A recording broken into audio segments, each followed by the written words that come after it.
All right, welcome back, everyone. Good morning. Only a couple of things we have here today. At the end of the day, we'll send you out a survey piece. So please provide your feedback, and it's very helpful for us and for David as well. And then if you need a certificate of completion or anything else in addition to the registration confirmation that you would receive. But if you need anything for HR, just let us know. We're happy to email you or something. So. All right, you're in good hands. Thank you. Have a good day. Thanks.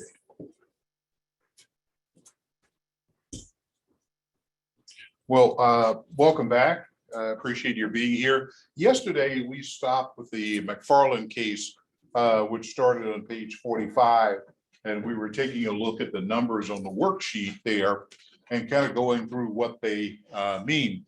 And I made the point yesterday that when we got down to the inventory turnover and receivable and payable, those three were called trade accounts. And I said if the number of the terms if the number of days turnover doesn't change significantly, then the growth in the dollar amount of each of these accounts will roughly match the growth in sales. And again, the importance of that is that if you, for example, we saw that inventory is roughly growing in step with sales, that's a permanently higher level of inventory. And we get into the sources and uses statement in a minute, you'll see that's considered a long-term use of cash, that inventory growth, because it's not a temporary blip like we had in high distributors where they had a temporary increase in inventory. They had just found themselves in an over inventory situation, which they could sell off. This case, because it's growing in lockstep with sales, that's not the case. There's a higher need or continued higher need. Receivables, we talked about here, that he was not collecting his money from his customers as quickly as he could, and it resulted in a $12,000 need for cash. And his loan request was only $22,000. And we said because he was with receivables selling $756 a day worth of goods, and his terms were 30 days, but he's getting paid in 46 days, that meant that he's getting now that he's having to finance $12,000 he wouldn't need to finance.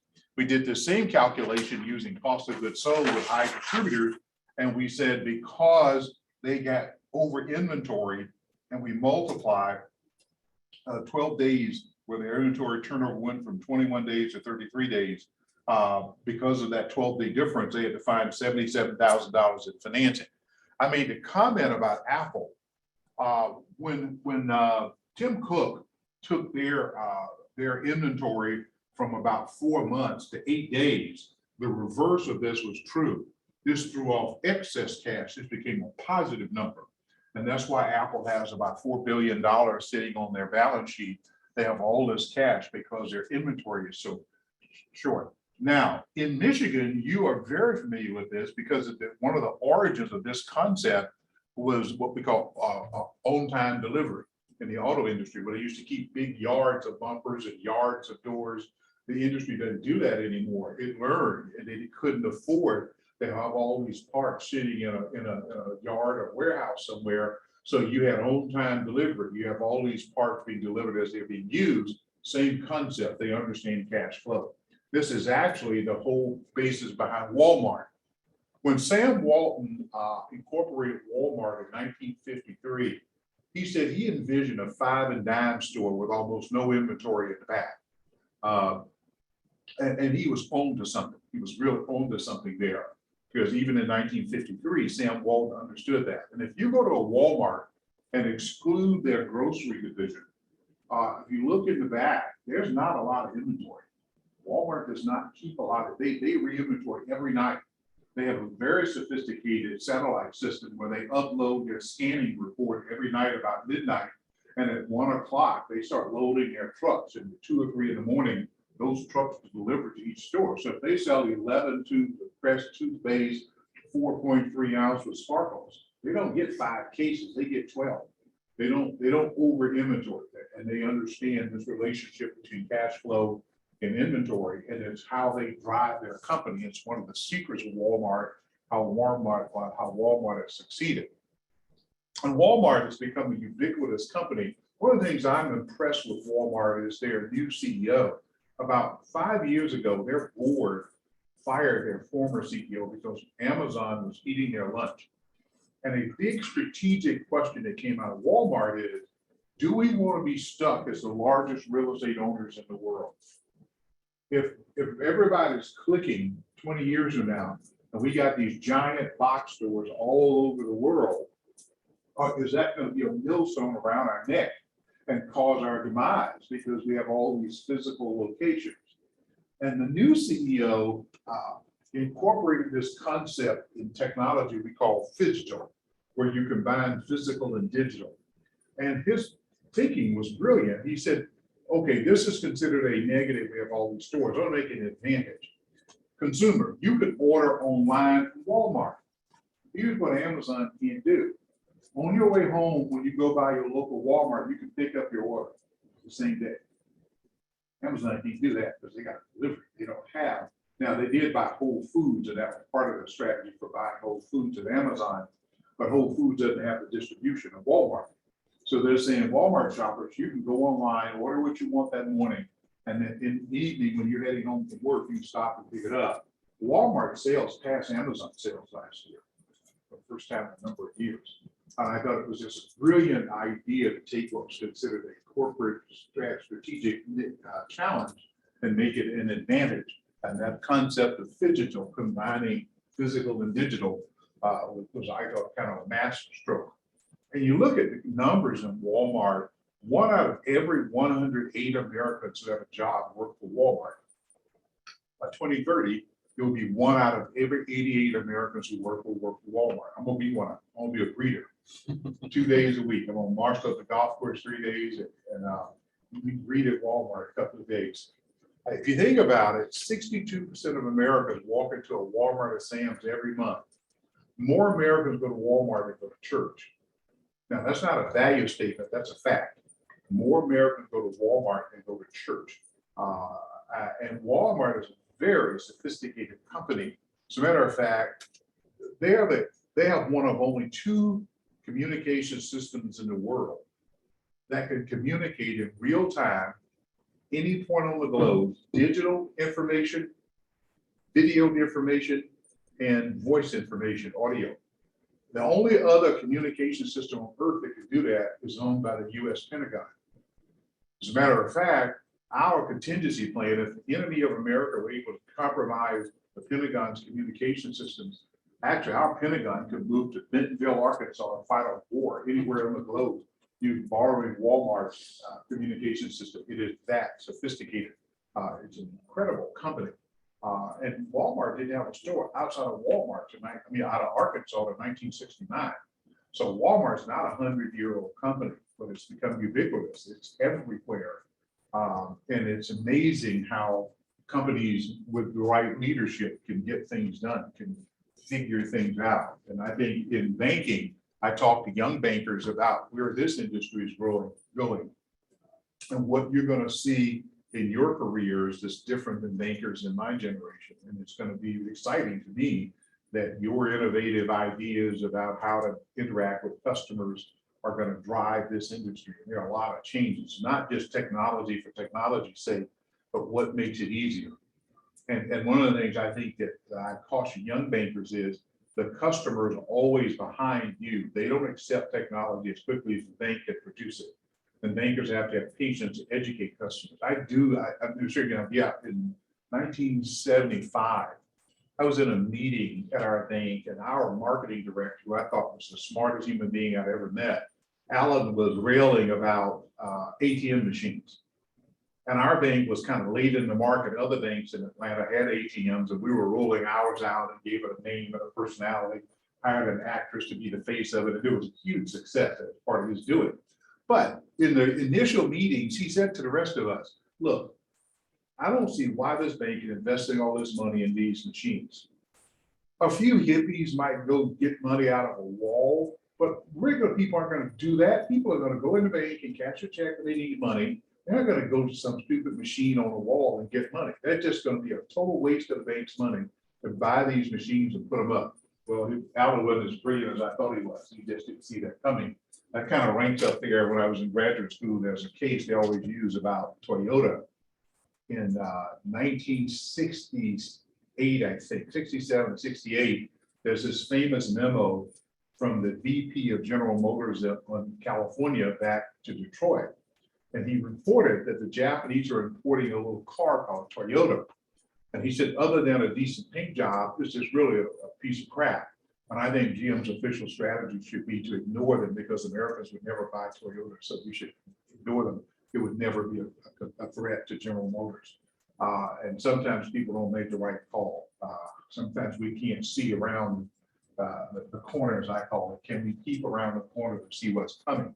And you look at banking, things like biometric security, which will replace passwords and PIN numbers. Your voice, your thumbprint, your iris will be your security. There won't be any passwords and PIN numbers. During your generation of bankers, people will just forget the cards. You just walk up to the machine and start talking, and it'll recognize your voice and ask you what you want to do. So it's an exciting edge. And then somebody was talking, I read this article about having computers respond to our thinking, that we just can think, and the computer could pick up what we think and write for us. And I go, I don't know if that's a good idea. Some honesty is not the best. Everything, like you meet somebody you've not seen in a while, man, how you doing? It's good to see you. You know, and what you may be thinking, you don't necessarily want that other person to hear. You just let them hear what you said. It's good to see you. You know, you think that jerk hasn't changed since I was in high school. And so I'm not sure everything you want to share that you think. I don't know if having our thoughts publicly produced would be a good idea. It might cause some consternation. I can think at my house. What do you think about it, honey? Oh, I think that's wonderful. Last night I get this call from my wife. Take your phone, don't you show you something? What? Some chairs. What? Which chair do you like the best for our living room? What's wrong with the one we got? It worked fine the last time I sat in it. You didn't even got to spill that beer on it. I got it up. You couldn't tell. Yeah, honey, I think that's wonderful. I love that chair. I got care. So now we're going to move on here. Accounts payable. Now, this was 20 days, 38 days, 56 days. And if you remember, if I recall what the terms were, what were the terms he was supposed to pay his suppliers? What was it? Net 30. Was it? That's what he was selling to his customers. What is he supposed to pay? Well, not right. 210 net 30. Yeah. Now, of course, anybody who doesn't do this every day, 210 net 30 means I send you an invoice for $100. If you pay me in the first 10 days, you take a 2% discount. So you only owe me $98. But if you pay me after the 10th day, but by the 30th day, you owe the full $100. Now, if you think about that as a business proposition, that's really kind of counterintuitive, because in any commercial transaction, the seller and the buyer agree on a price. You and I negotiated, we agreed on $100, shook hands, I delivered the product or service, sent you an invoice for $100. Why am I going to reopen the negotiations? I've already gotten you to agree to pay the $100. What's the motivation for taking the discount after you've gotten the customer to agree to the price? What do you want to happen if you're offering 210 net 30? The pays. When you pay, so they understand cash flow. Now, 20 days is weird. That's a weird number. Says to me about half the time they paid in 10 days and got the discount, half the time they paid in 30 days and didn't get the discount. So it averaged out to 20 days. When you get to 38 days and your terms are 210 net 30, you're not getting a discount anymore. And that can affect your profitability because you're not able to take that discount, that 2% discount. You get to 56 days, not only are you not taking the discount here, when you get up to 56 days, you even start running the risk, could a supplier be upset with you, like they did in high distributors, and demand payment or cut you off or put you on COD. So one of the things you want to watch. Now, you can see this here. I want to go back and our theory about these trade accounts. Now, there's not consistent turnover here. We've gone from 20 days to 38 to 56. Let's go back to the balance sheet here on page 46 and look at accounts payable. In 2016, payables were 2,757. They more than quadrupled to 11,298. So sales went up 110% this year, but accounts payables went up 400%. We see it went from 11,298 to 31,761. That's almost triple, almost a 300% increase. Sales went up 90% that year. So these terms are getting longer. They were not consistent from year to year. And again, not being able to take that 2% discount affects profitability of this company. These last two here, I don't think were that important to this case, but it was just the return on equity and return on assets. Let me just mention the return on equity there. We talked about an agreement between the bank and Steve McFarland that he would not repay his father until he got paid. And we call that a subordination agreement. If he were to sign a subordination agreement, you could take that 15,000 long-term debt and move it down in the equity section, not for actual accounting, but when you're describing the risk, you could say, look, you could count that 15,000 as almost paid in capital or common stock because dad's not going to get it back until the bank is paid. And so if you did that, you would change the leverage ratio substantially. If you move that out of debt, moved it down to down here, it would look different. The return on equity of 20% is very strong, but you can have a high ROE if you have a lot of R, or you don't have that much R, but you have very little E, equity. In this case, it's why it looks high. There's not a lot of net worth here. So if you have any probability, it looks high. Return on equity and return on assets has declined, but it stayed right around that 6.5%. And that raises the question we raised in the beginning about his strategy for sales, where he's combining a discount and high inventory, which allowed early delivery. And we were saying in an interview with him, you would question him, what you're thinking there. Are you sure that's what you want to do? Or are you leaving money on the table that you should be able to charge a premium because you can deliver faster than the competition? And I tell bankers that too. Speed is a factor in lending money. Banks who respond faster get more business. And every bank, I tell them to try to put in a target response date on a loan request. How quickly can you turn it around? If you're first back to the customer, you don't have to be the cheapest. You'd be competitive, but you don't have to be the cheapest. And I think that one of the things you always work for, can I be responsive quickly enough? I was doing a meeting in Nashville about 4 months ago with senior credit people, about 200 senior credit officers from around Tennessee. And I made the observation that credit people sometimes can get themselves in a view see themselves as almost like an ivory tower academician. They'll sit around with a tweed jacket, like leather elbow patches with a pipe between their feet. And after a loan is circulated in the bank for 4 or 5 weeks is worked on, then they go, I probably would have asked a different set of questions about that. Yeah, you could have asked that the first week the deal was in the bank. You've got to respond to the customer. So credit people, if you've got questions, raise them early. Don't sit there waiting till a loan gets ready to go to committee. Then you raise your concerns about the deal. I just don't know if I like that deal. I happen to be on the board of trustees of a small college in Atlanta that's struggling. And we had a deal with a third-party vendor to pump a significant amount of money into the college. And it involved some property rights. It was a hotel chain going to build a hotel on campus and help the management major. We have a hospitality management major. And this hotel, major national hotel chain, would actually have students at the college work at the hotel with a guarantee of a job when they graduated and the lab time, if you will, where they actually work at the hotel. And we worked on this for like 15 months, this deal. It involved a 99-year ground lease. It was complicated. We spent about $40,000 in legal fees from the college, and that's a lot of money for sort of college. And we get to the time to vote on the lease, and I'm on this committee that's supposed to help get this done. And the committee chairman called me and said, Dave, I don't know if we can have the vote. I said, why? Well, one of the committee members said, he just doesn't like the idea. Okay, well, what does that have to do with the vote? Because he gets to vote no. The rest of us can vote what we think.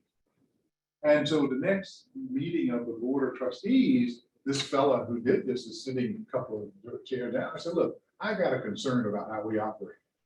And he was kind of making a face like I was going to attack him. And I didn't. I said, here's my concern about you. We sat here for 15 months. It's been $40,000. The objection you raise is not something you learned at the last minute that you read into a draft. This you're saying you don't like the concept. I said, here's what I'm angry about. You didn't give me the benefit of your concerns when it could have mattered. What if you're right and the rest of us are wrong? You sat here and didn't say a word. And I'm upset that you didn't give me the benefit of your view. I want to hear what your thinking is. And so when you're in a meeting in the bank, don't sit there quiet. When you've got a concern about something, speak up. As you go further in your careers, your credit instincts will kick in. Sometimes the deal won't feel right. You didn't quite put your finger on what it is about it you don't like. But sometimes a deal, speak up. And I tell banks, senior managers, don't stifle the people who work for you. Let them have debates and arguments. That's how you get creative ideas. Don't be one of these control people. We can only speak if your title is this, if your title is below that. You can't speak, you gotta go to the chain of command. Those kind of banks fail. And I don't mean go out of business. They don't prosper very well. Gotta have some creativeness. And it requires managers who are comfortable, who are not threatened by people with good ideas. And one of the things I try to tell the people that work for our firm, we're a consulting firm. That doesn't mean we know everything. I tell these guys, I've been in this business almost 30 years. And I failed to have a consulting assignment with a bank where I didn't learn something from the client. Got a lot of smart people in America. They all learned executive VPs. They all don't live in New York or San Francisco. There are a lot of smart people in this country. And I learned something. So every time I go into a bank, I learn something. There's some really smart people who work for banks. Some of them are AVPs. Some of them are trainees. Doesn't matter. Smart people can be smart. Doesn't matter what title you have. You just have to be open to it. Now, some of the questions we had with McFarland. You have a sources and uses statement with McFarland. I want to just kind of introduce this. And if you'll go over to page 50. Now, the sources and uses here, the first thing you'll notice is that all uses of cash must equal exactly sources of cash. They have to balance each other. And that third column, I didn't do 2017, I did 2016, 2018. What was the increase or decrease? And so what you look at is what are the largest uses of cash? And literally that third column you pointed out, receivables went up $26,922. Inventory went up $28,350. And fixed assets increased $8,473. And then you say, of these increases, which are long-term in nature? We just said receivables are turning slower than they should. Part of this shouldn't be here in receivable growth because the customers just aren't paying on time. They paid in 30 days, it wouldn't be this much growth. The inventory is long-term. It's growing about the same rate as sales. The fixed assets is a long-term use of money. It's fixed assets by definition. Where are the source of funds? Accounts payable. Now, the terms are 210 net 30. He's paying in 56 days. This is a combination, mostly short-term financing. This is net 210 net 30. He's paying in 56 days. This is not a long-term source of cash. Other current liabilities, whatever they are, by their definition, they're current.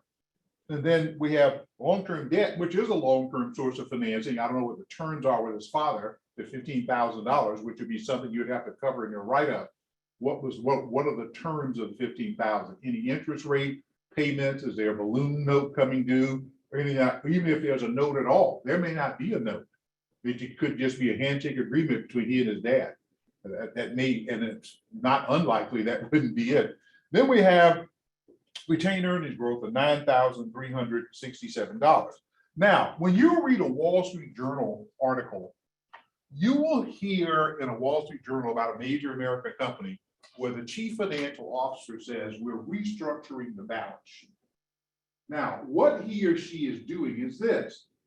They looked at their uses of cash and said, I got this many dollars that are long-term uses, this many dollars are short-term. Then I look at my sources of cash. And what I try to do is get an equilibrium. I don't want $50 million in long-term uses of cash being funded by $20 million in long-term sources and $30 million in short-term sources. I'd rather have a fairly equal amount of long-term sources and long-term uses. And restructuring the balance sheet is nothing more than a chief financial officer changing the way, particularly the liability side of the balance sheet or the uses or the sources of cash. They're trying to make sure that they match up to the uses. And that's all that these CFOs are doing when they talk about restructuring the balance sheet. Now, the next page over is a formula you have to remember. This is a formula that is the gateway to cash flow analysis, which is called the sources and uses formula. If an asset increases, it is a use of cash. Now, when I use the word increase here, I mean literally. The second year, the number was bigger than the first year, so that means it increased. And that chain, however much it went up, if it's an asset, it is a use of cash. It's a negative cash flow. Conversely, if an asset decreases, again, literally, if the number of the second year is smaller than the number of the first year, that's a decrease. And anytime that happens, that is a source of cash or positive cash flow. Now let's take the asset accounts receivable. At the end of year one, I had $200,000 in accounts receivables due to me. At the end of year two, that had grown to $250,000. And I'm saying this is a negative cash flow impact. Now, let me go back to high distributors. At 10 a.m. on December 31, the phone rings at high distributors. It's the manager of the officers club at the Air Force Base. And he's in a panic. And he says to the guys at high distributors, I don't know how this happened, but we're having a huge New Year's Eve party tonight, 700 military personnel in their gates. And somebody forgot to order beer. I will get killed tonight if you get 700 military personnel here without any beer.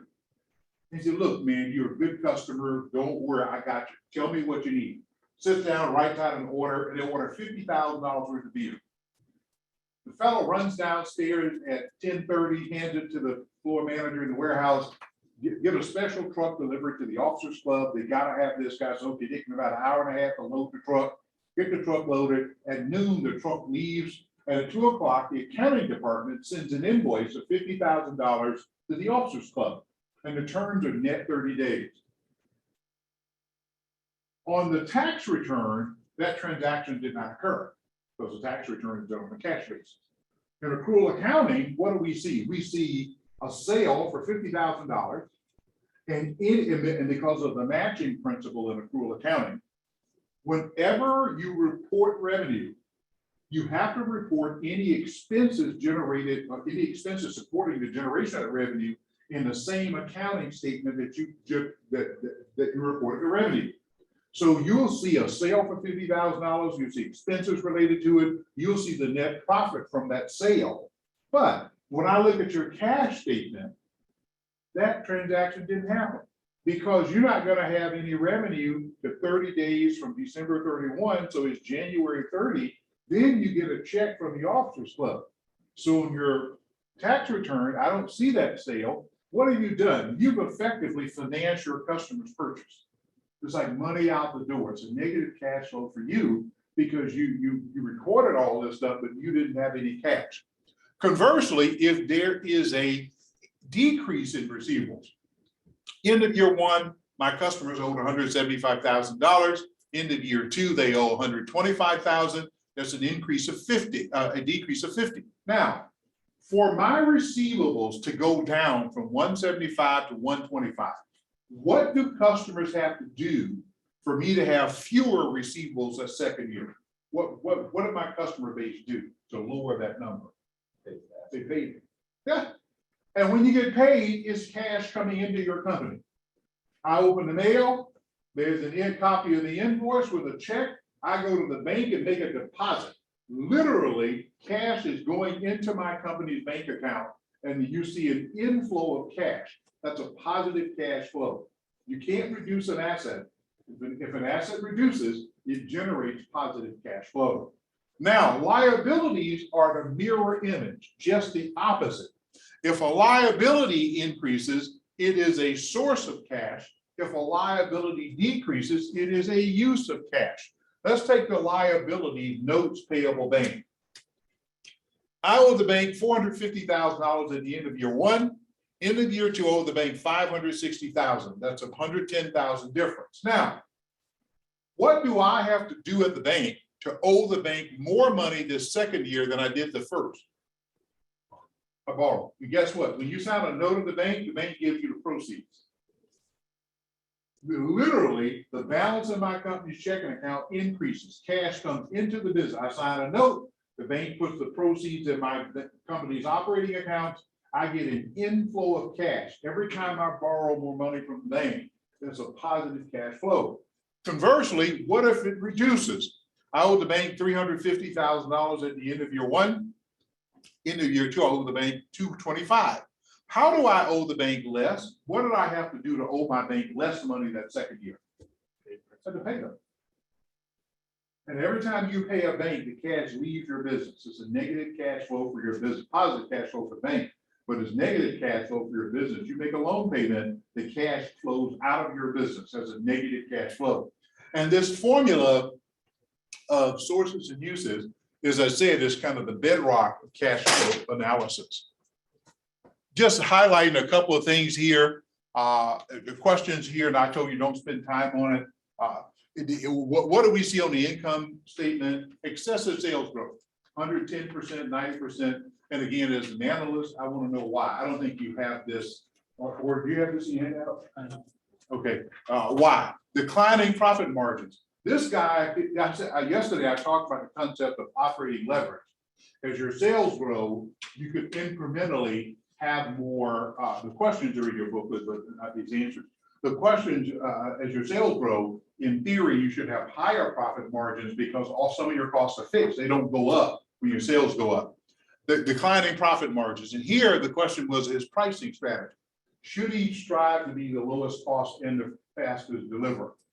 Bad debt grew. We didn't know what it was. I said to you yesterday, always directly ask your customer how they define bad debt, even how they manage receivables. Who does the invoicing in the company? How quickly after product goes out do they send an invoice? If a invoice is late, does anybody contact the customer and say, "Hey, well, where are you with paying us the invoice?" Or are you passive about it? What happened? I think it's important that we understand how customers manage receivables. The balance sheet, new long-term debt from dad. We want to know the terms, interest rate, when it's got to be paid back. Inventory and receivables grew substantially, and there was retained earnings growth. This guy did not pay a dividend. He didn't take any money out of the business. He left it in there to grow it.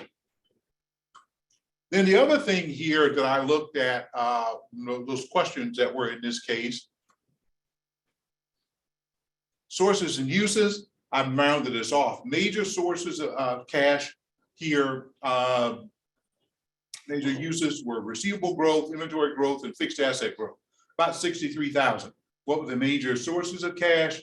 Accounts payable growth, other current liabilities, whether they were the long-term debt from dad, and retained earnings grew. So there's equal balance here, but the question is how much of this is long-term and is some of this short-term? And it is. It's not quite balanced balance sheet. Now, I mentioned to you yesterday about writing memos. When you have non-credit people voting on loans, like some community banks will have board members who serve on the loan committee, and they will get to vote. And as a credit analyst or commercial lender, and you're having these dentists and hardware store owners and hospital administrators who sit on your board, or politicians who sit on your board of directors who don't know anything about credit, if you could help them by saying, here are the strengths of this deal. Now, look at what I put here. I put sales growth as a strength with McFarland, but I also put excessive sales growth as a potential weakness. Because he was doubling sales every year, and you can't maintain that without eating up your capital or your cash. Knowledge of the business. He had been a plumber before. His dad owned the business before. So this was a knowledgeable guy. He understood the plumbing supply business. Then I put family support, and I talked about the subordination agreement that we talked about with dad. If his dad doesn't sign it, but if Steve signs it, I won't pay my father. Now, if your borrower has a good attorney, to help them with the closing. They'll modify some of our documents. So say, for example, in subordination agreement, I agree not to repay my dad unless approved by the bank. If they get an attorney that knows what they're doing, the attorney will add language at the end of that sentence, and such approval by the bank should not be unreasonably withheld. If they don't have a good lawyer, they never put that in here, and I never volunteer. But if they have a lawyer worth it, they don't know what to do, they'll add that language. Declining profit margins, receivable collection was a period, and they're paying their payables outside of terms. So again, if you have a non-credit person who's voting on a loan, you can help them understand the issues in their credit before they vote. Because I often wonder how these people vote. I'm like, how do they know? I know what I'm doing. Do they know? That's not their expertise. They're good business people on the board, normally pretty sharp, but this is not what they do. This is not their business. So a strength and weakness statement on the part of the credit analyst can help focus questions and concerns in loan committee. Now, there's a case I want you to work on here, and I'm going to apologize in advance. I've not taken the time to rewrite this case. When I wrote this case, this Cosby Photo Supply. And when I wrote this, Bill Cosby was still Rudy's dad. He was Dr. Huxtable. I didn't know. None of us knew. How can you be Rudy's dad and be a creep? He's a guy that builds a tremendous reputation his whole life. Gee, boy, that's a cautionary tale, and you can ruin it in a heartbeat. So ignore it. I apologize for the title. Now, this case talks about using credit analysis to understand what's happening with our customer. Why do they need money? I said to you, the customer can say, I want to borrow this money for withholding taxes. That's what they want to do with the money. Why they need it may be that they can't collect their receivables fast enough, or they bought some fixed assets and paid cash. So you and I need to understand what financially caused the need for borrowing. Then the next step will be how much do they need to borrow, which is when cash flow analysis will tell us to the penny how much the customer needs to borrow. Now, in this little grid here, starting on page 56, if you will turn to page 56 for a second. For all borrowing causes, the minimum information required from the borrower is shown in column 3. And I put up here 3 years of financial statements. Because it takes 2 years of financial statements to do 1 year of cash flow analysis, you cannot have less than 3 years of financial statements in an analysis. Some of you have old loan policies that have not been updated, and I've read a few, fortunately, most of you are not like this, where it says that you as a loan officer have to get a minimum of 2 years financial statements or tax returns. That's not sufficient. You always need at least 3 years of financial statements to do at least 2 years of cash flow analysis, not 2 years. And again, most updated loan policies will last for 3 years. Some of the older policies still have that 2 year window in there. Short-term sales growth. Now, what I'm going to do is show you what seasonal sales growth looks like. I'm going to set up a business here. I'm going to set up, my business is a wholesaler of children's clothes. I'm going to set up a calendar, January, February, March, April, May, June, July, August, September, October, November, December. Now, this black line here is going to be sales. Sales on January 1 of children's clothes is low. This is a wholesaler of children's clothes. And one of the lowest sales periods of the year is January 1st in children's clothes. Then there's a spike in sales around March, April. What's happening around March, April that would account for growth in the sale of children's clothes? Springtime, Easter, yeah. Then there's a decline in sales. There's a big spike in sales around July, August. And what would account for the spike in sales in children's clothes around July, August? It's going back to school. Youngsters are going back to school and parents are buying clothes. Then you see this drop in sales. And there's another big spike in sales around November, December. And what causes that spike in sales around November, December? Christmas season. Then you see a big drop off in sales and you're back to about where you were on January 1st. Now, if you're a wholesaler, your customer is a retailer. And you don't order when you get an order. You don't say to a retailer calls you and says, I need 3 dozen little girls' dresses sizes 4 through 7. And you say, okay, I should get them from Oshkosh B'gosh by about 12 weeks. Well, you missed the sale. So you have to have inventory to fill the orders. Now, this blue line I'm drawing here, inventory starts out low. And you start building your inventory. There's a peak in inventory around February where you've got your spring and Easter products in around February.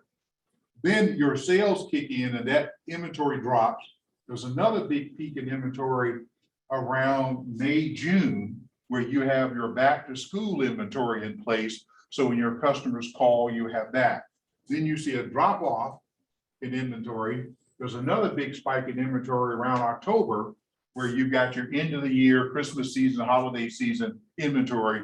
And if you've ordered properly, your sales kick in, you're going to drop that inventory back down here real low on December 31. Now, when we have this kind of structure,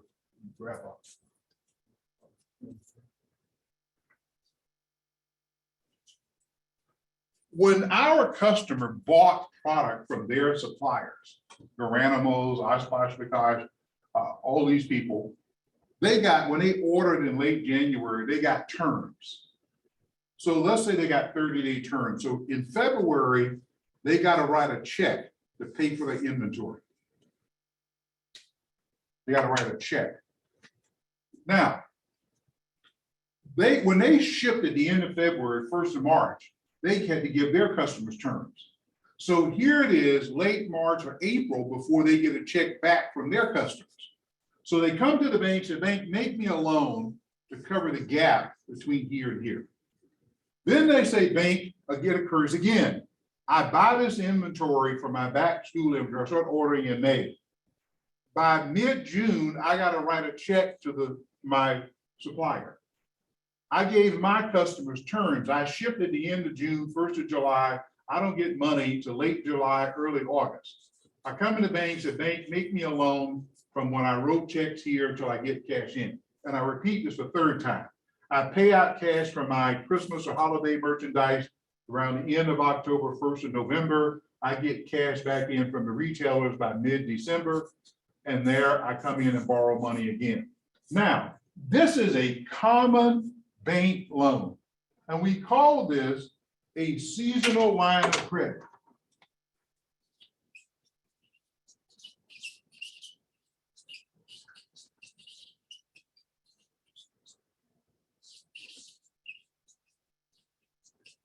Now, these are typically 1-year credit facilities.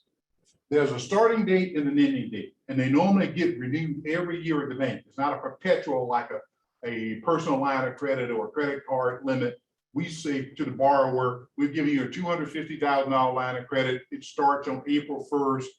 It ends on March 31st of next year. There's a starting date and ending date, and we make an offer letter. We write a letter to the borrower saying this is what the bank has agreed to provide for you.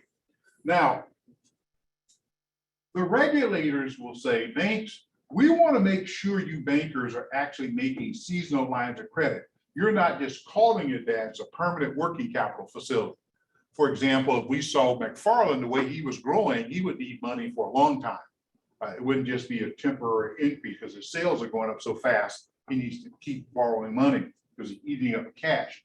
Now, the regulators said, we can tell if you bankers, if this is truly a seasonal line of credit, or you bankers trying to just calling it that. And the way they tell, they require you to have what's called a cleanup provision.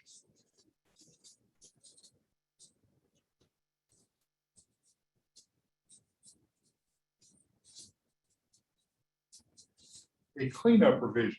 And the cleanup provision says for 30 consecutive days, at some point during the year, the balance on this line of credit has to drop to 0. And in theory, at the bottom of each one of these troughs, the company should have excess cash and be able to pay off the line of credit. And now, a technique I don't see many commercial lenders using anymore and it's a technique that I think really helps in terms of customer service, is a concept called an officer's guidance line.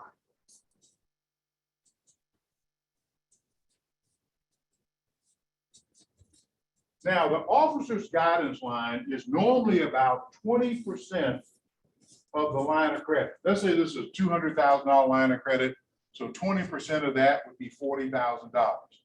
Now, you, the lender, would have to request this from your loan committee. And the idea is, if you have a customer who's growing, their business is growing, and you're anticipating they could need more credit because their business is growing.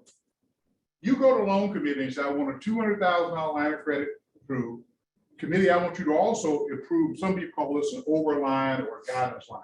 So I want you to approve a $40,000 officer's guidance line. Now, the fact that this exists is unknown to the borrower. This is inside the bank only.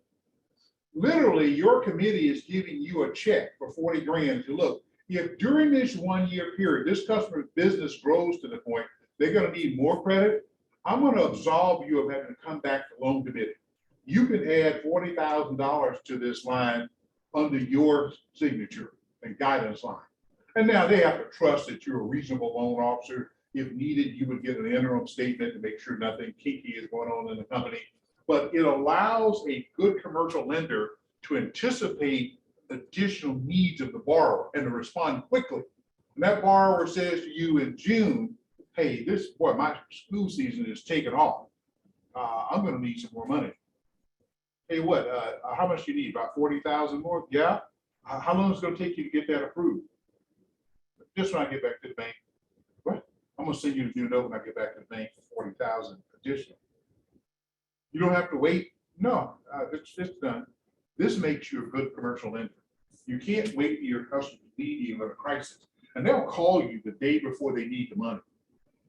Customers are not forward thinking. Or I've had them call me after they wrote a check to somebody. It was not any good. I need to increase my line of credit. You already sent them the check? Yeah, but I don't think the mail got there yet. Okay, that's not how it works. You know, you kind of call me, we talk about it, then I approve it, and we don't let you write the check first. So good commercial lenders will anticipate their customers' need. So now, yesterday I talked about a farmer. The shape of the line would be different, but it's the whole concept. With a farmer, this is how their line of credit looks. January here, December here. In January, the line of credit is at 0. And it stays 0. You get to about February, March, depending what climate you're in. Now the farmer starts prepping their field for planting. They got to borrow money on the line of credit for diesel fuel. They got to buy seed. They got to buy fertilizer. They have to buy herbicide. They have to keep running the tractor. They get to the fall. They harvest the crop. The balance drops to 0. And then the rest of the year, 0. So their season is 1 peak. A retailer of children's clothes will have 3 peaks. Here's the question. When is your customer's peak selling season? When is your customer's peak selling season? What if your customer sells and installs swimming pools? I would imagine the spring is your peak selling season. So as a lender, now you don't need to know just annual sales. You need to know within the year, when does your customer have peaks? Because that'll help you be a sharper loan officer, helping your customer with financing their business. Then we go to, going back to page 56, increasing in working investment. Now, I don't like to teach working investment as a standalone concept finance, but if you look at that far right column on the ratio analysis, it says, what is working investment? The definition is there on page 56. Accounts receivables plus inventory minus accounts payable minus accrued expenses equals net working investment. And you can look at these 4 components and figure out if they are driving the need for cash. And we'll go through that analysis. On page 5, top of page 57, we got long-term sales growth. That's year-to-year sales growth. That was my example about the Apple, that when you have rapid sales growth over one period to the next, it causes a need for cash. When you have real rapid sales growth, you have a need for cash. Then we have accounts receivable slow down. And that was one of the things we just looked at with McFarland. One of the reasons he needed $22,000 is he didn't collect the money from his customers soon enough. And we calculated it was about $12,000 worth of financing needed because he couldn't collect the money on time. We have receivable inventory slowdown. We did that with high distributors. We saw that 77,000 of their need for financing was because their inventory slowdown had occurred because they bought too much inventory at one time. And it caused a slowdown to occur, which caused them to need financing.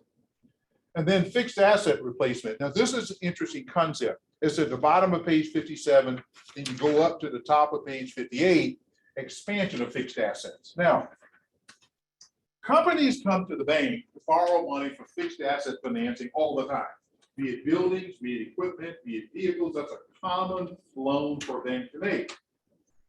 There are two reasons that people will come to us to borrow money for fixed assets. One of them would be the fixed assets they have worn out and they need to replace them. Now let's say that I'm the local florist. I come to you to borrow $40,000 for delivery van. And you say, Dave, why do you want to do delivery van? Well, the one I have now is a 2012 Dodge. It's got 342,000 miles on it. It's in the shop now. And my mechanic says it needs a new engine and a transmission overhaul, be about $9,000 to repair. Then I'm thinking, I don't know if I should put that much money in that vehicle that old. Maybe I ought to get a vehicle. Why do I want to borrow money for a fixed asset? I've worn out the one I have. The other one would be sales growth. Same loan request. I want to borrow money for a new van. Well, Dave, why do you want a new van?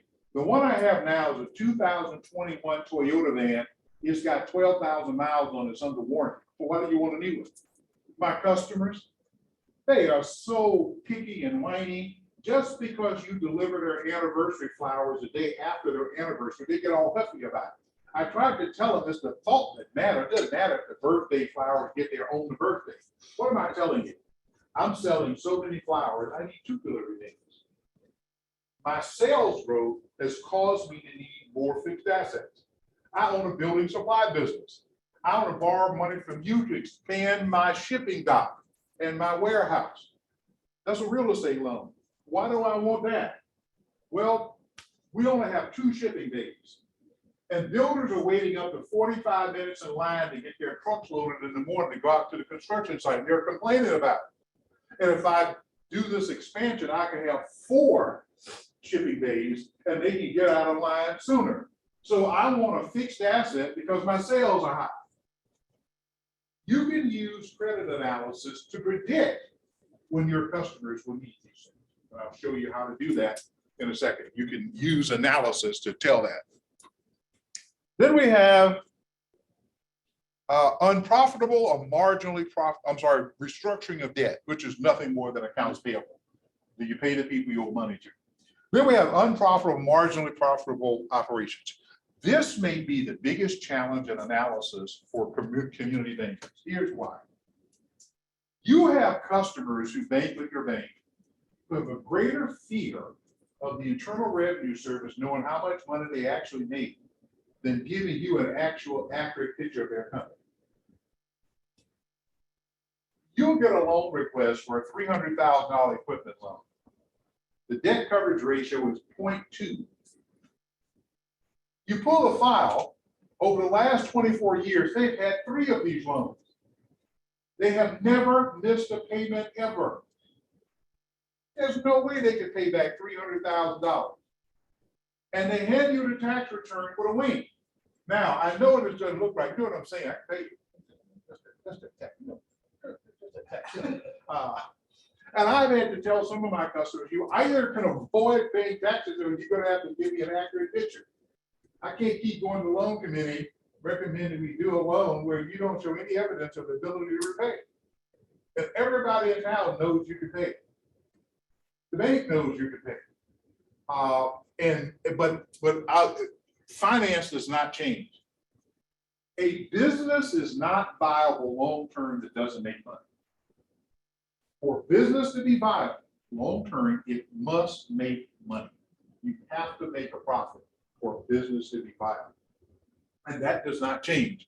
And so we calculate profitability. And the last thing here on this grid is cash outlays for other non-operating purposes. Here, I just want you to focus on things like dividend payout. We use cash to pay dividends to shareholders and owners. So I want you to take a look at that. Now, I want you to take this Cosby case we talked about, and again, you can just do it as a group at your table. There's a worksheet on page 59. If you're turning to page 59 for a second. Now, if you will, put a circle around number 2. Just circle the number 2. I want you to skip that. It's too many numbers, and I'll just plug it in on the screen up here. I don't want you to spend a lot of time. Read that narrative about Cosby, read that page and a quarter beginning, and then divide among your group, or if you're listening online, go ahead and start working on this worksheet after you've read the narrative. And again, don't do any work on number 2. That's too much time. So go ahead and read the narrative, and then we'll go ahead and get started there.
I think before, yeah.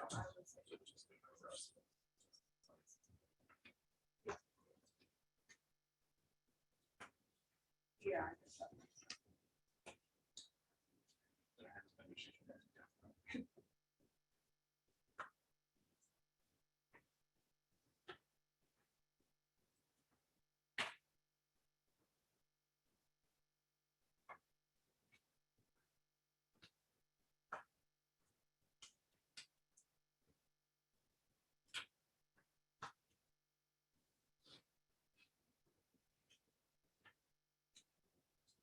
On here. So I would look.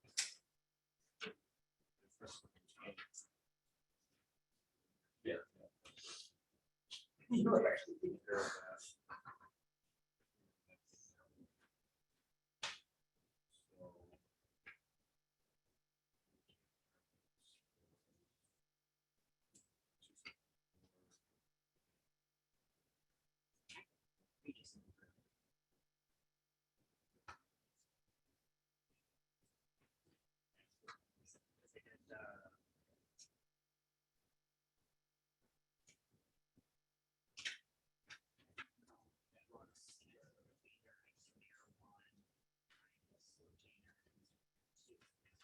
You know, that overnight. So I think you could really do year one for this one. You can't calculate, yeah, because there's not previous containers, so I just looked at for year two. Difference in earnings matches the next one for year two. So for year two, there aren't cash.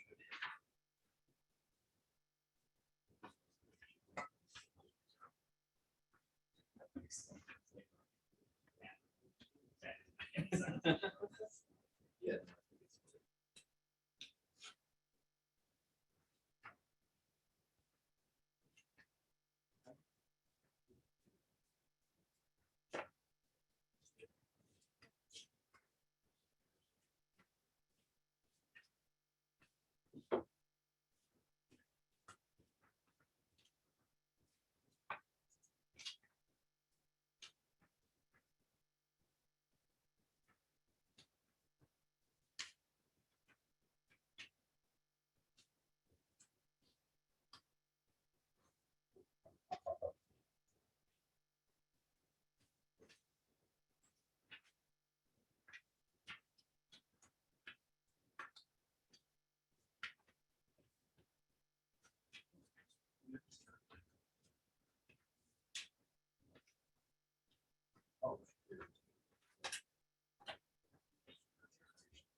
Oh, yours is the staple.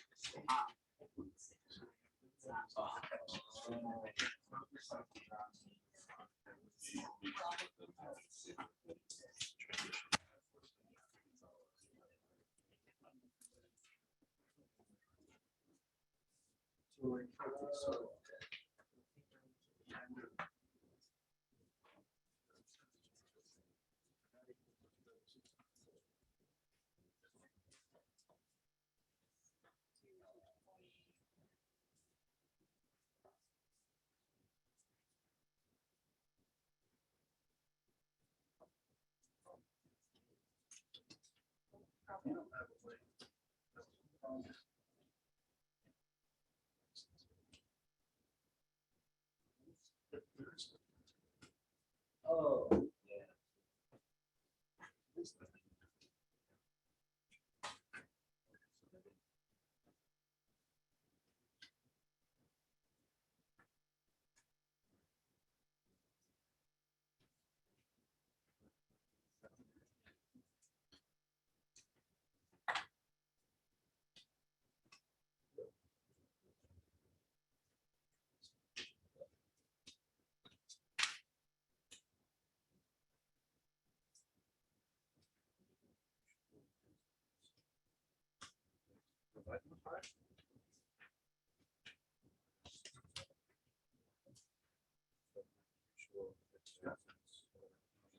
Oh, that's why you were.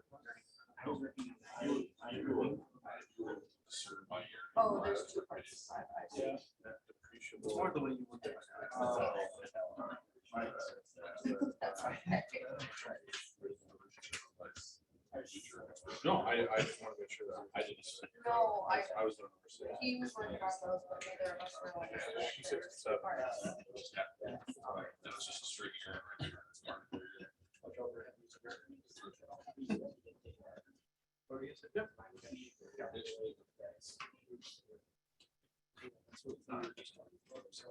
Yeah. Very well.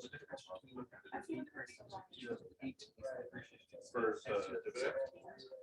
So basically, you take the difference. I know we were done. Yeah, yeah. So I basically would take the 264.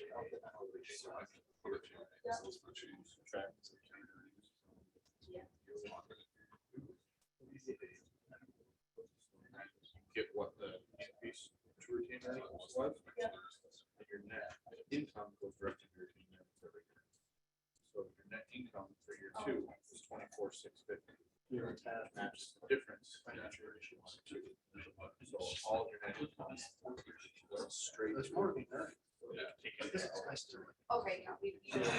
Yeah, yeah. So if there was a difference. If like, say if that was 23,000. Exactly. Exactly. Okay.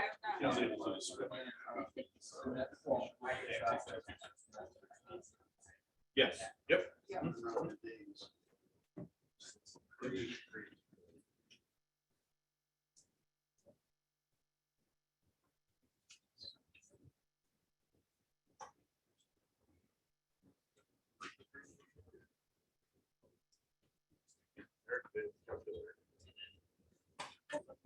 Just before I like this.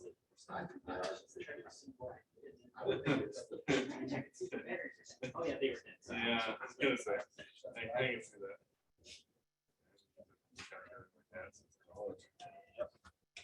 I was like, oh, no, it was just like, Yeah. not We both a got full, like, this. you know, Yeah, paper calculator, Yeah, but it's like a little small one. Yeah. It is so loud. I was like, I'm not putting that. Oh, sorry. I don't use calculators that much. I put it in spreadsheets.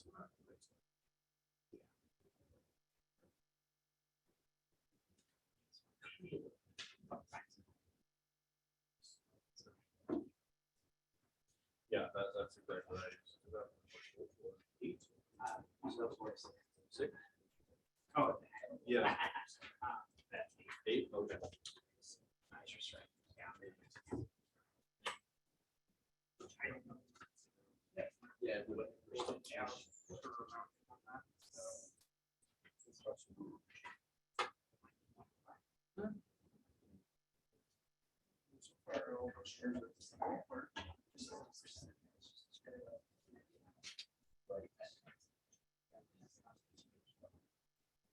Part of the list.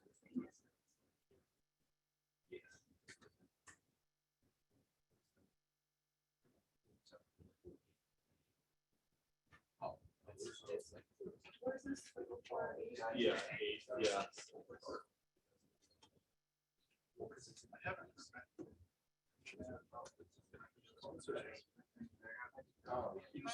Okay. No, this is.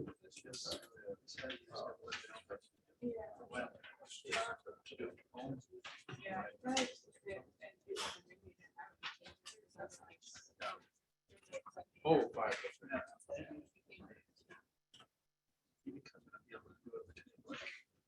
The end of this is 5 o'clock. Drive people home.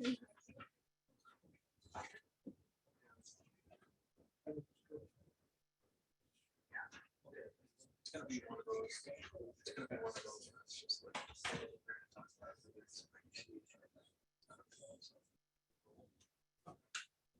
Oh, just. Six. Six.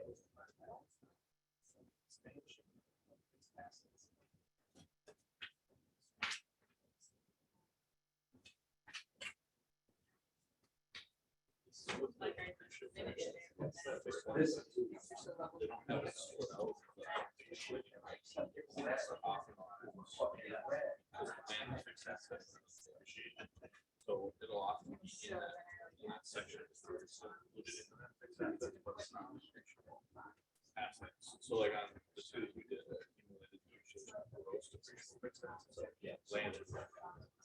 And it would say. Usually it would have like gross fixed assets, land.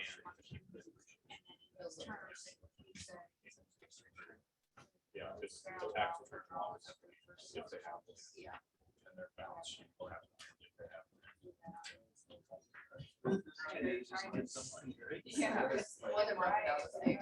Yeah, usually it's split up, it's not usually gross fixed assets. Usually like land. Oh. Equipment.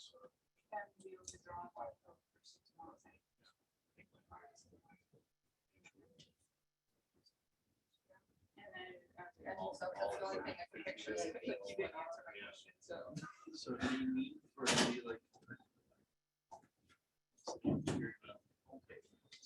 Alright, you wanted it to be. Okay.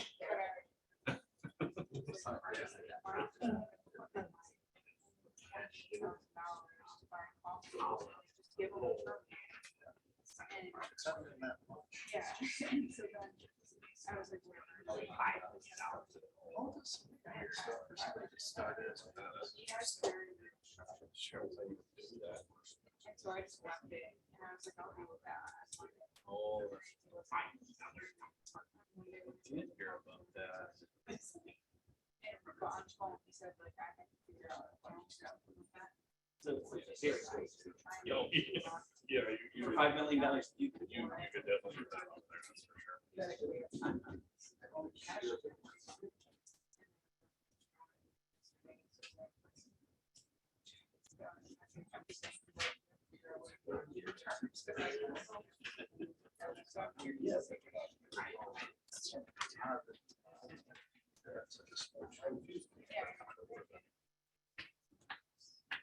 Usually they just kind of answer that stuff.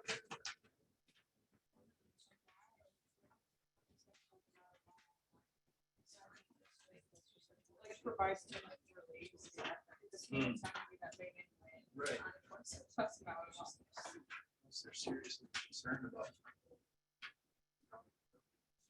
Which is, I mean, it is a startup. So, like, it makes sense.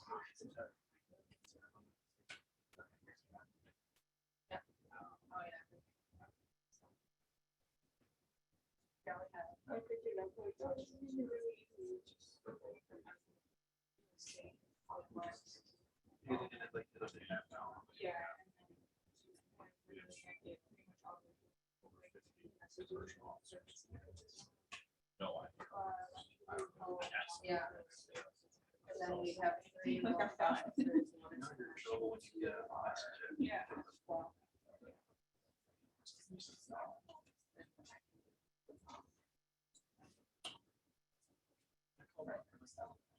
And then obviously.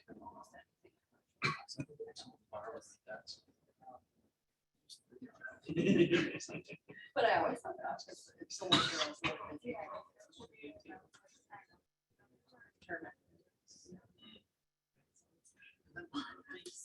You got a hold. It's the same problem with this one that we have done. That is accurate. That is accurate. You know, it's always the guy. And that's for. It's the same. Yeah, but I'm like, it's the same. You gotta get all the same stuff. I know. Yeah. You've got all the documents. Yeah. You just got. For the sake of being conservative. Probably doesn't. That is, Right. that's a good point. Oh, yeah, email. He sent it like. So change. This is what. Ours are bad. We know more about the documents.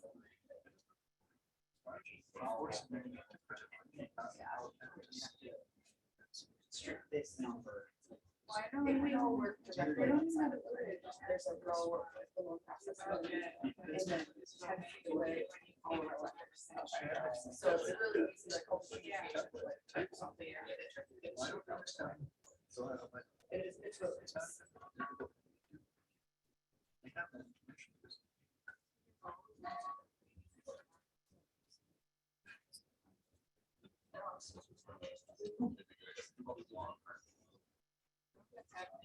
Not that I know.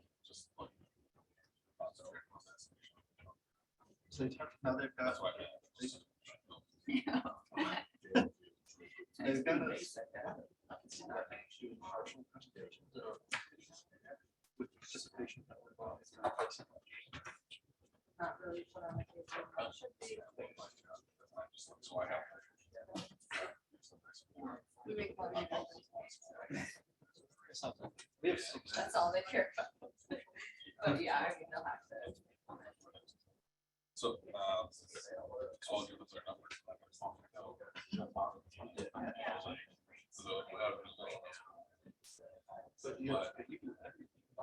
So I. Today. Yeah. Before tomorrow, we're like. So,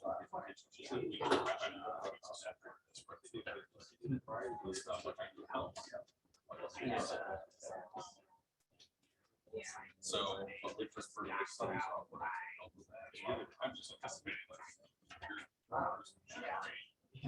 Email. I'll go back to where was it? So we have.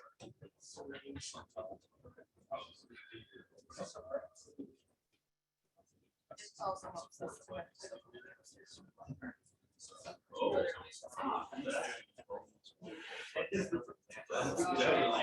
And it's like 3 of my very good friends. Closing agents in the middle. 3 of my very good friends. So anything that needs to be. I spend my breaks up there. Yeah, it's nice. It's really nice. It used to be one entity, but now it's separate, but there's still like management.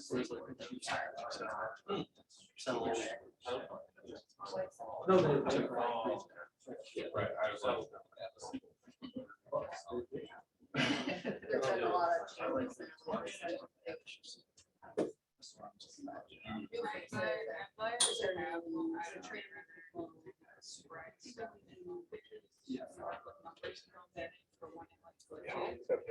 Sometimes it's just straight up. Like, I really don't deal with them other than like helping people out there. Oh, like when you enter, enter, The runner. you have to enter. Nothing like, nice. When you enter. It doesn't say. I put so much back in my. Like I would never do that. This is how. Yeah.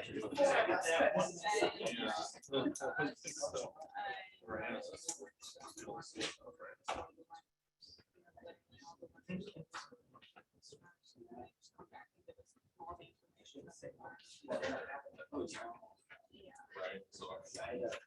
And then sometimes they've got us like just. Where is that one?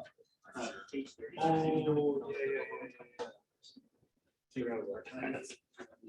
Yeah, I do a bunch of that, like, Oh, yeah. That's just Barbara. I'd rather work on live. it's a sales. But, unless I was looking like shooting, like one of the guys, that, like I bought my car. Shoot down the street.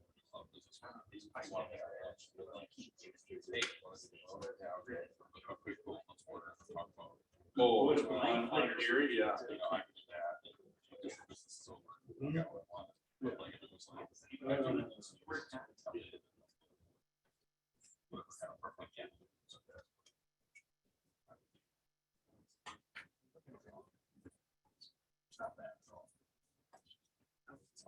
Minor. Okay, let's take a look at this case and just what we can learn from the analysis that we've done here. The first thing was the sales growth. And we saw here, sales grew 66% in 2017 and another 29% in 2018. And when you read the case, there were a couple of things about Cosby that, well, there was one clear thing that led to the growth. And what did Bill Cosby do that caused this sales growth in his business? And don't overthink it, it's more obvious than not. What did he do that would account for the sales growth? What was it? He did what? You're overthinking it. Experienced sales team? No, it was more obvious than that even. Yeah, I'm overthinking. He opened 2 new stores. That's why he had more sales. Yeah. Don't overthink it. Yeah, he opened 2 new stores. That's why his sales grew. He opened the store in Las Vegas, and he opened the 2 stores in Henderson, which led to the sales growth. Now, question 2, I ask you to just skip. You can write this in. And by the way, for your accounting types, I rounded these numbers off. So if they don't match, don't go crazy trying to balance. Some of you are CPA types and you want the numbers to balance exactly. And question 2 was about working investment. And I looked at accounts receivables. They went from 161,000 to 247 to 345. Now, I talked about the trade accounts. We went from 161 to 247. That's about an 80,000, 85,000 increase on a base of 161. That's roughly 60, 66% growth, which is about how much sales grew. So I would estimate when between 16 and 17, years 2016, 2017, that the turnover of receivables or collection period would not have changed much. Then it went from 247 to 345. That's a $100,000 increase on a base of 247. That's about a 40% increase. Sales went up 39%. There should have been a little bit slowing of collecting receivables that year because it grew a little bit faster than sales. Then the inventory went from 363 to 708 to 936. Now, 363 to 708 is approximately double, about 100% increase. Sales only went up 66%. That tells me that inventory had to slow down a bit. It didn't turn over as fast. Now, I would anticipate that with new stores. Why? You stock them, then you have the grand opening. So on the first day, you have no turnover. So you get customers coming in. So with a new store, you expect inventory to turn slower. Then it went from 708 to 936. That's about $230,000 increase, about a 40-45% increase. Sales only went up 29. There had to be a further slowing of inventory. We saw payables went from 167 to 452 to 757. Now, 167 to 452 is almost triple, not quite 300%. Sales only went up 66%. There had to be a dramatic slowdown on how long it's taken them to pay his suppliers. Then we went from 452 to 757. That's about a 300,000 increase, about a 70% increase. Sales only went up 29%. So that tells me there had to be a further slowdown when he's paying the trade. And the accrueds were 33, 56, and 33 roughly. So working investment was about 325, then 447, then 491. The change, it increased it from the 2016 to 2017 by about 120,000, increased another 45,000 from 2017 to 2018. So when I look at this, what would cause him to need to borrow money? Rapid sales growth could be one, and there's not much change in receivables, but inventory, I'm guessing, did slow down substantially. Then we look here at Question number 3 was inventory turnover.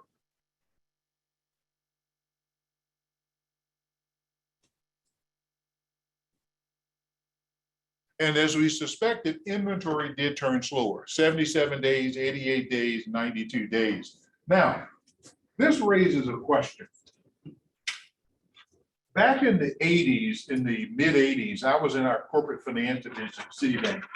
And we did a lot of merger and acquisition financing, M&A. And there was a company in Memphis called HL Hyde. And Hyde was a distributor of groceries for independent grocery stores, mom and pop grocery stores. And they had sales of about $3 billion a year. It was a publicly owned company and the sales were flat. They were doing nothing. And they were approached by an investment banking firm out of New York and California called KKR, Colbert Kravis Roberts. And in my humble opinion, of all the people I work with on Wall Street, the people at KKR were the smartest people I've ever worked with. If they had offered me a job, I probably wouldn't qualify, but I'd have jumped in a second to work. These guys were brilliant. Not only were they academically smart, they were blessed with common sense. And everybody who's academically smart is not blessed with common sense. These guys were. They were really pragmatic, just sharp. They went to the management team at Hyde. Hyde was being run by the grandson of the founder, Henry Hyde. And his grandson was running the business. And they approached him and said, guys, look, this little grocery business, the stock is flat. You run a pretty good business, but we got some ideas to improve the cash flow. What we want to do is buy the stock from the current stockholders, what we think is a depressed price, undervalued business. We're going to then implement these cash flow improvements, and then in 3 or 4 years, we'll do a leverage buyout or a public offering. We'll do an initial public offering and resell the stock, and all of us will make a profit. And you people in management, throw in with us. Just throw in with us, and we'll come up with some money. You guys come up with some money, and we'll buy this company from the current stockholders. Now, the company owned a small retail business that was unrelated to their grocery business. It was an aftermarket auto parts business. It was very small. It was about 1% of their sales. And it had some locations in what's called the Greater Mid-South, which is the greater Memphis area. And this little business was called AutoZone. And the guys at KKR told the management team at Hyde that they thought that little business had potential on its own, separate from the grocery business. So when the company was private, they split it off to a separate entity and did 2 public offerings. Now, when they took over AutoZone, they put in what they call, I guess, concentric inventory control system. And some of you may have studied retail in school. I did not. You may understand this.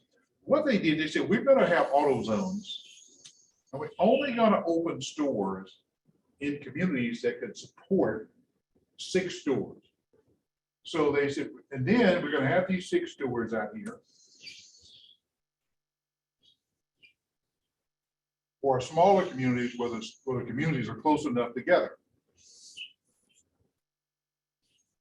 And we're going to put a warehouse in the middle.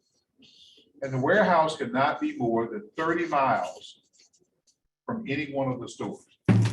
And here was why they did it. They said, we're going to look at the sales records of everything we sell in an auto zone store. And the first thing they looked at is fan belts that fit Ford 150 pickup trucks. And their sales record said we sell a lot of fan belts for Ford 150 pickups. So they put Ford 150 pickup fan belts in every one of the 6 stores. Then they looked at starters for 68 Corvettes. And the sales record said, we don't sell a lot of starters for 68 Corvettes. So we're going to put one of them in the warehouse. And because of this mileage, within 2 hours, we can get this part to any customer who needs it. But we don't want to put one in all 6 stores and have it sit there, only one of them sell and 5 of them sit there all year, don't sell, slows down inventory. Then they said, we look at taillight bulbs for Toyota Corollas. And their sales records indicated they sold a lot of taillight bulbs for Toyota Corollas. So they stocked taillight bulbs in all the stores. Then they looked at solenoid switches for 58 Studebakers. And they didn't sell a lot of solenoid switches for 58 Studebakers, so they put one in the warehouse. Now, they did this exercise for every item they sold and stocked in the warehouse only the slow-moving items, the faster-selling items were in the stores. Now, in our case, we have Bill Cosby, who has this store in Las Vegas. He opens these 2 new stores in Henderson. Now, Henderson used to be about 20 miles from Vegas. Now it's one continuous city. It's hard to tell other than you see a Henderson police car, you know you're in Henderson because you can't, it's all developed, where it just seems continuous. Now, I'm going to ask you to draw an opinion from what you read about Bill Cosby as a manager. Do you think he might have been the kind of manager who was detail oriented, who would recognize something like this and say, and I'm assuming the slower moving photography equipment would be the professional equipment, the stuff the photographers from Victoria's Secret or Sports Illustrated buy, those high end, not the stuff you and I buy. The stuff we buy to go on vacation is different. We used to buy, now we don't buy anything, we just take our phone. But do you think he was the kind of manager who might have said, let's stock the professional quality stuff here, but if we put this stuff in all 3 locations, or do you think he's the kind of manager who might have stocked all 3 locations with everything? Well, what's your sense from reading this case about him as a manager? I think he would have stopped off in location. And what leads you to believe that? He seemed like a kind of hands-off Yeah, manager. he said the business runs itself. I just unlock the door. Now, if you're a banker, you don't want to hear that from your commercial customers. You want them to have some sense of control of their business. And so what was his inventory strategy?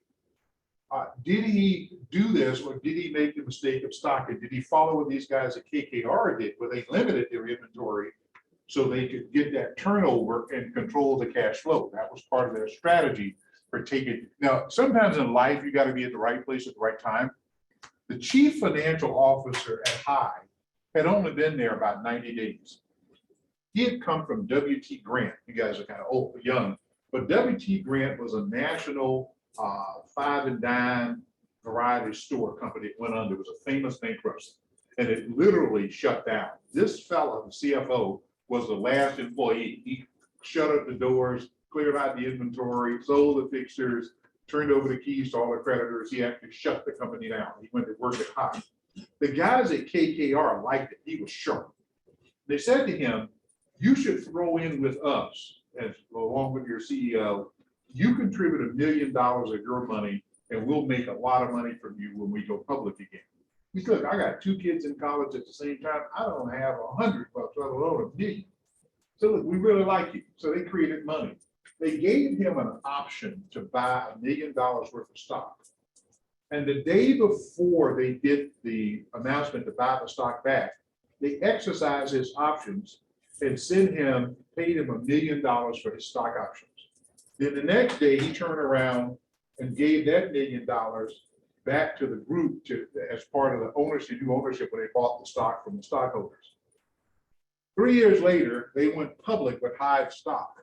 His share, because he had kicked in $1 million, was $7 million. He got $7 million when they did his second initial public offering. Then they took AutoZone public. Second public offering, he got $3 million.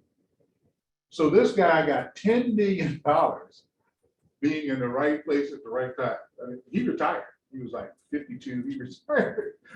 He got $10 million out of money that was created out of thin air. Just smart people who know how to make money. And he made $10 million out of this transaction without putting a dime in. But his talent was such that the guys at KKR wanted him there because he was sharp and they thought he could really help run the company, keep it going well. Sometimes in life, you just got to be in the right place, you know. And I equate him to he won the lottery.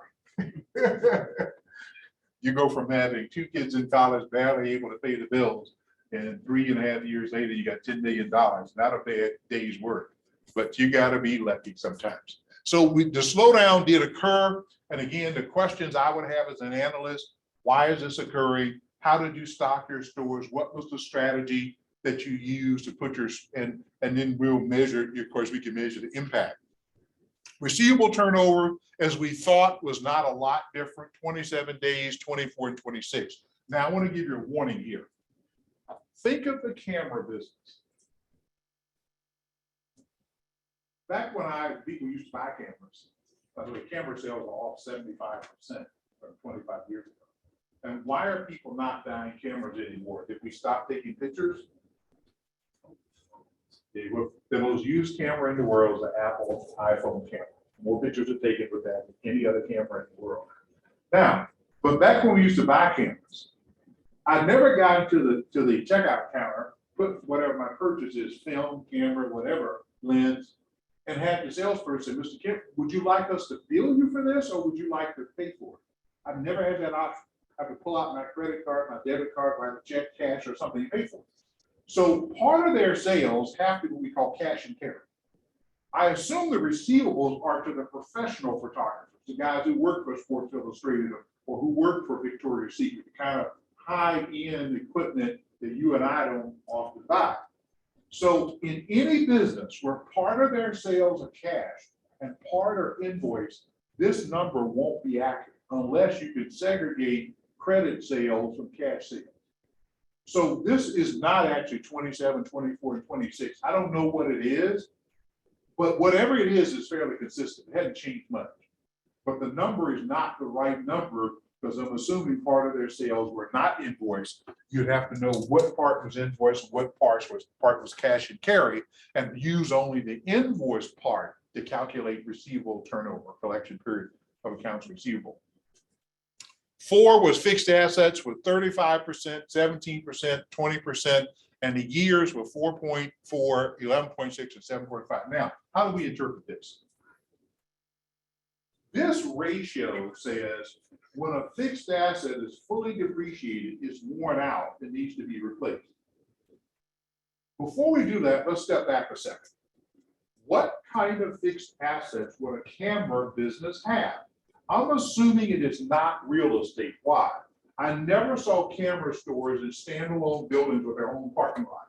When I see camera stores, they were in malls or shopping centers.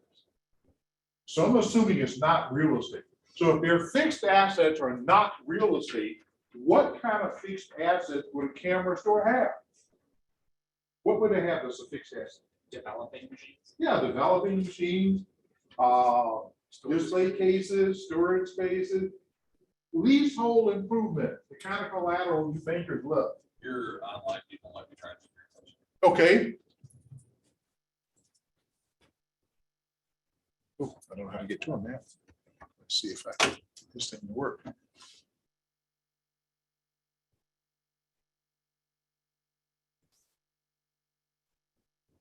Developing equipment, you're on it. Thank you. Jordan, thank you. Now, here's how to interpret the number. If the closer this number is to 100%, the more likely your customer will need to replace worn out fixed assets. The closer it is to 100%. Now, not only in this case is it not close to 100%, it's actually declining. Why? Why is this number going down in this case? Why is their fixed asset not almost fully depreciated? What's happening here? They got new fixed assets. They got the new store. They bought new display cases, new film developing equipment. Yeah, it makes sense. And this number below it, the number of years, is how long will it take to be fully depreciated? Here's what you look for as a lender. You would like to see a high percentage here, say 85, 95%, and a low number of years. What if this is 0.5 years and 94%? Your next call should be a discussion of fixed asset financing. When you're going to borrow with a high percentage and a low number of years, their fixed assets are about to be fully depreciated. Now, we know in the real world, when something is fully depreciated, it doesn't necessarily mean that you're going to replace it. So this is a proxy. So, you know, my family, we bought I think I bought for my wife like an 88 Toyota Corolla or something. And she drove it. Both of my daughters learned to drive in it, wrecked it several times. But it kept rolling. By 1998 or something, it ended up at my nephew, who was 16 at the time, my sister's son. He was driving it. and he put tires and wheels on it that cost 5 times more than the car. I think I sold him the car for $200 or $300 on a note. This is interesting. I made him sign, I think it was a $300 note, and the payments were $10 a month. He went past due. And he didn't call me. I went over to my sister's house and repossessed the car. My sister got up the next morning and called me. Hey, somebody stole his car. I said, no, I got it. What do you mean you got it? He had a payment due last week. He didn't make a payment. I repossessed it. You would repossess your nephew's car? Yeah, he didn't pay. He didn't call me to make arrangement. He just didn't pay. And I wouldn't give it back. I made him make 2 payments. He paid $20. My sister was so mad, but I said to her, I'm trying to teach my nephew a lesson. I want him to have good credit. I don't want him to be like you, the horrible credit. I want him to have good credit. And my nephew does have really good credit now. He's got a beautiful house. He's married. And he's up to date. I never forgot how you treated me with that car. I said, right, and I'm reminded you didn't make another late payment either. You made all those payments on time. He and I are close. My sister's still mad, but my nephew thinks, he said, you taught me a valuable lesson. I said, yes, son, that's the real world.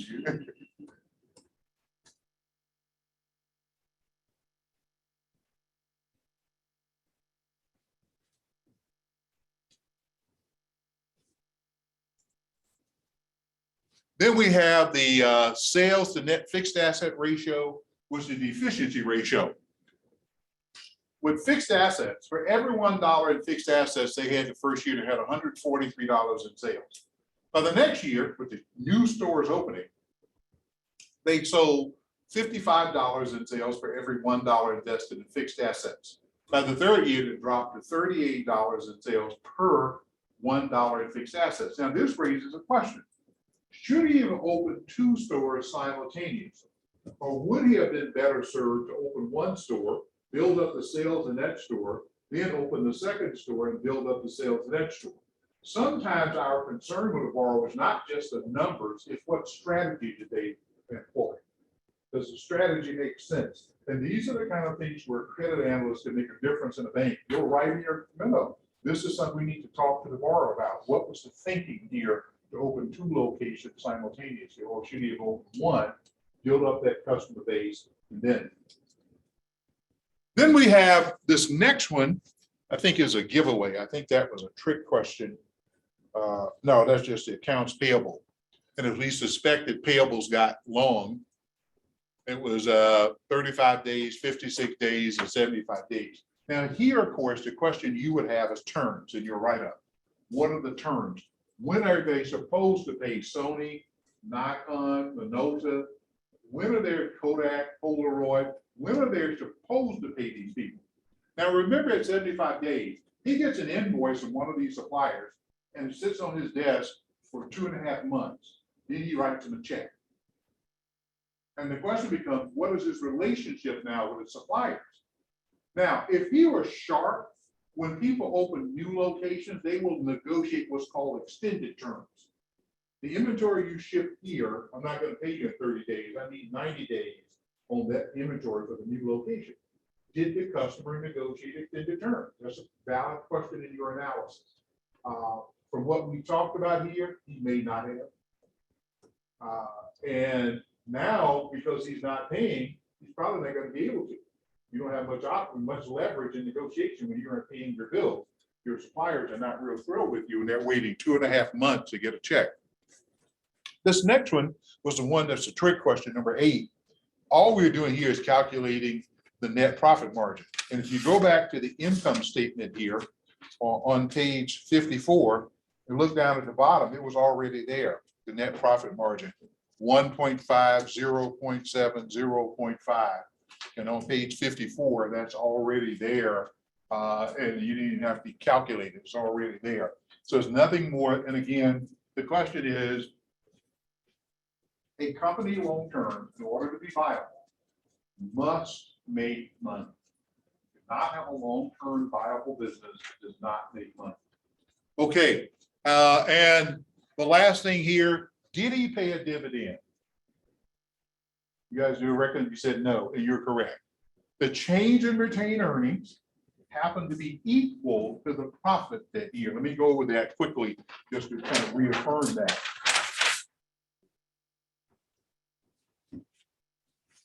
In 2016,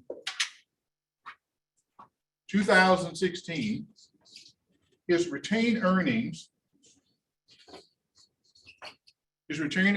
were 239,388.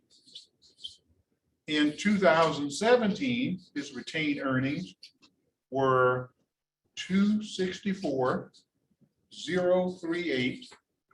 The difference between these two, as it turns out, the difference between these two is 24,650, and the profit in 2017 is 24,650. They're equal, so no dividend was paid. Whenever that net profit equals the difference in retained earnings, it proves that no dividend was paid. And that's the process we use to come up here with zero. Now, let's take a break here. Let's take an 11-minute break, and we'll come back and pick up here.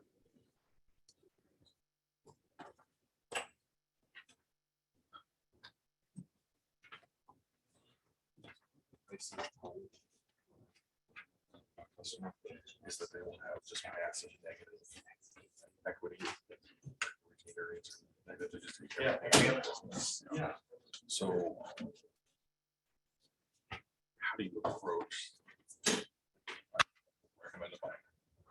Like loan officer always like, what can these guys do to help the business? And I'm like, leave some money in the business. So you don't have any money. Then it's essentially, you're almost making a personal loan. Right. What we call global debt analysis, where you're looking at, do they have enough personal income to support the debt of the business? That's what they have to show up. You look at their personal debt, pull their credit report, what are they servicing? Can they also service the company's debt with that personal income? The answer is no, it's a dicey proposition. Okay. Yeah, I hate businesses that do that. The business is actually bankrupt at that point. Right. Negative change, negative net worth. I know people do that. But that's not a good way to run a business. I would also, I mean, most of everything that I do is for my job. Right. So I'm like, I look at like their like assets to see if they can like convert any of them into cash, so that they like what happens if something like surprising comes up. Right. You know, like a pandemic or a, you know, well, there's a fire or something like that, and they don't have insurance doesn't cover everything or whatever. So no good way to get them to put some of that back in. I mean, like, sometimes it's like in the 6 approaching 7 figures. Yeah. And I'm like, you don't need. What you got is a non-viable business. So the question is, what is your source of repayment? It's all personal at that point. The business is not viable. It has no net worth. It's not viable. I think it's a lousy way to run a business. Yeah. Okay.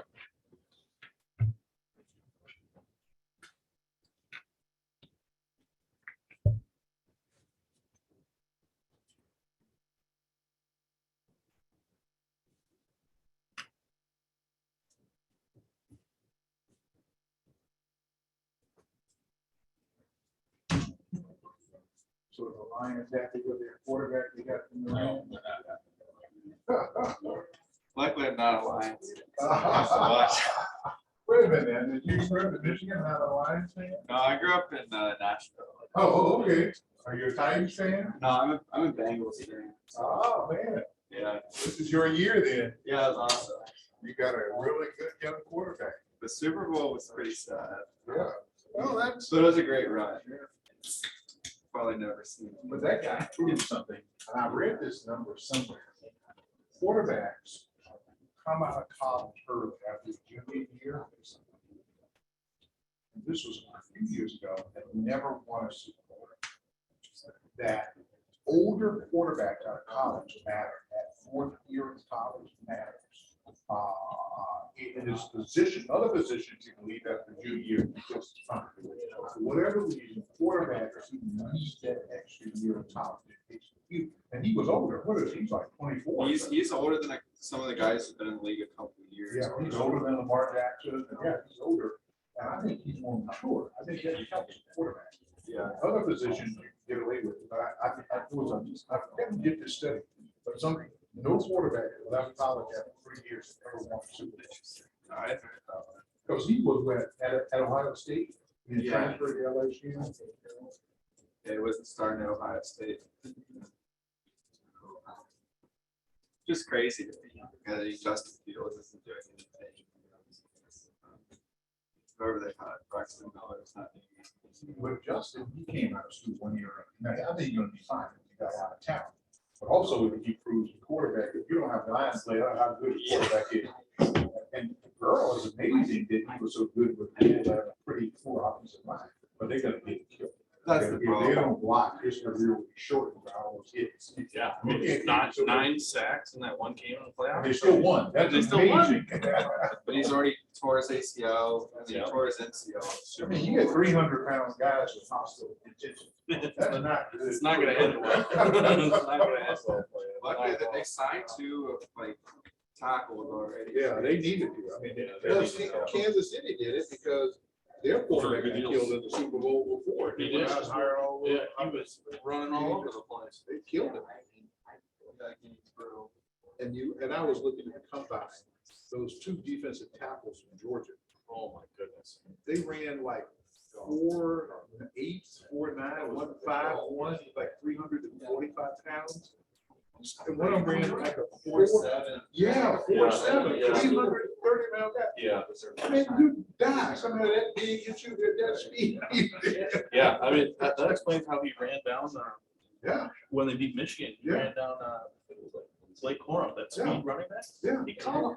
Yeah. And I saw that, I couldn't believe it. That I couldn't Michigan, believe it. Georgia. Oh, I'll tell you it's what terrible. it is. Terrible.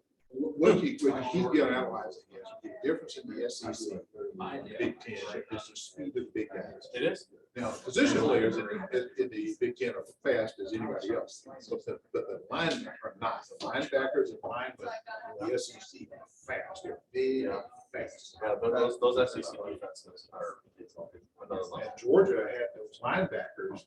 I mean, that defense in Walker for Georgia, he ran like a 4.5 40. The defense again, 4.5. He's my running back speed. I mean, that defense from Georgia is probably one of the best. Oh, yeah, that was. If I can read from your notes, I can just do that. You take over. As long as you've got it all clearly written out. What's the quote attributed to Eddie Robinson, Graham, I don't know if it's true, that he liked his football players mobile, agile, and hostile. I think this, I think it's South Carolina men's basketball, they had up on the screen at one of the sports centers recently, the height. They had, one guard was 5'5", she was 5'5". The other guard was 6'1". The forwards were 6'4" and 6'5", and the center was 6'7". And this is women's basketball. Of their starting five, 4, they're 5'5", which is an average height. Then you got a 6'1" guard.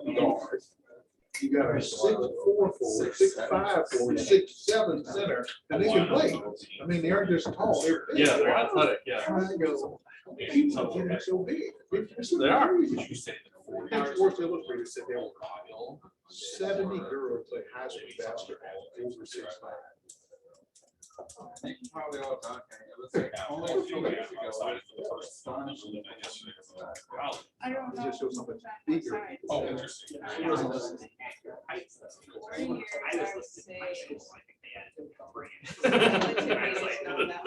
That's also a good point. They always do that. That's also a good But it shows the difference. My freshman year back when I was in school, freshmen could not play varsity football. So we had freshman teams for all of our sports. And I tried to prepare for Georgia Tech my freshman year. And I played high school, quarterback, linebacker. And so they had me at linebacker. And I was 6'3", 178. So you're gonna be. I was a little. A little bit. But they were only like 200, 205 was an average size of the linebacker. Now I could see, 240, Yeah. quarterbacks are are 190 now, or 195. And it just shows in a generation how much bigger the kids are. They didn't have those kind of straight. So we did this one email about whoever. First time I went to work. We had two guys in high school. The high school team had 4 kids over 200 pounds. And we were one of the bigger teams in our country. I wonder what the heights attributed to, like what has caused the. Similar. Yeah. I do think it's starting to get worse. I think kids, their nutrition is different. You just had cow's milk or your mother's milk, that's what you had as an infant. Now you got all these formulas. Yeah, better health. And sometimes now, this is my wife, she says it's a hormone disease. Well, right, yeah, that's possible. I guess that's possible. People are so much bigger and they're not just big. That linebacker for Georgia, number 17. Real fast. Yeah. This man, not only is a heck of an athlete, he was smart. He majored in mechanical engineering, graduated 3 years. And goes to the first round of the NFL draft and ran like a 4.45 40 linebacker. And he's smart, he got his degree in mechanical engineering. Yeah, there's some in the water down there. One person got kind of athletic power and academic powers. Yeah. Yeah, that's another good point. I'm in this reading geography. And Da Vinci, I knew about his art, you know, the painting Mona Lisa, or Sistine Chapel, and all that stuff. I didn't realize he was a genius in biology. The first complete diagram, human muscle. The guy was a military genius. He came up with the ways to attack and take a fort. This military genius in the military. The guy could write backwards, like when I write something Polo to Europe, he could write that way at the same speed as he could write the other, like either way. Europe. And then they told me he's an alcoholic. The guy. It's like, how do you have time to get so skilled at so And many the guy things? just, you know, how did that person have all those skills? Like Steve Jobs was a brilliant advertising, not just a gadget. Other people want to early Oh, dancing, white earbuds. Yeah. He wrote that ad himself. He wrote it, not an advertising company. Yeah, that picture was vicious. Oh, yeah, oh, yeah. You look at the advertising Hall of Fame, that's it. Yeah, that's. They were talking about, he was in California, fundraising for President Obama. He was at a very. I would need a sandwich just to make it. House. And he said he avoided the president because he just liked him. He didn't want to have a conversation job. So finally, I was like, I want you to meet the president of the United States. Jobs, this president, I can tell you, I'm not going to vote for you. Because I think you're in the business. I think you're the right person. It's too dry. And that's why this, as a president, I'm asking, why would you make Apple from all your products, China and other markets, not in the US? So, well, you don't have people in the US that have the skill set. Which is that, what are you trying? So he said the party ended, and he was sitting in his office in California, the phone rang, he said, President of the United States on the phone. Yeah. He called me. He said, look, I'm here. I want you to come to the White House. We need to know what we need to invest for Americans to do the work that Apple could build it to America. He was so impressed with this politician that I could. And he said that he is the coast. And he told Brown, he said, you're not going to do that. He said, no, man, my ads. Let me write your ads. And you will have to take this. He wrote some of the real extra ads. And he didn't even like the guy. He said he was so impressed that a politician would call somebody who said, I'm not voting for it.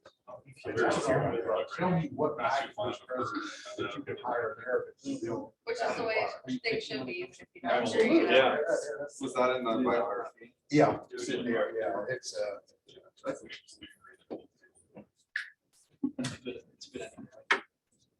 okay, if you will quickly turn backwards in your handout to page 19, I want to introduce cash flow analysis here.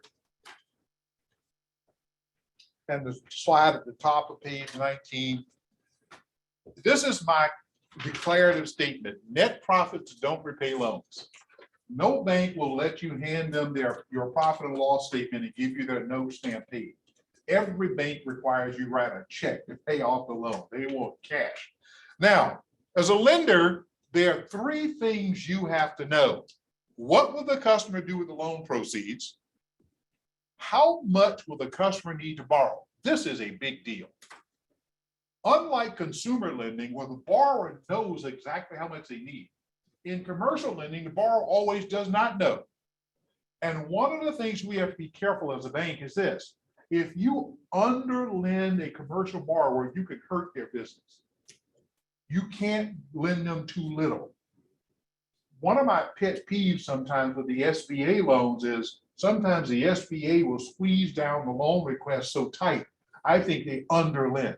You can't lend a customer too little. You have to make sure you lend them enough. Cash flow analysis tells you to the penny how much financing the customer needs. That is one of the great benefits of cash flow analysis. Thirdly, will they be able to generate enough cash to repay the loan? That's another pretty important idea. Now, I look at cash flow like a river system. Now, many of us were taught early in our careers what we call traditional cash flow, which was profits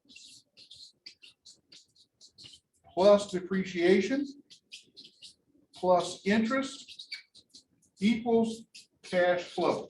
That's what we call traditional cash flow. Well, the problem with traditional cash flow is it's built on a faulty assumption that the cash a customer generates is available to pay the bank. We are not near the top of the list for what our customers do with their cash. For example, they tend to pay their employees before they pay us. They may pay their vendors before they pay us. They may pay the IRS before they pay us. They may pay their utilities to keep their phone working and the electricity in their business. So the river analogy is this. If we stand on the bank of the river right here, running right through here in Lansing, standing on the shore of that river, a river looks like a uniform flow of water that snakes along with the contour of the land. But if we got on a helicopter or an airplane, you got high above a river system and look down, what we'd actually see is small streams of water at different places running into the river that form the river. Some rivers will have little streams of water that flow off the river. Some rivers even flow and swirl and form what's called an oxbow lake, may be formed on the edge of the river. So cash flow in a business is like that. There are little flows of cash that flow into the river. There are flows of cash that flow out of the river. There are things that pull cash off to the side. What if, as a banker, I could measure every one of those little flows of cash in? I could measure every flow of cash out. I could measure every flow where cash is pulled to the side and follow that cash and say, right there, that's the money that can pay me back. That's when I get paid. And cash flow does that. We can follow that money, all of it coming in, all of it going out, all of it diverted, and get to a place in that flow of cash that says, that's the money to repay my loan. That's one of the big values of cash flow analysis. Why is it that you bankers and analysts are required to do cash flow analysis? There's several reasons. One, you identify majors and sources and uses of cash. Number two, to identify the underlying business reason. What requires the need for cash? Remember when I said that one question is, what am I going to do with the loan proceeds? The second question is, why do I need that money? And they're not necessarily the same thing. And cash flow analysis helps us understand what occurred in the customer's business that caused the need for cash, not just what they want to do with the proceeds. It identifies sources of repayment. As I said, you can look at a cash flow analysis and say on line 8, here's the money that's going to pay me back. This is one of the few analyses you can do to point to a specific thing on a financial statement and say, that's the money that will pay us. It identifies opportunities for new lending. It tells you what kind of loan discussions you should be having on your sales call with your customers. It allows you to become a consultant. And I said to you yesterday, one of my goals is that you will be able to walk into a customer's place of business and help him or her think through their decisions and how it impacts their business. And I think that's the value added banking from a commercial loan officer. How do you get that customer to be loyal to you? Think what happens in our industry. You get a commercial lender with a following, that's customers they've had for a number of years. He or she changes jobs. They go to work for another bank. Many of the customers go with them. The customer doesn't care what the name of the door of the bank. The banker is their view of the bank. That banker, if they're comfortable, they will move their business to the new bank where that customer went, that loan officer went. So it's important we understand you are the distinctive difference in your bank. It meets regulatory requirements. Regulators require that you have cash flow analysis. Now, I'll be honest with you. Many of the people who examine your banks don't understand cash flow analysis. Now, they will write you up if it's not in the file. And I know they don't know because I train them. I go up to Washington every year and I train examiners from the FDIC, the OCC, the Federal Reserve Bank, and they got a lot further to go to understand cash flow analysis than me. I mean, some of them are pretty sharp in it, but most of them are not. They don't know. But I test this theory. I was at a bank in Oklahoma and getting them ready for an OCC exam. They were a national bank. And I went in, we didn't have time to train their staff to do cash flow analysis. So I took a couple of my people and we went through all their files, did the cash flow analysis ourselves, getting ready for it. And I thought I'd try an experiment. I took one of their better customers, did cash flow analysis. I photocopied their cash flow analysis worksheet and changed the name at the top, not the numbers, just the name, and put it in 4 different commercial loan files. So 5 files had the same cash flow analysis. And during the exam, the examiner in charge wrote, boy, the bank has really improved this cash flow analysis. Now, I'm not a dishonest person, so I did tell her at the end, I was just playing. I just put the same one. Here are the ones that go with the file. She didn't have much of a sense of humor. She didn't think it was that funny. I thought it was kind of funny. But the examiner in charge, she goes, yeah, I'm just playing. I just got a sense of humor. It's just funny that you didn't notice that it's the same cash flow analysis. Not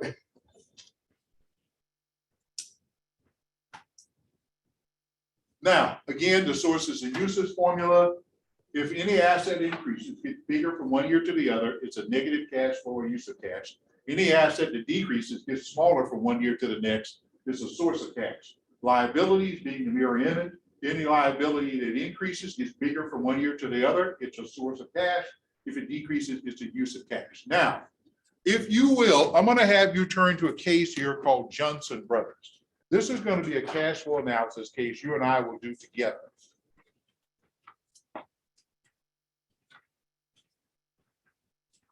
And it's on page 60. And people in the audience here and online, if you will take a second and read page 60. You'll just read page 60.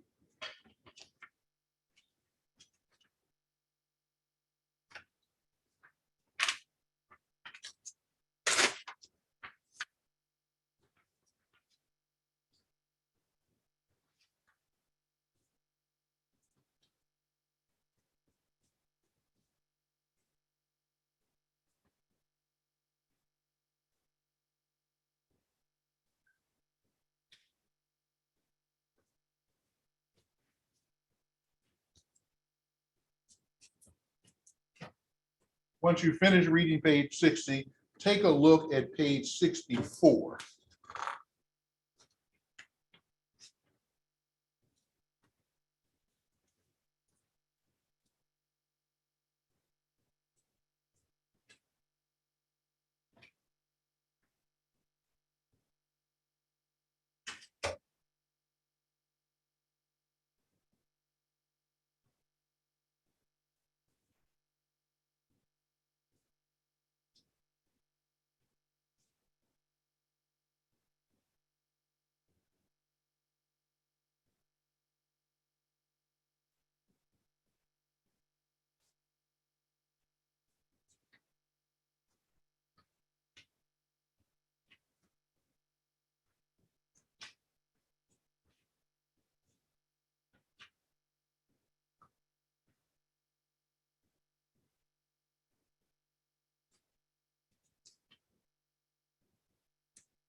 Okay, we're gonna do this cash flow analysis together.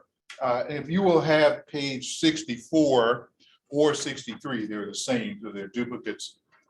Notice on the worksheet on page 64, line number 2, look at line number 2, where it has the words accounts receivable. Notice in front of the word accounts receivable is an asterisk. On any line on this worksheet where you see an asterisk, that means the difference between last year's number and this year's number. On every line on the worksheet where there's an asterisk in front of the word on that line, it means the difference between last year's number and this year's number. Now, you got financial statements for 2017 and 2018 for Johnson Brothers. And we're going to do an analysis of the year 2018. We're going to do an analysis of the year 2018. Now, again, have your calculators handy. You'll need to calculate things as we go through this analysis. Now, the rules of cash flow analysis are this. Every account on the income statement and every account on the balance sheet must be used to do a cash flow analysis. But no account or line on the statement can be used twice. So what I do when I'm doing this, I'll check off. If I've used one of the lines on the income statement or balance sheet, I'll put a little check mark next to it to remind me, don't touch that line again. You can't use any number twice, but every number has to be used once. So we're going to start on line 1 on the worksheet. It is for 2018 sales revenue.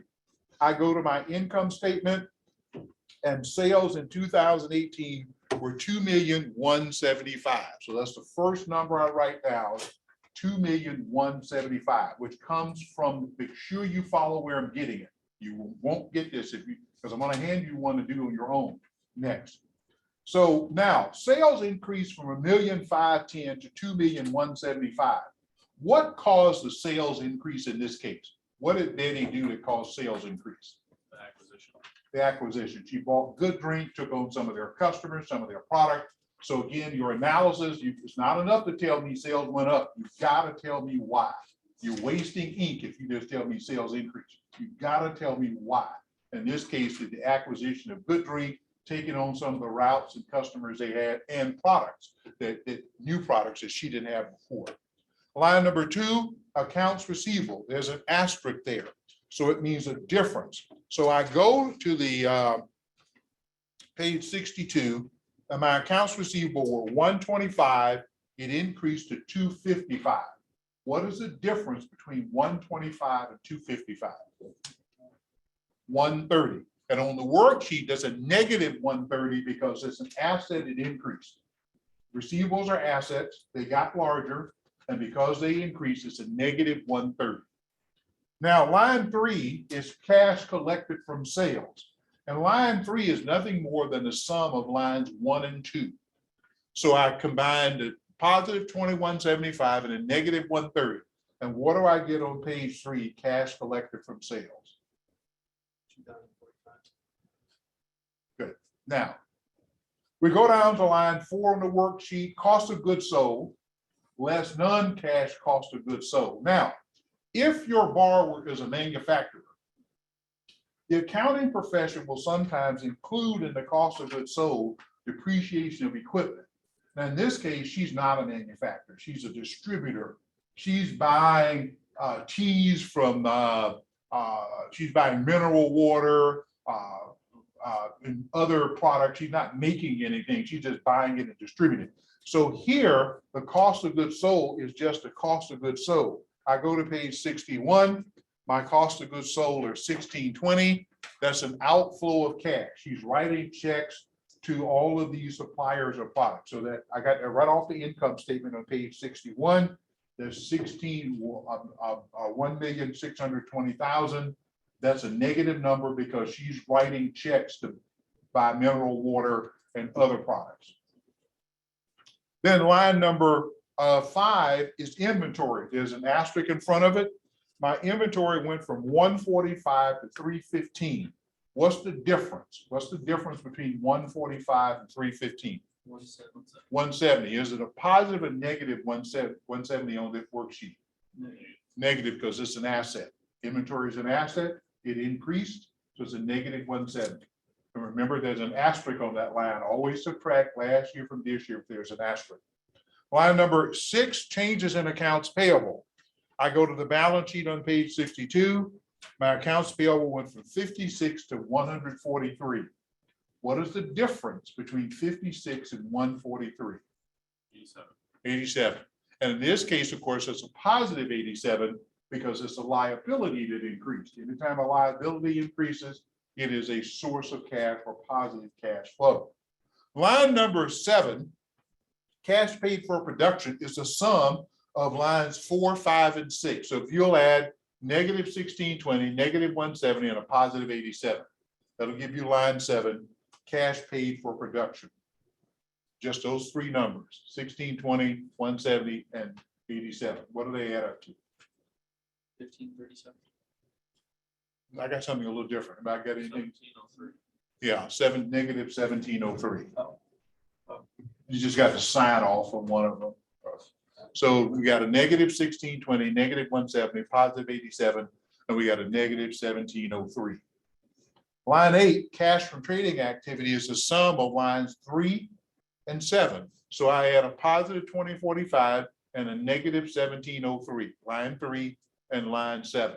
And what are they total on line 8? Cash after cash from trading activities.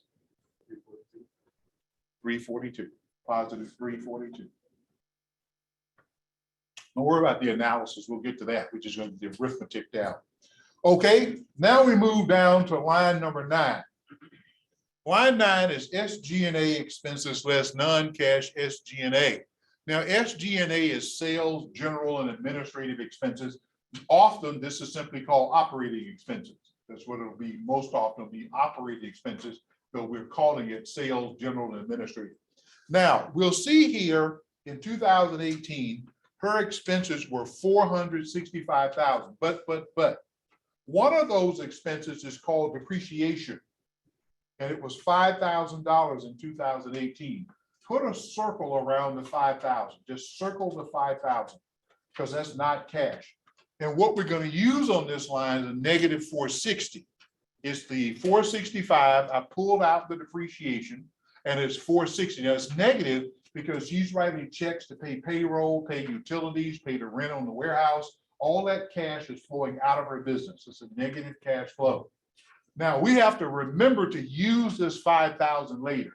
We are going to use it, but right now we're just going to use 460. So pull out your depreciation because that's not cash, and we'll put it on another line.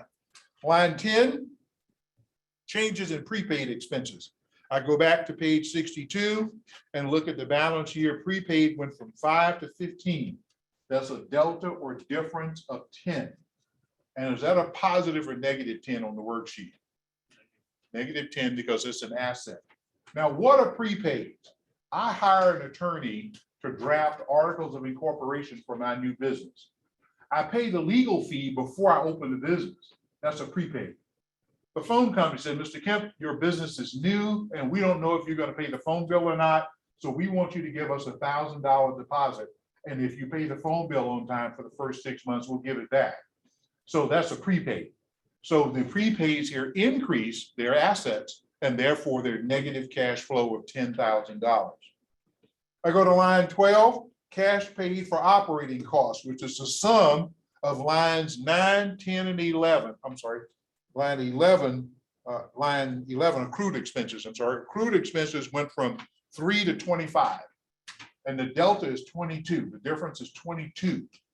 And in this case, because it's a liability, it's a positive 22. So look on page 62, accrued expenses were 3, they increased to 25, that's an increase of 22. So that means that that's a negative positive cash flow because it's a liability. So in our worksheet, line 12, cash paid for operating costs is a sum of lines 9, 10, and 11. So if you had a negative 460, negative 10, and a positive 22, what do we get on line 12? Negative 448. Everybody know where we got that? Okay, good. Okay. Let's take a look, go down to line 13. Line 13, cash after operations, is the sum of line 8 plus line 12. I got a positive 342 and a negative 448. And what are they total, those two lines? Line 8 and line 12. Minus 106. Now, it's a little unusual for a strong company to have a negative cash flow so soon in the cash flow cycle, but the biggest item here was SG&A. Go back to the income statement on page 61. What was her largest single expense? Salaries, yeah, salaries. Now, when you read the narrative, she mentioned salaries. What did she say about salaries when you read that little narrative? Very high. For whom? Her, yeah. She pays herself a large salary. This might be a case if you're a loan officer or a credit analyst to say, maybe we should have a restriction on owner's income during the time of the loan. Is she taking out so much it could hinder the company's ability to repay us? And as I said, if you're on Laser Pro or Banker System, that document is already there. You can just pull it up and have this restriction on owner's income if you feel it appropriate in this situation. And it might be in this situation because of that 385,000, how much of that is her? And if she admitted that she takes a large salary, but it didn't matter because she didn't have any much debt at all then. But now that she's made this acquisition and created some debt. Okay, we go to line number 14, other income or expense. Now we look on the income statement and there's an item here called gain on sale of fixed assets. In 2018, that was $7,000. Gain on sale of fixed assets at the bottom of page 61. And that's 7,000. Now, let me just go with the expense, the accounting here. Gain on sale does not mean that's what she sold it for. Now let's say when she bought fixed assets of Good Dream, she bought a forklift. Well, let's say the forklift she already had at her company was a 2012 Toyota forklift with 2,700 hours on it. The new forklift she bought at Good Dream was a Yamaha forklift. It only had 2,000 hours on it. So she decided she'll keep the newer one, sell hers. Now the book value on her forklift on her books was left at $10,000. She sold it for $17,000, so she had a gain of $7,000. So you take your book value, you subtract the selling price from the book value from the selling price, and that's your gain. She had a $7,000 gain on selling some fixed asset. That's what she, and if it's significant, you want to know this is not much money, $7,000, so it's not significant. I wouldn't bother writing about it in the analysis. Now, if that was half of her total cash flow, I'd want to know what is it she sold and will she do it again? We look at line 15, changes in other current and non-current accounts. Now, this is tricky. This is what I call the rounding or plugging number. What I want you to do is take the balance sheet and take your pencil or pen and check off every account that begins with the word other. Asset or liability, any account that begins with the word other. Now, on this balance sheet, there's two accounts. It's other non-current assets and other current liabilities. If we were doing this from an 1120 corporate tax return, there are 5 accounts called other on the tax return, 5 different lines. You just check all 5 and you do them individually. You look at the first one is other non-current assets. There's an asterisk there. So I went from 20 to 40, That's an increase of 20, and it's a negative 20. Then my other current liabilities went from 1 to 15. That's an increase of 15, but because that's a liability, it's a positive 14. And what I got here is a negative 6. I took my other non-current assets, went from 20 to 40, that's a negative 20. My other current liabilities went from 1 to 15, that's a positive 14, and they netted to a negative 6. Had I had a tax return or another financial statement with more accounts called other, I would have just done unlimited. However, if the line starts with the word other, you do the calculation, then you net them together. So if I was doing a tax return, there would be 5 lines here. Then I net those 5 lines. So we get a negative 6. Line number 16 is income tax expense. I go to my income statement on page 61, and I see my income tax expense for 2018 was $20,000. And that's always negative. You write a check to the IRS, the money leaves your business. That's an outflow of cash. And as we approach April 15, personally, we all can remember how negative it is to have to write a check to the IRS. When my accountant tells me how much I owe after I recover from fainting, it is always negative. Then on line 17, changes in deferred income taxes. I go back to my balance sheet and look for an account called deferred income taxes. I don't have one. If you don't have that account on the balance sheet you're working on, don't skip the line. Put a 0 there. That reminds you, I didn't miss that. I saw it, but there was no account, so I put a 0. Never leave a blank on the worksheet. Always put a 0 if there's no such account there. Just put a 0 to remind yourself, I looked at it, I saw it, and I determined there was no account called deferred income taxes. Line 18, there's an asterisk, changes in income taxes payable. And income taxes payable went from 0 to 4. The delta or difference is 4. And in this case, of course, it's a positive 4 because it's a liability.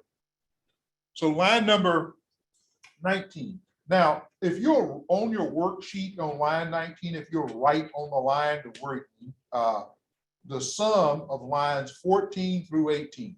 On line 19, write the word sum, S-U-M, of lines 14 through 18.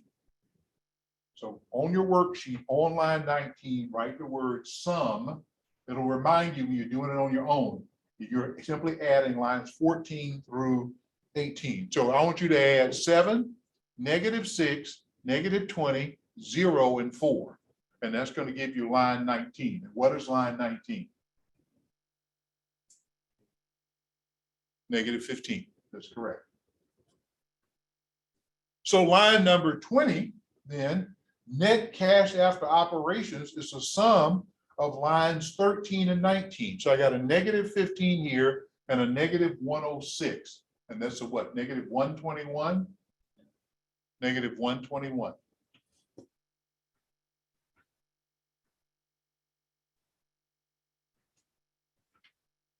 If you have any question where I got a number, don't hesitate to ask. Don't hesitate to ask. If you're online and you want to unmute yourself and ask a question, please go ahead. Okay, now we're going to go down to line 21. We'll start here with interest expense. Now, in most financial statements, the interest expense will be listed as one of the operating costs or S&G expenses. If it's in there, make sure you circle it and take it out, because if you leave interest in the operating expenses or SG&A and you put it on line 21, you'll be counting the interest twice. So what I do is just put a circle around interest to remind myself, use it later. Don't leave it in SG&A or operating expenses. Line 21 then is interest expense. We go to the income statement and we see in 2018, her interest expense was $30,000. She's writing checks to the bank to pay the interest on the debt. So that's a negative $30,000. Then we go to line number 22, changes in interest payable. I go to the balance sheet and there is no account called interest payable. So I put a 0. Line 23, dividends declared or owner's withdrawal. I want you to tell me, did she pay a dividend? No. Now, he got that. How did he get it? The retained earnings in 2017 were $75,000. The retained earnings in 2018 were $122,000. A delta or difference of $47,000. Then he went back and looked at the net profit in 2018. It was $47,000. So because 47,000 equals 47,000, there was no dividend paid. So he's correct. You put a 0 there. Now, line number 24 is changes in dividends payable. I go to the balance sheet. There is no account called dividends payable, so I put a 0 there. Now, line number 25 is the sum of lines 21 through 24. There's only one entry there, and that's the -30. So line 25 is a -30. Again, line 25 is a sum of lines 21 through 24. Now, line 26, cash after financing costs, is the sum of lines 20 and 25. So I got a -30 here and a -121. That's that 151. So that would be a -151. Now, on the next line, 27, current portion long-term debt. Now, if you will, highlight or underline the word prior year on your worksheet on line 27. Highlight or underline the word prior year on the worksheet itself. Go to page 64 on the worksheet, underline or highlight the word prior year. So we're doing a cash flow analysis of the year 2018. So current portion long-term debt, I want to go back to current portion long-term debt in 2017, not 18. And in 2017, the current portion long-term debt was 0. Why do I want to go back to 2017? That represents the principal of any loan to be a term loan that has to be paid in the next 12 months. So December 31, 2018, whatever my current portion is, will be paid in the next 12 months, which is the year 2018, which is the cash year, the year we're doing the cash flow analysis. Now, you look here at the end of 2018, there was a current portion long-term debt, 40,000, but that's going to be paid in 2019, the next 12 months. So my worksheet here, I put 0. Now I put a -0, which does not exist. There's no such thing as a -0. But I want to remind you, if you're making principal payments on your loan, it's an outflow of cash, a negative cash flow. Now, this next line is critical, one of the most important couple of lines on the worksheet. Cash after debt amortization, which is the sum of lines 26 and 27. So I add a -151 and 0, and I get a -151. Now, I want you to make note of this. Somewhere on your worksheet, right in the margin of there, put an asterisk or something. If this were a positive number, this is a -151. Had it been a positive number, it would represent cash available to take on new debt. If line 28 is a positive number, it represents cash available to take on new debt. Now, if it's a negative number, which is what it is here, it represents a part of the financing they need. It doesn't completely answer the question, how much financing do they need? But this is part of their need for financing because it's a negative number. And if you're using SageBrush, SageWorks, Moody's, S&P's, Famous, Fast, any kind of spreading software in your bank, they all call it cash after debt amortization. So that line will be the same no matter what kind of software, if you're using software, if you're doing it manually. Then we go to line number 29, fixed assets. Now, if you will write on the worksheet the following, on line 29, write the word net, N-E-T. On the worksheet itself, write the line, the word net. Now, what I want to remind you here, on an income, on a balance sheet, you'll have gross fixed assets, less accumulated depreciation, net fixed assets. Always use the net, never the gross fixed asset. So you'll have gross fixed assets, less accumulated depreciation, net fixed assets. Always use the net. Now, we look here and on the balance sheet here on page 62, net fixed assets went from 45 to 95. There's an asterisk here, so the difference is 50, but. If you recall, we circled that $5,000 in depreciation. Now step back from the numbers. What am I trying to write on this line? How big a check did Betty write to buy fixed assets from Goodrich? That's what I want to know. How much cash left her bank checking account? I want to know. How big was the check? That's what I want to know. So the difference between 45 and 95 is 50. But that's an increase. So it's a negative 50. And we had a 5,000 expense for depreciation, which is also negative. So the correct answer is a negative 55. Now we can test that that's correct. How do I know if that's correct? She had 45,000 in fixed assets at the end of 17. I'm saying she wrote a check for 55. That would have left her at the end of 18 with 100. But when I looked at the statement, I didn't see 100. What I saw was 95. Why? Her accountant took a charge of $5,000 in depreciation, which was not cash. So that money is still sitting in the bank account. That 5,000 ain't going anywhere. There's no check written to anybody called depreciation. That's just a general ledger entry for the accounting, for the accountants. So she spent $55,000. That's what she spent. So take your difference in net fixed assets, take your depreciation and add those two together. That's where you get that number. Line 30, changes in investments. She doesn't have any. There's a zero. What I note up on the screen, I put up here, if you look in our statement, you see cash value life insurance, 401k, IRA, simple IRA, ESOP, any of those kind of things, put it on this line. That would be the investment area. And for anybody who doesn't do this, ESOP means employee stock option plan. Some banks have them, where the people who work at the bank own part of the bank. They will get contributions to stock into the employee stock option plan, or ESOPs as they're called. Line 31, changes in intangibles. They don't have any. What are intangibles? One of the most common on a balance sheet will be called goodwill. Now, when the accounting profession uses the term goodwill, they do not use that term the way we would use it in our everyday conversation. If you and I are talking about goodwill, it would mean this afternoon we get ready to leave and you're having trouble starting your automobile. I wouldn't just drive off. I'd help you get your car started. That's not what an accountant means. When an accountant uses the term goodwill, that means you paid more for something than the hard assets are worth. Now, let's say a McDonald's franchise cost $2 million to build the building and equip it. McDonald's says to the new franchisee, I'll sell you this franchise for $2,800,000. So on the balance sheet, we'll see building and equipment, $2 million. There's an asset called goodwill, $800,000. Now, given we're all savvy business people, why would any rational actor pay McDonald's $800,000 above the value of the building and equipment?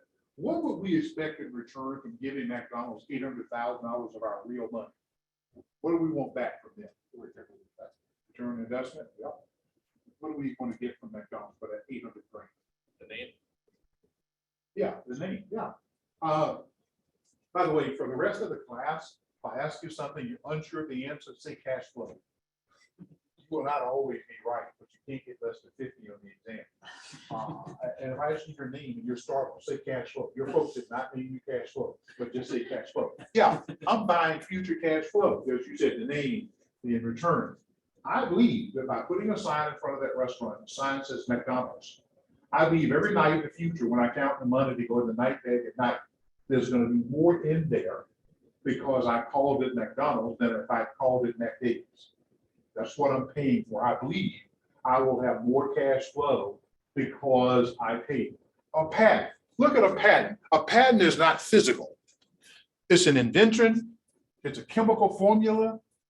What if we go home tonight, turn on the local news, and have good news for a change? I can only watch so much of the coverage of Ukraine is depressing. I'll watch for a while, that turn to something, sports or something, just to break my, because it can just wear you down. See people, you know, and have much difficulty. Well, if we go home, we get some good news. Pfizer announces one of their scientists has invented a drug that will cure breast cancer with a pill. Horrible disease could be cured by taking a pill. And they'd be the only people on earth for the next 7 years that could produce that drug. And Pfizer said, we believe that drug is worth $100 billion. Would that be reasonable? It would to me. If you could cure a horrible disease with a pill, and you're the only person on earth who can make it, you could charge what you want. Whatever it is, people would pay. That would be good news. That patent has value. It's not a thing you can touch or feel, but you can amortize or appreciate the value of that, and you'll see it under that area. We'll go ahead and finish before we break for lunch. Then we're down on line 32, which is a sum for cash paid for plan and investment. Sum of lines 29 through 31. There's only one entry here, the negative 55. Now, the next important line is line 33. Make a double asterisk here.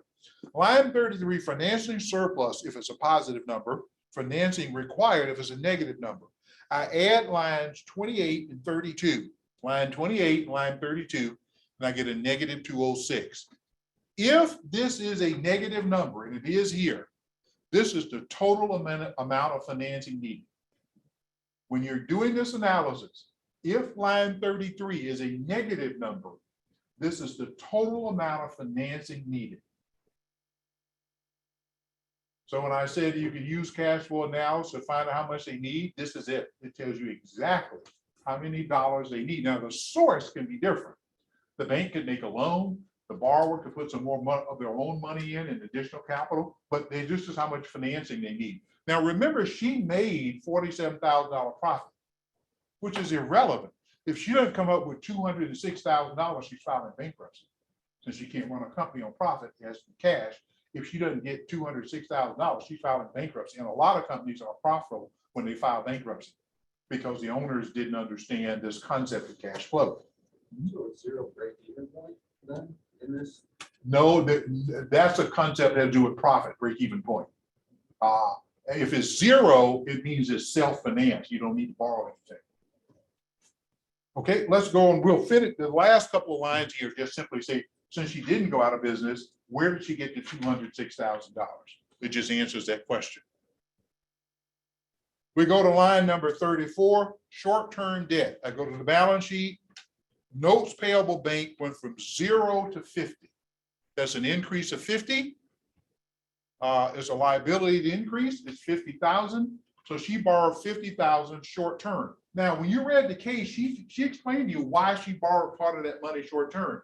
She said, I have more inventory than I need because of what I bought from Good Drink. I'm going to sell that down and not replace it. So she's got, just like with high distributors, where they can sell off some of the excess inventory of beer and come up with the $80,000 short-term, she's doing the same thing. I intentionally have more inventory than I need. I know that, but I got such a good deal on it, buying it from Good Drink when they went under, that I'm going to temporarily be over inventory, but I'm going to sell that down. And if you look back up on line number 5, I don't recall, on line 5, what was her increase in inventory on line 5? 170. 170. She's saying 50 of that 170 is temporary. I'm going to sell it off and not replace it. That's your source of repayment. So she borrowed 50. Line number 2, line 35, changes in long-term debt. Now this one's a little tricky, so I want you to follow me here. There's an asterisk here. Long-term debt was 0 in 2018. In 2017, it was 0. 2018, long-term debt's 136,000, but that's not all the long-term debt. There's another 40,000 on here called current portion. And remember, this is the same loan. The accounting rules require that the accountant put it in 2 places.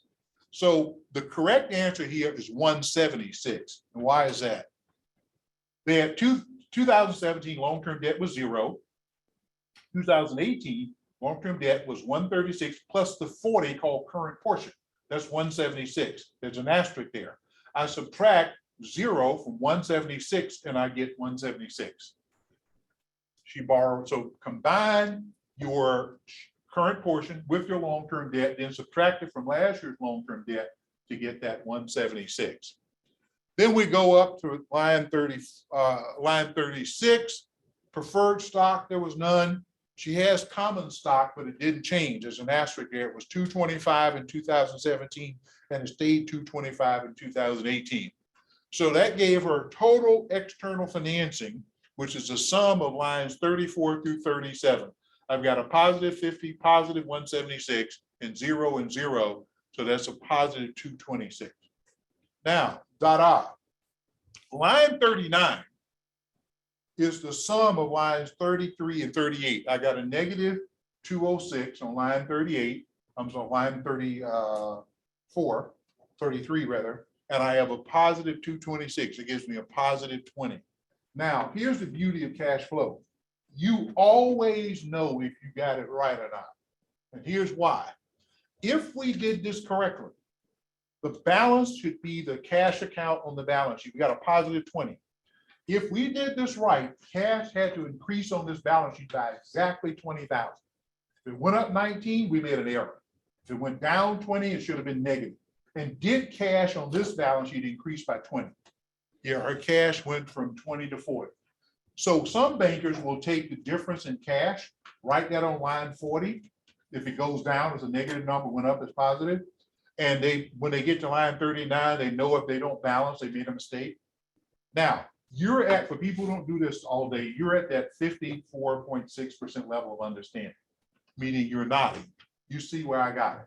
We're going to break for lunch and come back at 12:35, 45 minutes for lunch. And then I'm going to give you a cash flow analysis to do on your own. And some of you are going to go, oh my God, I thought I had. And if you're online, when we start working on the case, I'll be monitoring the chat. So if you have a question, don't hesitate. Or if you want to unmute yourself and ask the question verbally, if you're online, when you do that, just tell me who you are and I'll be glad to respond. So let's everybody break. We'll come back at 12:35 and pick up here.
Share my retirement in the year. My vote again for book a fishing trip next month. I got to fly to Kansas City and make a speech one day. So leave my boat, you fish out of my boat. I'll fly back.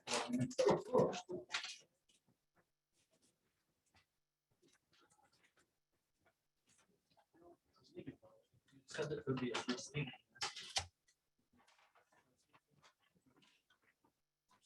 So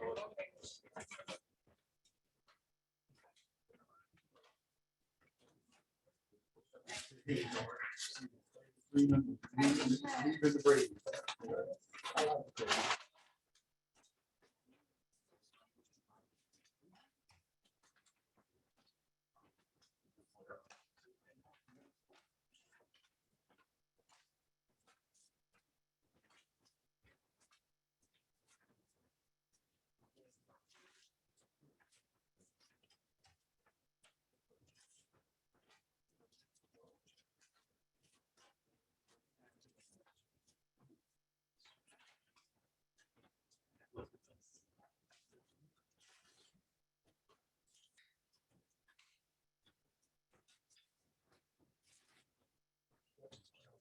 state. Next second, he knocks out of office, and they're already out.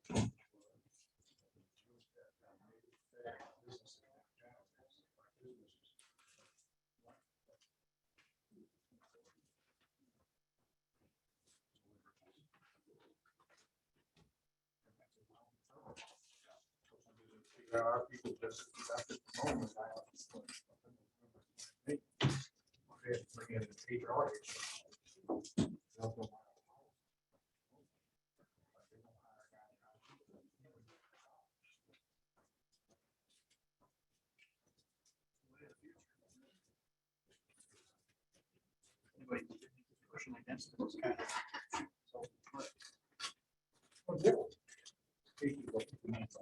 How many cover the share ideas with Monday?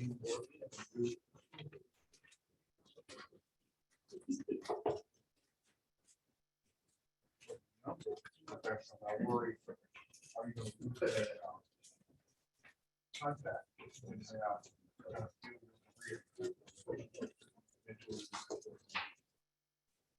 Our analysts just will have to go to a different bank because they live off. They asked two of the other analysts that were with us to. Over there. They wouldn't be able to work their way out as easy. Not talk to people every day.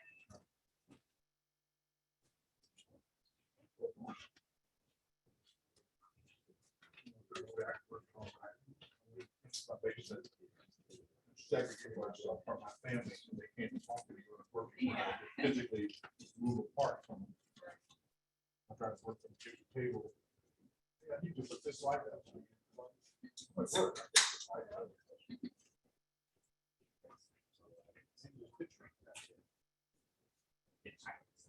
My mom works from home. That's right now. No, no. Background noise. Oh, yeah. I'll turn it on Thursday, Friday. No, I didn't know what we were gonna have. About 5 minutes.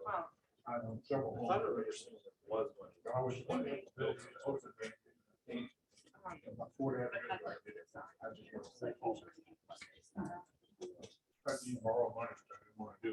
I was going to home and credit finish all the extensions I put in my basement, not large basement, I put in their office. I put my books. I don't have a dishwasher, but other than that, I have a stove. Big kids, right? Oh, there. Oh. I put it in. But I've been over training for the person. I put it in, always, I put in a fireplace. Electric fireplace. I put in a fireplace. I always wanted to put it in my contractor between the two walls, 2 big rooms. You cut a hole in the wall, 55 gallons. In the wall. Full bath, shower. everything done. And my wife wanted a pantry. All you want to do is go to the basement, 2 things. One, I can afford to go, so I can still be in the basement. And I like it, nobody bothers me. And I even asked Which that totally could have been a mistake. They might have changed it from the original. We just stopped, I got all this COVID. I kept buying liquor, nobody ever drank it. So I wondered, am I gonna drink anymore? And I don't drink 1 hour before that. About once, twice a week, I'm running like all right, if I get it sober, I just don't go it over twice. She was like 36 months pregnant. And I think, so they would kind of. I had Related over that. My grandson's from high school football. The host of cookout for the entire high school football team. Chili squad in my house. That was a fair amount of food. Yeah. 70 teenagers.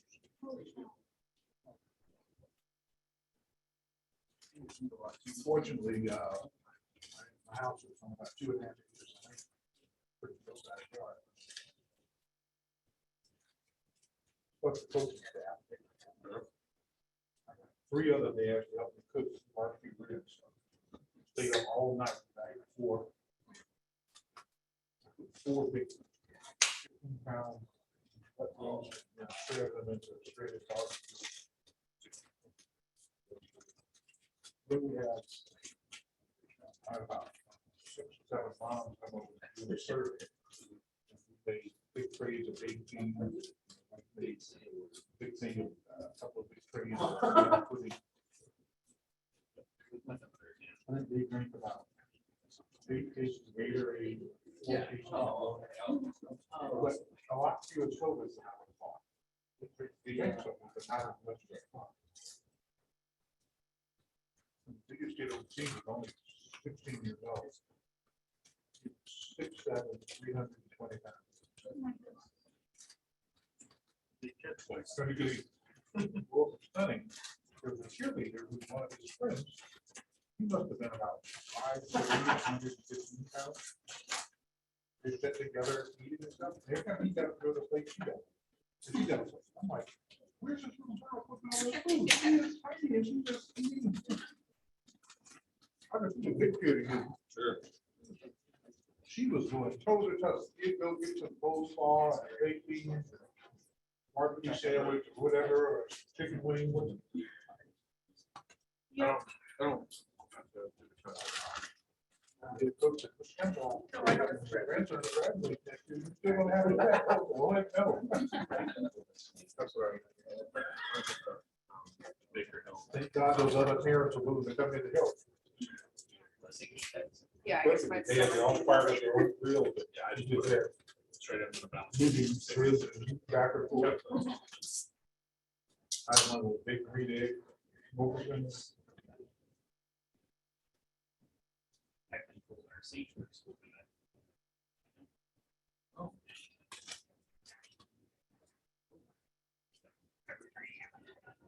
Was this high school football right nice after he graduated. We had plans still go. Cody was pretty well.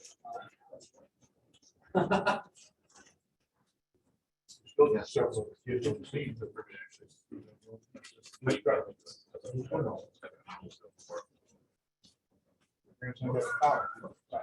There's no way up there the ball. I get up on Monday morning, running out. I get the ball like 20, 25 times a game. Everything will be so. Yeah. I can get up on Monday morning. That hurts.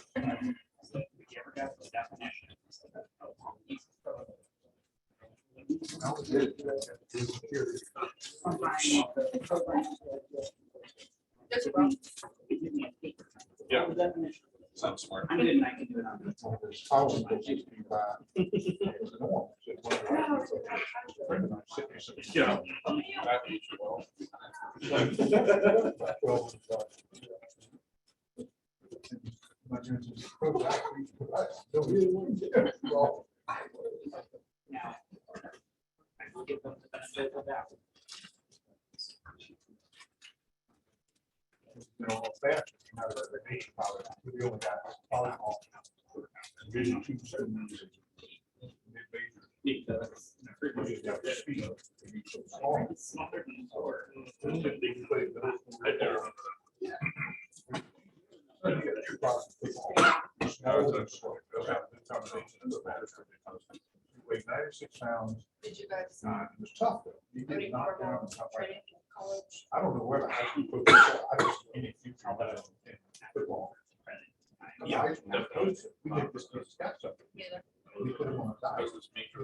Eating 6 meals a day, I, minimum 6 Alright. pounds. He was lifting weights. In his junior year, he went from 93 pounds to 96 pounds. after I did that. He weighed 250 pounds, Completely. 5 times. I mean, he didn't get a lot of 60, 70. Through all my math. Speed. He got a lot of Finance 15, college 20, courses, 25 high school. yard line. But So he we're would available. went through sometimes. So I did take math classes. 165 pounds. Yeah. Back, trying to back up. Your shoulders, your chest. That's what you're Just run right up to the star.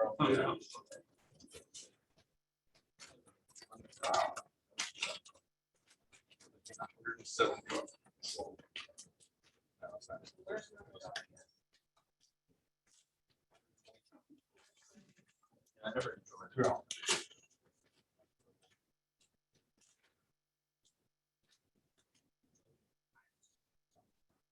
Those were really the kids that started. This is in Alabama. And Smith, he's gonna be the first to get drafted. Sophomore. Bill Smith? He played a. No, really. My grandson said, "Pop, I've never hit that hard in my life." Got hurt last year. No, he played all year. You have great thing, like upstate. Defensive player of the year. My math class in high school. And, I said, I want to get focus. College, even in a- Jordan Davis was the usually this year. Was he? He's a much better player than Dave. Yeah. The kid who played left tackle. My grandson's team plays at Georgia State University. Why do you walk? When I came out of my stance, it was already. And he was gone. Yeah. High school, he was 6'6", about 230. I remember, he was about 6'5" now, like 265.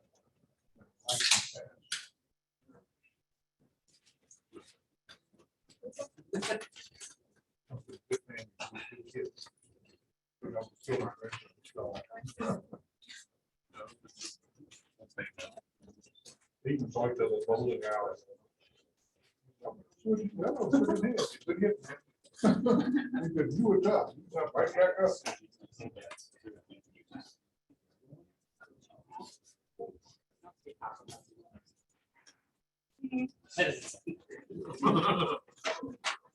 Will Smith took him up this year. And he doesn't get rich. Yeah. Oh, sophomore this year. He's a sophomore. He started as a freshman. But next year, he dealt with. You go to high school. The first team you start at Alabama. Yeah, no kidding. Right. Or at least The first team, 18 years old, first team, started in junior.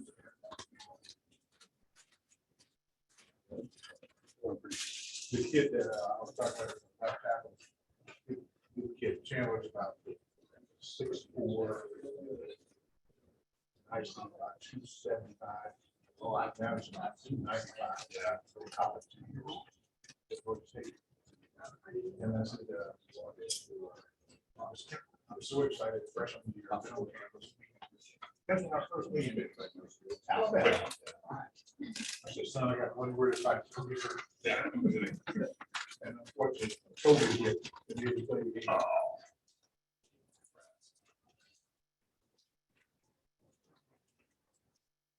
Son, success. 18-year-old freshman, you play Alabama, you don't have to go. Good game.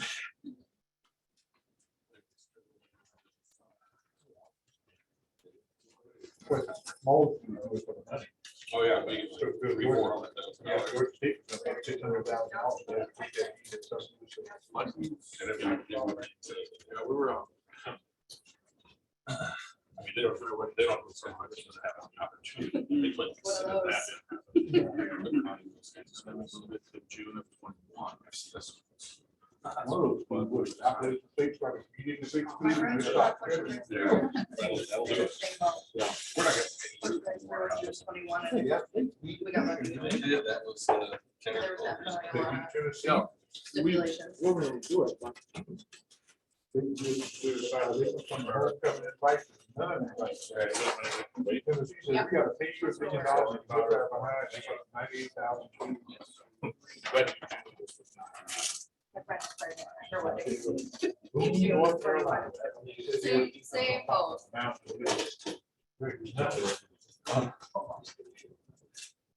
Oh, we're gonna have one. Every 6 months gets put Right. Yeah. It'll work out.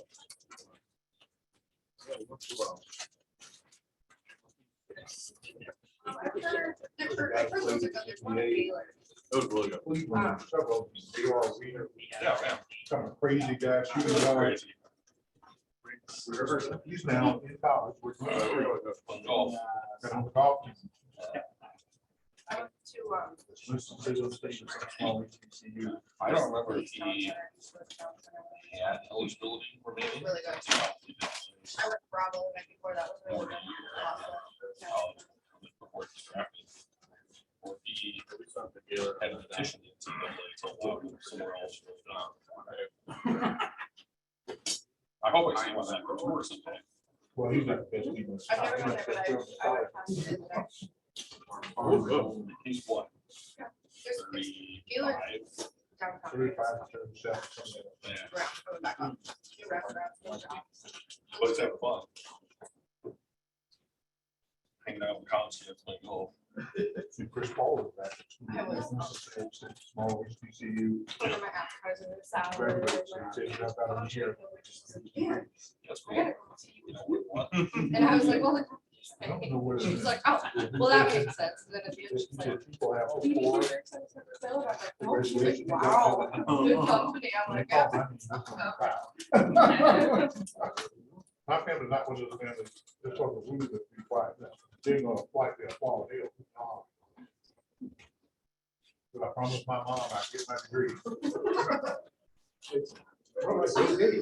I I mean, would it's college. love, like, you know, I She just graduated from Harvard. but- the hotel I stayed at, I still have one. I stayed at, but it's in town. Mine was awesome. It was- The lobby was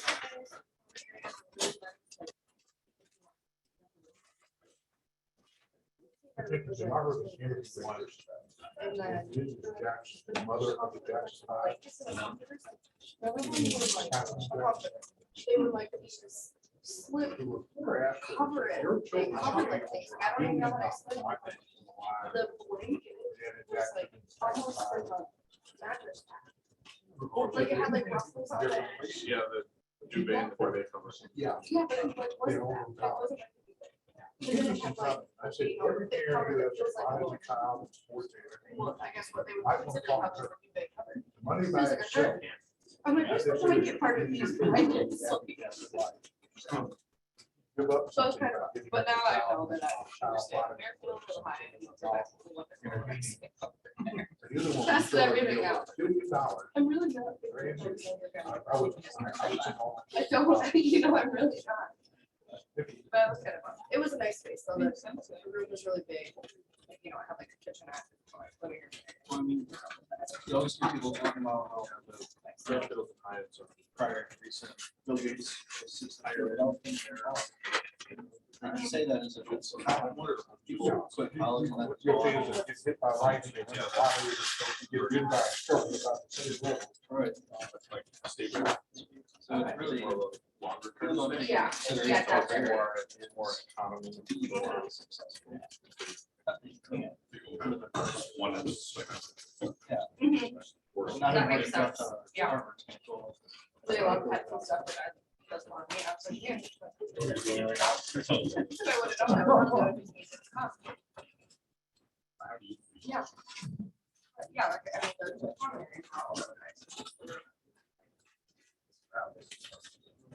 I'm just, everybody does go to college. Just understand. But yeah, I was mostly going about the blankets. I even called the blanket at the second time, put them on my bed, just like. Sacrifice. I'm like, these aren't real blankets. These are like the decorative blankets. on top of it. Yeah, that, the labor shortage is off. I said, you don't have to. What are you doing with that? But it's also. You know what? It's all- Linen shortage. Tell you what. You're probably right. Yeah, I didn't know They about that. start with- What's up? We were at the Best Western. And the lobby, All the stuff is digitized. newly, but like the hallways. are My family should have- straight You up separate. remember him not to go to college? But the rooms were brand new. Mhm. He's a But transmission it's times specialist up. at a Cadillac. He makes more money than any little kid that has worked in college. 10 a.m. every day. Right, that's what they said. They're like, if you want us, you can just call us, like, we'll still come do it. And But he's married, got a nice home, got 2 kids. Like half the Oh, time. And his other aunts are growing up. You told him you didn't have to do it. He's a hardworking kid. Really handy. He likes what he's doing. Build a successful one. Very. Yeah, exactly. now you come out of college with so much debt. I was in Chicago before. So when I was talking about the, doing A little bit about it. Yeah, I know about that. There's nothing worse than being. They're probably closer to 30 before they realize the value of the house. Because I am now. When they're, I think, early 30s, again. I didn't have the same schedule as everyone else in my life. Yeah. All my friends are still getting student loans at 30. You know, I and don't- it wasn't. never that, had it was like payment 34 for student loans. so it was not that much. This was a deal. But I was on So 12-hour that's shifts, my my retirement. schedule was You irregular. gotta take care of it. Like, so where's the money? Because it was probably 5. Wasn't it in some of the bigger cities, there's people who can't Just like not rent. getting anywhere in my life. And it just wasn't set up for me. So I loved it. And ended up at first. It was like taking care of it. Knew I was a different thing. There was a guy that played pro basketball. And- Stephen Marvin. It obviously wasn't for my. I guess Steve, Harvey, sneakers, played in China for a long time. Played for the Knicks and some other teams, he's from New York. I'll be back. He was a hot Two shot. or 3 weeks. Number one point guard. But I just, it's not worth it. Please, It's not worth Georgia it when you don't have it. Hot friends. Great deal of time. Was Not worth it. Margaret came to Atlanta as I used to. You're going to Georgia Tech put him up at Occidental Hotel. It's one of the nicest hotels. And it was easy. Because Margaret it wasn't was any overnight. It was either really high. 6:30, 7:30, His dad. 8:30 to There's 7. no qualms about it. He So, said, this it's not boy like is I not was getting, working and you ever went out to work, man? You know, I And got they better restrictions get and him things up, 'cause off. he's gonna make enough money to support me. One of my buddies You got worked another for son and who's the already other ones were off in the winter And he was. blah, blah, blah. We're all out partying. Lose your grandson or something. His dad always. So I gotta go back to work. Not making. I'm not staying in my God, apartment. that I'm sounds staying. horrible. I know, now I'm kind of like, man, I can do that for a couple of weeks. Because I don't need to go out. When they. But yeah, and then I never was. His staying in my dad apartment. I was always staying at my consumed because I all the was liquor in the So liquor cabinet. I was always going out to see my friends. Because I was close enough. to Yeah. Go out every Drink weekend. all of it, not some of it, one, the place, the thing was about to do it. I had a lot of fun. So the bar tab, people like $750. Ever had that. I should have went to nursing school. And they had to make his dad pay the Yeah. $750. For drinking all the liquor. Of course, he was one, he came to, he was good, he played 1 year with pro. All the girls I lived with in college, His dad. plus girls, there was 2 or He 3 didn't friends make in the any program. money. His boy, And they are all, they were all. I ain't never got to work again. When we were. Just jump the gun. And I'm like, man, you know. Oh, yeah. Kind of like Ron's mom, his senior year in high school, she buys that Hummer. The woman had worked in 10 years. She goes and buys a $55,000 Hummer. LeBron senior year in high school and the Ohio high school. That was spending I mean, why not, for that why car. not take And a they year job? realized it wasn't him, his mother's. That was kind of when I was like, oh. I am stunned at these levels. this. She is nutty as. I could fake my way to be another practice. And I can't remember where he got this level. So they investigated. They asked the maker, why you made nothing down? No credit history. No job. Guys, well, she had the collateral. If I was still young, I said, it's called a run jump shot. That was the collateral. And he came close, they voted. He almost got suspended. He almost didn't get close. He was alarmed. Like going out at this elaborate theater. I'm like, we could have got little gray when he's around. You don't have to be extravagant. Ridiculous. My son was a run Yeah. James. It's ridiculous. Yeah, I would have made that one. I think it's pretty good. There's a pretty good chance, unless you're some of them like aliens. These people would be this people. You know, when he left Cleveland the first time, like people don't realize one of the reasons I kept weird was just. I like Super. I haven't heard that. One of the guards, it was embarrassing. He's got his mom. Oh. Sleeping with his Oh, mom. I thought you were talking about. I thought you were talking about Matt Stafford too, I'm not gonna lie. There are a million men in the world. Just get one joke. By the way, your son works. Yeah, I just, yeah, I don't You really. know, it just, she disappears. She makes a series of really positive decisions. Like 5 of them. caused tension on, like, I say, it was tension on the team. You know. He made other teammates like, man, that's. Yeah, I've never really. A million girls, like, they come to the locker room. Oh, every you're night, right. speak one. Yeah, that one you almost see malicious. You know, I went, oh, that's They're trying. almost. Oh, Yeah, I just always have it. I just see that. there's nothing wrong with Just like that. So I just do it every day. It's telling us the South Beach. So it doesn't really make a difference. It's a great commercial somebody is now. Oh, yeah. Talking to the current. I just right now. I mean, photography, I mean, this computers are amazing. There he is. Talking to himself when he was high school age. They don't seem to shrink on. Oh, the spray, wasn't it? You only supports it. Something. Yeah, his, the greatest brand around. It's like, it's somewhere here. I remember when they made that song with Natalie Cole. So my father's Natalie Cole was gonna do that. Some 50 years after my father passed away. Just never access. And. Oh, yeah. Not the like, not an appointment guy, not having to do anything that like, you used to like probably. Like, how do you get this in your closet? I do doesn't. All these celebrities now have 30-year-olds that. when residents out of Yeah. Vegas. That's him, that's him. YouTube's making us to be very responsible, but it's like, that kind of stuff, it just makes him so nervous. I'm like, it's just. part of it. So I called my brother out in Vegas and said, hey, check on these. I was surprised. In fact, $1,800. I said, oh, no, she ain't that surprised. You gotta watch the yellow TV or time. They're trying to use it.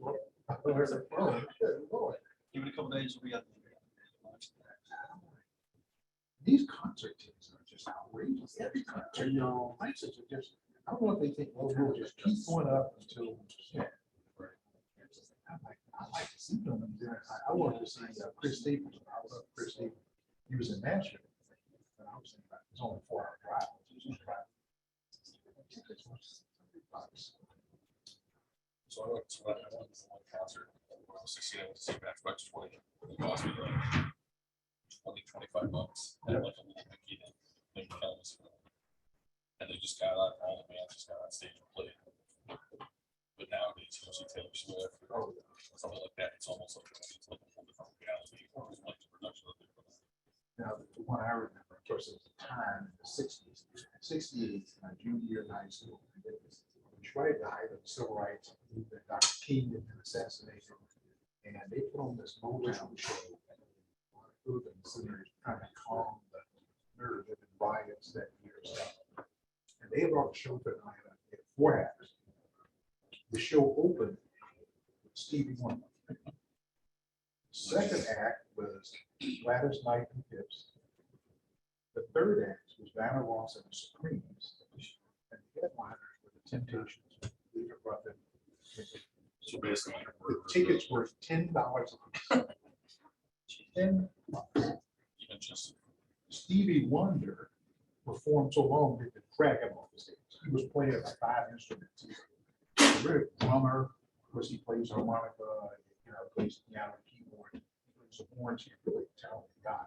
I didn't realize he could go to UCLA, get some music degree at UCLA. But we saw those 4 acts for $10.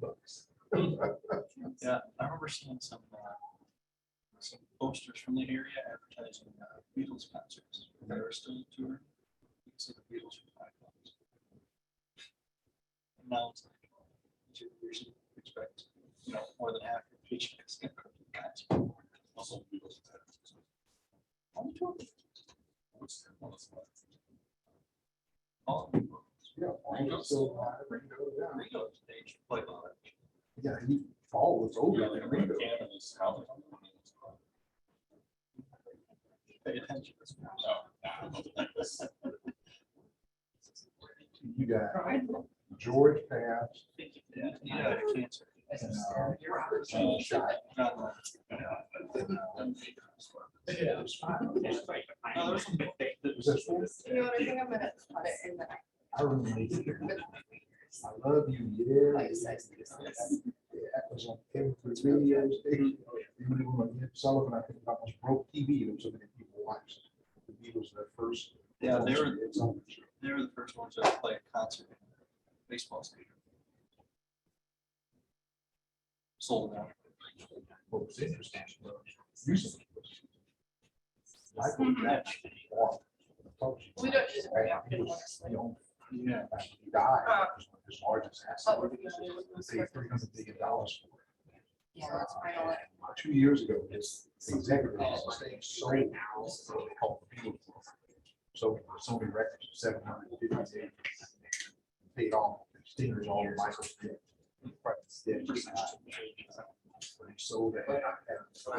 Yeah. All the parts. They had a little. We have one, song called one, Ebony and I. they left it. And the parents supposedly they were taping that song. Paul just whispered to me, somebody smart to buy that. He was coach. And then Michael got on the phone and went, no, he's here, I know, buy it. It's 300 million. It's just buy it. He said, "I wait back." It's 300 million. Sold for 7 cities. Doesn't. I think he was trying. He's trying. He was negotiating to buy it when he was that divorce. His wife was on that Dancing with the Stars lady that prosthetic leg. His ex-wife didn't do the divorce. And his divorce stopped the sale because she went after assets and all that. Yeah. But he was at that point, he was close to buying himself. I don't know if he ended up with that. Yeah, I don't remember. I know so many records bought it from Michael's estate. Too bad there's not a whole lot of Beatles catalogs. I tell you, that's the part of the entertainment business. How consumers get ripped off. And publishers, and not publishers, publishers, writers, they call them. I just might be. So many. That's my favorite thing. is when I do Other this. than she has been just a, there's so many, so I know I wish she was at first somewhere. Yeah. Just give And them she's a feeling for leaving. our favorite One of customers. the two richest women in entertainment, she and Oprah Winfrey both. Where'd you get these numbers? You're like, this isn't right. And I was like, well, you did the review last year, so I don't know. Like, I just took your numbers and put them into 2019. So you tell me because I literally have no idea. And I was still like, she was the person. About 99. She said, growing up, her favorite entertainer of all Or then I'll time use the same method, like. She was the biggest Elvis, but they could see that persona. So she's a big Elvis fan. She's sitting in her. Well, yeah, we're not gonna do it that way, no. Right. The phone rings and it's Colonel Parker was Elvis. Let me just decipher what. Elvis asked me to call on. He wants to sing one of their songs. I was only about to talk about herself. Oh, give me my hands. I'm so excited. She said, I couldn't believe my idol of all time would sing one of my power songs. Oh, my Lord. I said, Colonel, which one is it? So he wants to sing the song. Not like you were about ready to just like go. Oh my God, I'm honored. She said, when Elvis reports a son, he is. 3.5 hour trip. God, I hate even seeing this song, but how. Yeah, but I She don't said get she out was of so the disappointed. office. It's kind of nice. And then finally, he said that the skinny girl in the movie sang that song. And I said, that was my song, because it didn't sound like that when I sang. She was called the little skinny girl, who used it. When she was in the movie, Costner, what was that movie? She sang all those, Yeah, Bodyguard, yeah. yeah, that's. And she said, my Lord. that Selling was my old skinny girl car. could sing. And she said, I didn't think it was my song, until they sent the check, then I knew Get it was everything all. You know, Dolly wrote that song the same day. Right, Did just she? to, Yeah, same day. yeah. mine. Wow, she's a prolific writer. I think a lot of people don't actually know that. Yeah. Prolific writer. That's what she painted. I know this, she paints with. You already got a new car? That I don't know. Yeah, yeah, I bought a new car They last write week. your dollars. actually. And they said, "Dave, she's out of this." Just got rid of my. That's the Hollywood project. Everything. Why is this stuff? An amusement park there, Right. Rachel, you know, is printing. Everything she has a restaurant here. It's not really good. Everything she touches. Really? She On the grew it. I bought it when I was living in Green Bay. working in She was on like the award show. God, And about she 30 miles. said, she said, it was myself. So it's She said, I was small, getting out for this award. I had all-wheel drive. And you're in the middle of the It presentation. wasn't my favorite car, but The I'm used to four-wheel drive, It's and it's all-wheel drive, but it is a six-cylinder, So they so. ran Yep, out. that's exactly. But But it's, over. She came back, I apologize. My daddy told me, girl, you can't put 10 pounds of potatoes in a 5 pound bag. They gonna burst out. And only Dolly. could that say was one of the something matters. herself. That did- You know, you said it was something you slap. You know. The whole audience station is hysterical. Yeah, my neighbor told me. that he Yeah, had to well, I put 5 read pound about this, potatoes in a 5 read 10 pound about potatoes this. in a 5 pound bag. Yeah. And it seemed I to love me her. that was like the best year in Texas. She's I'm a like, okay. little, Yeah. I think too I high was for gonna that feel pretty year. good about this. I love Yeah, her. it seems that they have. She's got that program. She got. Yeah, that's a bummer. Really Because I didn't get even flip it She here. fund the vaccine. Well, Fortunately, fortunately, $1 million in Canada was part of the research. work on cars and sell them. I have to screen Southern Cash Cash for it. called me a year ago. Least he had to, or he just knows specifically what to do in that situation. But he- Oh, man, my life. I said, wait a minute, man, what do you mean? You know, I mean, Bill Gates, I thought money. Yeah. Bill Gates don't give a darn. what you Yeah, I do. like it so Cut far. off It's really, your hand. it's You know, more, whatever. I don't Doesn't want mean more it's money gonna than cut I off wanted to spend, but I was trying to I get said, more "Gee, expensive. you have tools two and grand things boys outside, under the age of and 5. then get, you know, step up. But this is Those kind of boys doing that is you what I are really at. want. Red. So What, kind what of, do you look like? I don't give a dirt what your politics are. You That's take what I your stupid Yeah. mind accents. But, You sound like my daughter. She was a nurse. she had a whole file. And I said, she said, and you know, Yeah. I said, tell you what, some of you I have do my shot own at photos Donald Park. and I can sell it. Yeah. He knew it all right. Like, I'm confusing. Just tell me, give you a dollar party or this shot at the Bill Gates party. I said, "Well, you got two little boys, grandboys, under 5. What are you talking about? Bill Gates. Seven grand This less. one, yeah. Yeah. Bill Gates is one of the worst. You got bigger things to worry about. He's not running around cut off Louisiana trying to see. Oh, no, they're not. Like, you're right, they're not. He is a funny guy. You talking about that kind of world. They're expensive. He lives about an hour south of New Orleans. It's almost war. Works great. That was a lot of money. And This now whole that I have a place is huge a house, the value only thing that's the center of big town. difference for me is. Cut off Louisiana. Yep. And this Yep, whole. that was, that was. Right in town, and there are roads on both sides going down towards Grand Island. And the widest part is only half a mile. You know, Gulf of Mexico on both sides.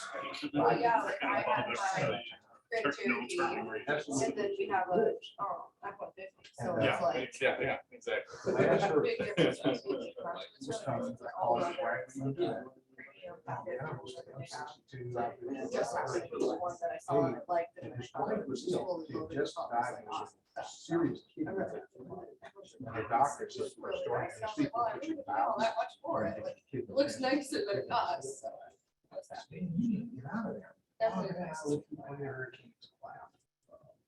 He sends me pictures out here. He hits first. That's not nice. He said, Yeah, yeah, I don't think you hate Jeeps. where they did all this, cleaning of ducks and gills, fishing. cooked They're outside. expensive, they're Real nice expensive to thing. fix. they're expensive. Tore that suit down, ripped off one corner of the house. Fortunately, it was a tree right here. Right over his house. He had to film it, sitting on that. It got blowing, wind was more like 145 miles an hour, which is almost zero. Completely calm. Yeah. And you get about 170 miles an hour on the other side of the highway. 70, One of his 77. neighbors, you gonna ride it out. It's like it's Yeah, 70. the guy enjoyed it. One of the shutters Well, on the that's road. probably why. He started banging against the house. Yeah, He yeah, uses his hammer and that's- nail. yeah. Got his back. Yep. Now come around to the front of the house, nail that shutter. When we turned the corner, that wind picked him up, threw him 200 yards down the road, rolled him over, ended up in a ditch. Fortunately, he landed on his back. His face was up. Water was out up to his ears. He had landed, so he was down, he grabbed. It took him a minute or two to come to. So he tried to go back home. He couldn't stand up because the wind was coming. So he army called, got into the, was called 200 yards back to the house. So I know. Trying to get back in the house. Doing the midst of it. His mind was getting, he said, Dave, this is the strongest wind I've ever seen. I've been living here all my life. He said, where you and I go fishing, Yeah. we go through the bike and we'll go back. Yeah. He said, I can't get back there now. We ordered a truck, Picked in up the dirt, October. put it into the water. Boat can't go through it because it moved the We were earth. having Earth some is where trouble the water used to be. Before I bought it, repaired and then ground deposit. Middle of what used to George be had a brought us channel. around. And we were like, no, we're not doing this. People basically like, they were just not the dealership. but So the truck. they didn't get the power. He said, Closer I dealership, got a probably general. answer what they were. doing the I truck said, for. your wife doesn't They're start more analysis. So we did. Where you go We get did, gasoline? We ordered the truck. Well, they do electricity, nobody can fund it at gas station. So he finally had to I admit, know it took his 12 daughter, weeks. I think, Fred. I couldn't believe it. It "You was get my mom, Yeah. I'm coming Which is a down bummer, here. because it would have been very nice to have this brand new truck. He said, oh, that girl is just on my nerves. Yes, she's smart. She's like a mom. So he has to finally admit he has to drive his wife up to Jackson to start dialysis. He ended up staying there for a month because they didn't have electricity. in the house. Boy, that's some great fishing. We go out, we leave at around 6:30, by 8:30, we call it. 50 stacker sea trout, It was pretty straightforward. over 5 redfish. And they were gonna buy our truck. And it's just- Probably make a very price for it about what we bought it for. He's a good guy. Sometimes his accent is so thick. At times, I don't know what to say because he'll convert without. They basically thinking. replaced the integration of it, so. Back to English, and when he started with his friends out there, they'll go back to English. French back. One day, Bobby Lee was the quarterback for the Saints in thousands. He and his dad. Never next to the British, you know. So Bobby's father, Brian, customers. You really couldn't. And they're conversing maybe 20% English, 40% French. Yeah, me too. So when Bobby was the actor, Brian, Yeah. hey, Yeah. you take my ticket and folks and all It's this. looking better now. Yeah.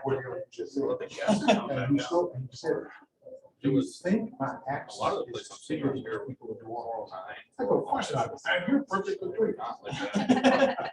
You take my ticket and folks. Yeah, Yeah, that's. It doesn't help. It's a different. Self-reliant. Yeah. This house. he and his brother- The first boat I went on, Yeah. his dad was running slow. Going for a drive. He and his father built the boat. He bought a boat. 12 miles out of town, Built the so boat. it's like, Now, that's my commute every day. but they are so self-reliant. Everything for themselves in that area. They sit themselves. Shit, more than one today.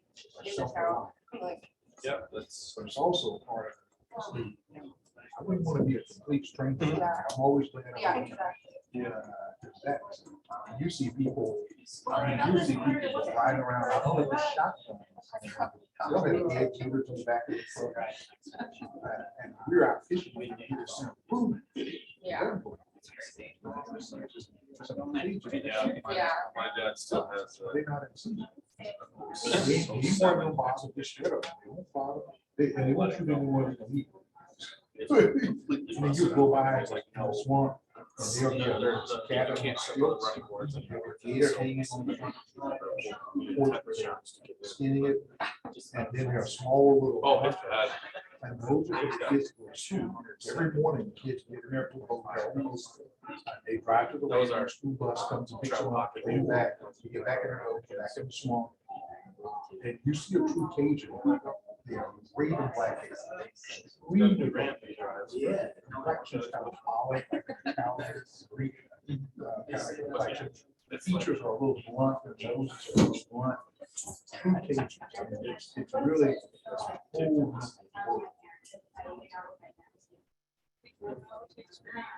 They believe in feet. I like all this. Yeah, that's- Oh, That's some of my favorite. I went to a party for example, with young bakers. I'm trying to learn to swim. Swamp party, some kind of, probably does. And they all wore swamp. boots. I was always White notorious for like running out of boots, the water boots. They had some swamp punch. So you want to fly. We're not driving. It was a pizza party. Then they said, "You don't know what's in it." Just going to school. All right. So, yeah, that sounds like- tell me what's in it. Well, actually pretty good. Not saying I was better than I used to be. We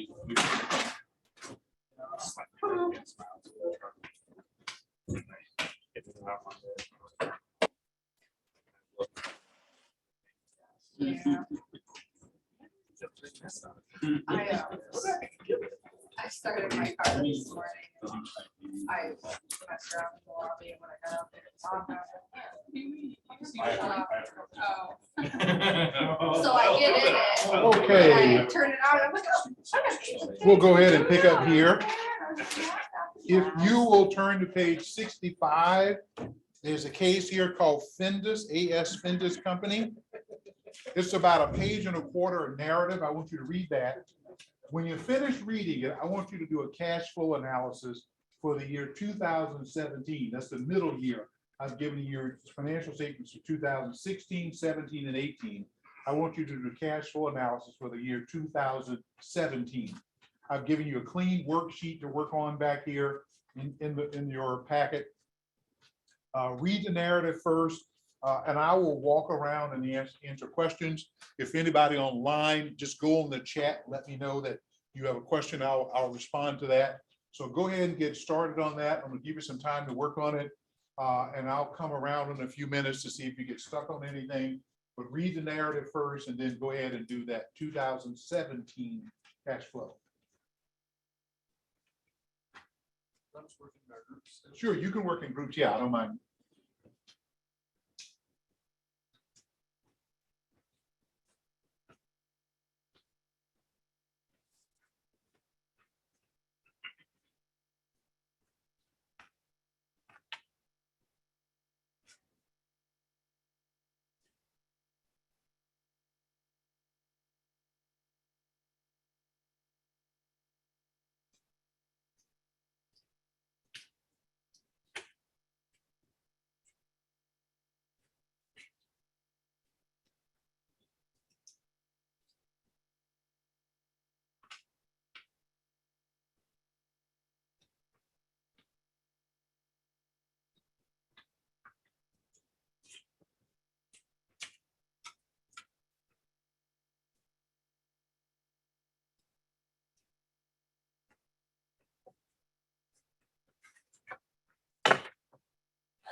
See, I decided. Because if I go any further, I'd get the whole thing. So if you do minus 16, minus 7.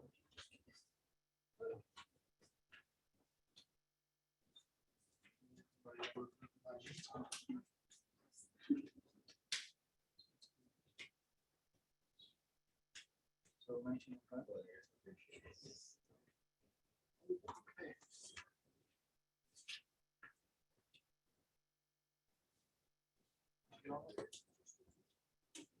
You guys are smarter than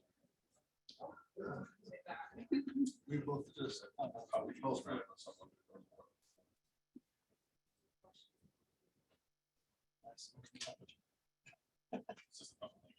That's kind of insulting. So we were, everybody. That we both have made errors. We still be making errors. We just have to see. So that's Tuesday.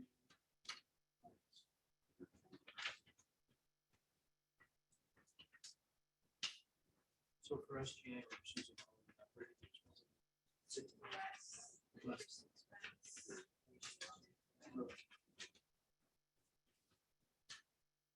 Are you going back?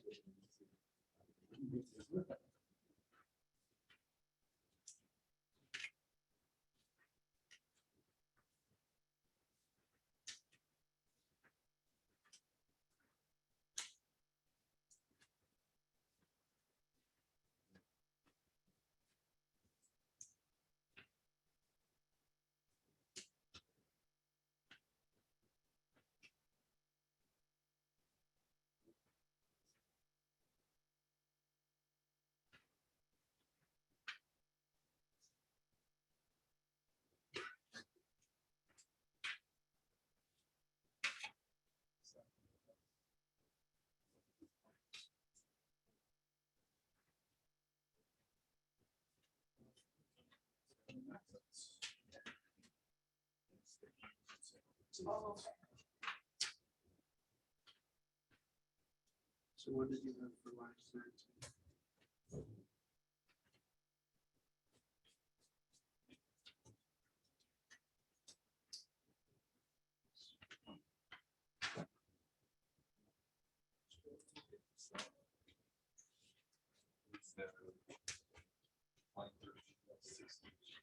Yes. Is that-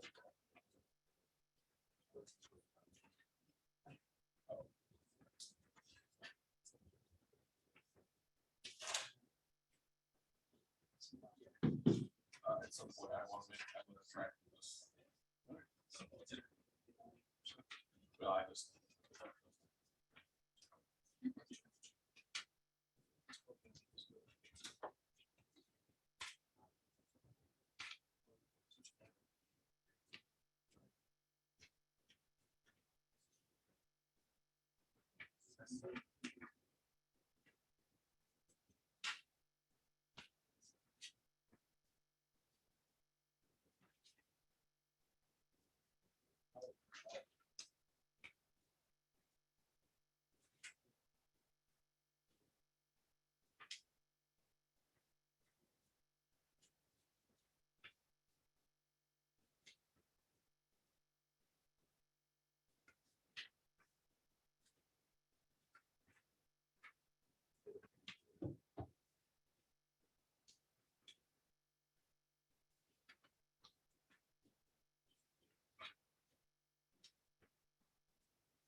So I don't have to use for it.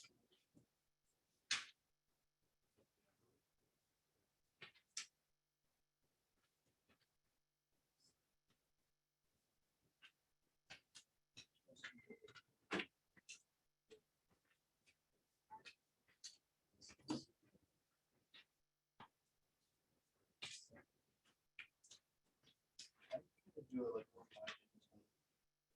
So I did like increase for us. Increases.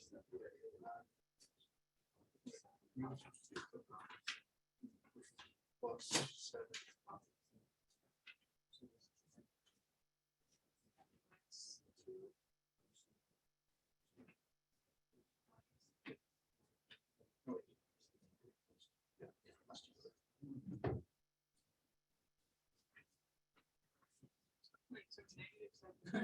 Well, negative 37. Plus.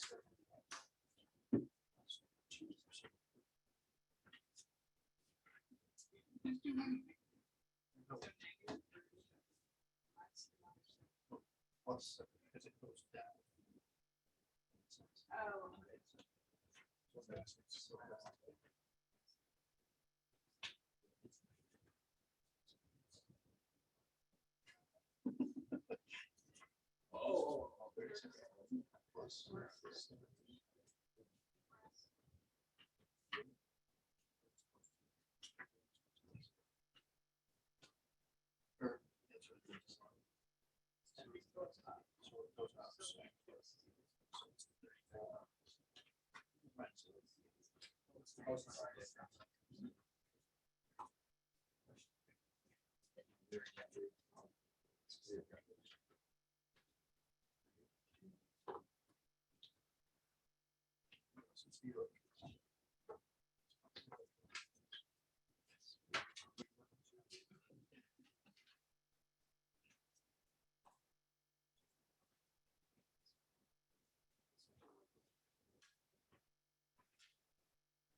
Oh, no, I was reading, so I was.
Or is that supposed to be school?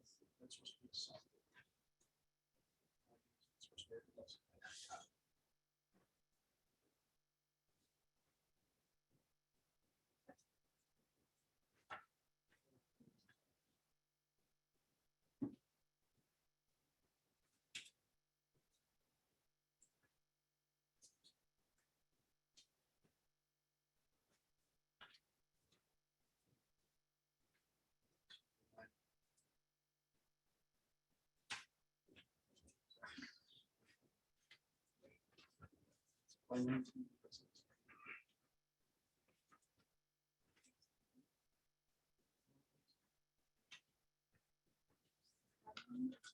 What's 35?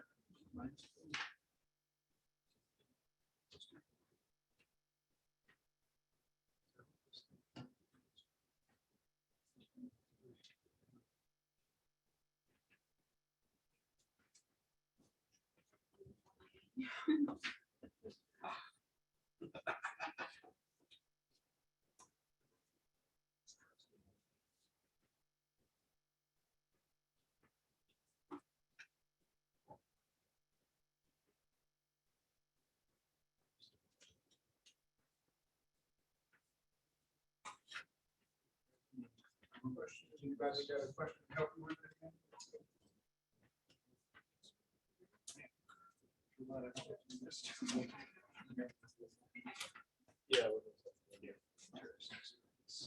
If there are any questions, anybody online, feel free to go into the chat or unmute yourself and you can ask verbally. I'll be glad to answer it.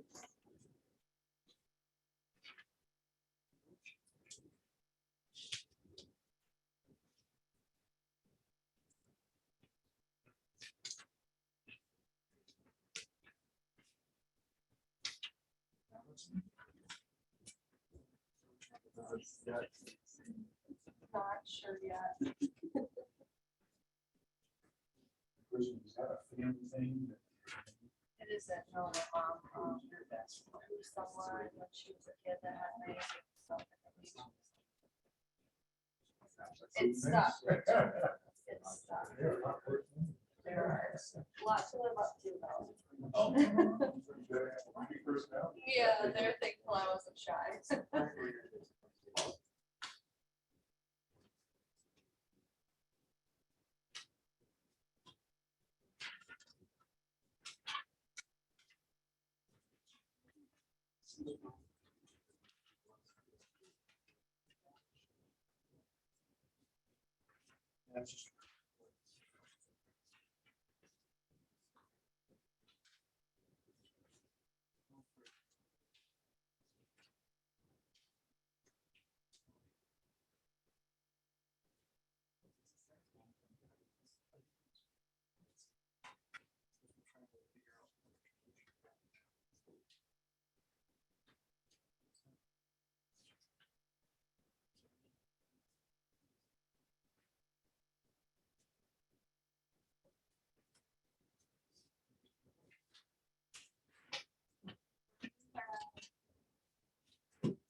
Oh, yeah.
Yeah. Okay.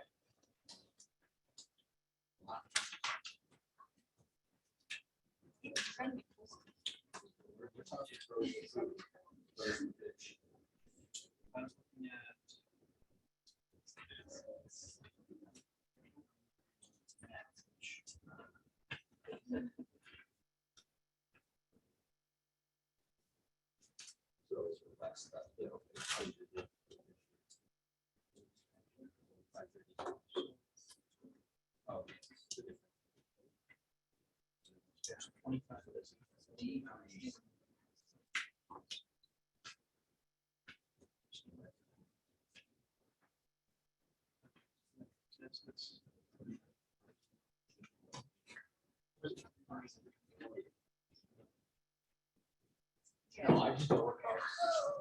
You.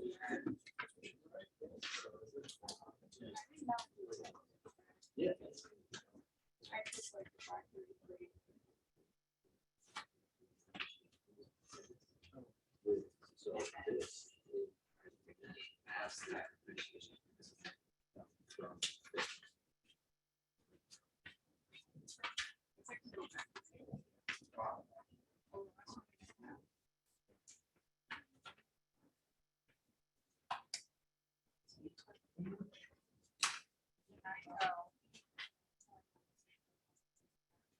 Oh, gosh.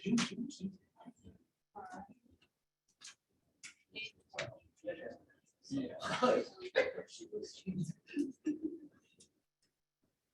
So yes.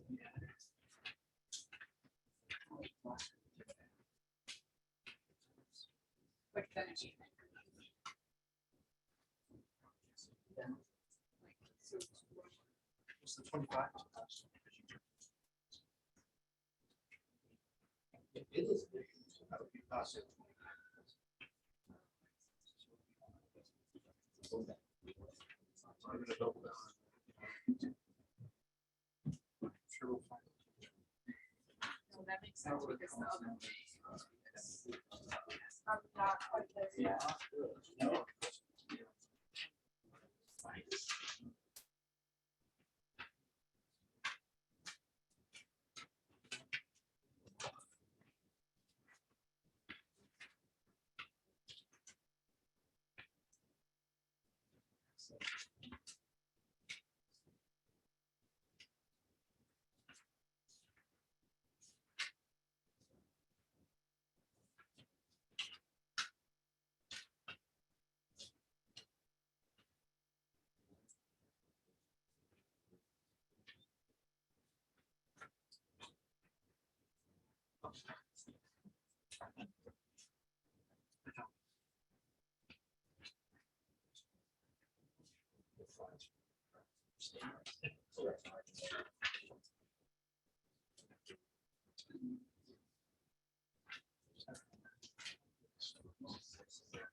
Get 153.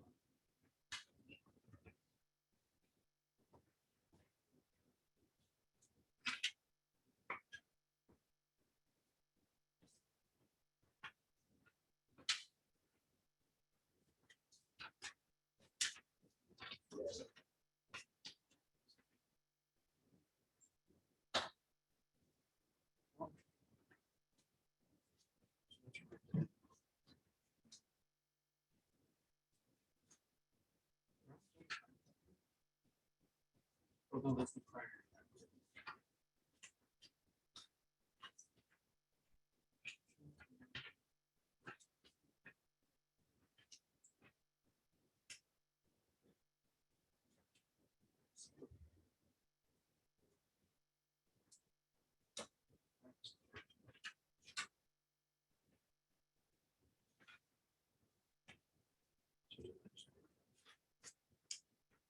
I don't know.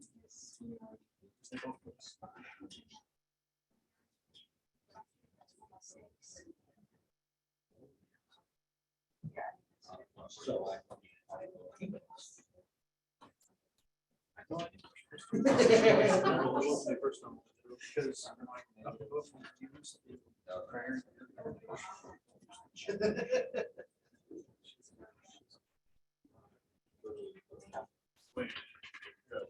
Oh, yeah, so. I thought that.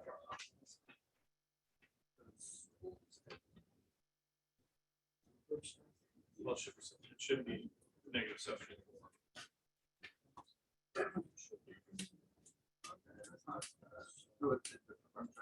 Yeah, so it's the difference between the cat 16 and 7. Oh, I see what you're saying.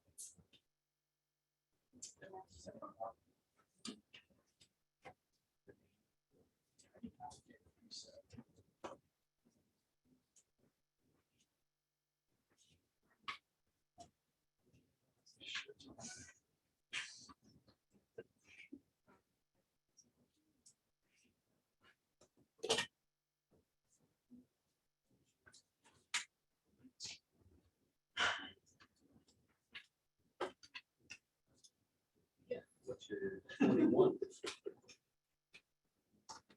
That's it. What's your 47?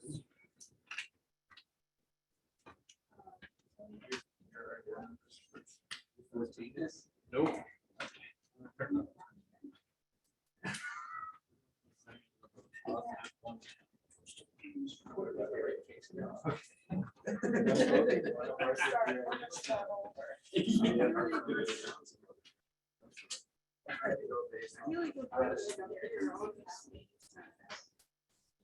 Yeah.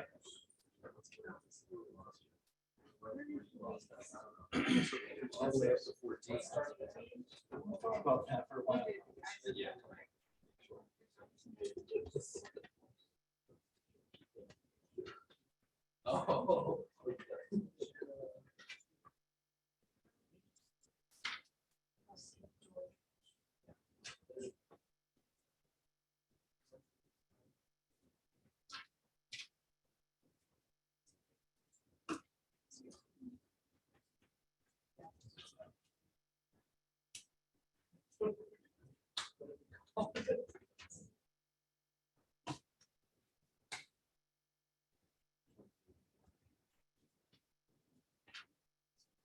Oh, This is a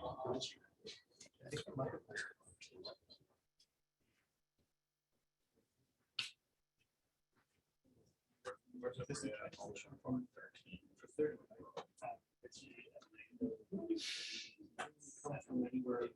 I have 62. I have something up my head, that's so much. Oh, so I have 84, 81, negative 208, so 82, 73. Negative 6402. Negative 59. 63, 68. Somebody has a question. Oh.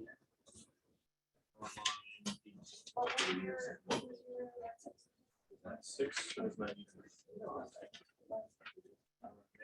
There's a question asked by one of the online participants about fixed assets. And they did it correctly. That is a negative 86. So if you're on the line for fixed assets, they got a negative 86. They had an increase, a decrease in fixed assets, net fixed assets of 25. So it was a positive 25, and depreciation was a negative 111. They got a negative 86. So Jordan, that was correct. job, Jordan. Good job, Jordan.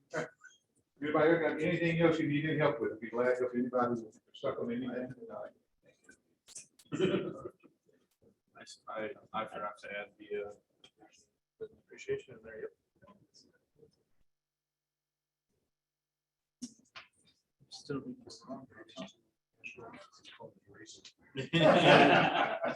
Our team member came through here, because I would have been out of luck today.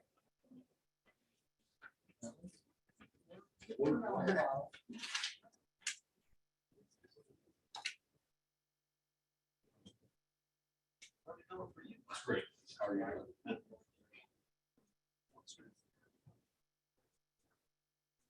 So I just. So like, first thing that so the first try was when I crossed it out, my second try, and then my third, I was like, that's wrong.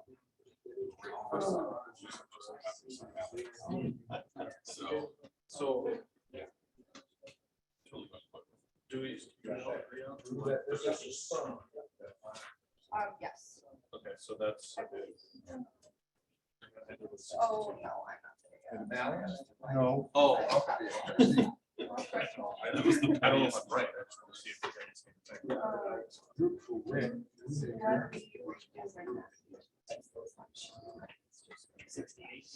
It's 62. So we have this different. I got 60 as well. Okay, so line 9. I have negative 1855. Me too. Take the Now, your SG&A, we're going to take two things out. You took out depreciation and you took other taxes out. interest expense. So back next. Where'd you put Yeah, that? don't bother with that. You're gonna have adjustments. That, yeah. Okay, okay. Thank you. Okay. Yeah, but they get out of taxes in the estimate basically for the previous one, so. that makes sense. So is it a balance? Still to be determined. I think we were. So where was that? So line 9. Added, so So the, yep. Added back in. So that's 6, yep. So that brings it to 1840. Now, is that category or?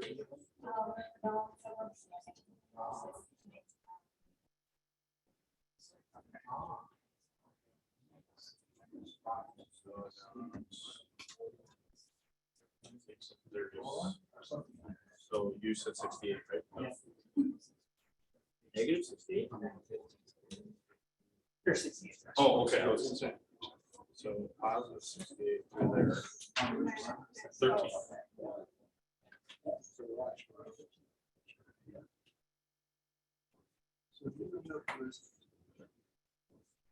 Changing interest rate.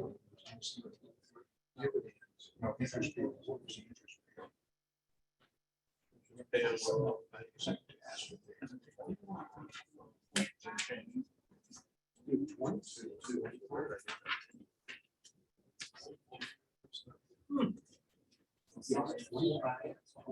Thank you. And then this adds it. Yes. You see, this is why they invented the race.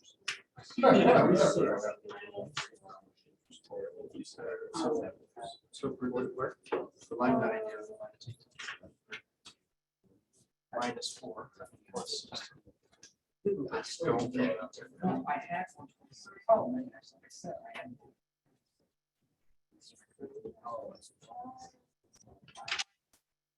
Okay. Other current. We'll take about another 10 minutes, then we'll go over it together.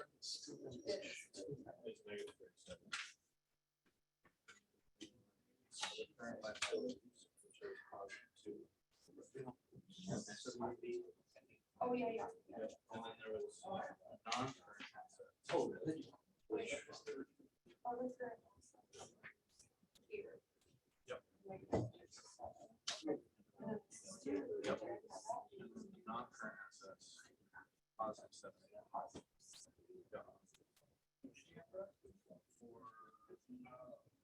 So it's negative 20, sorry, for number 15. Line 15 is positive 35.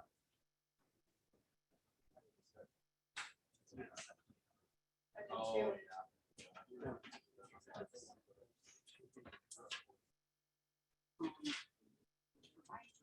Yep.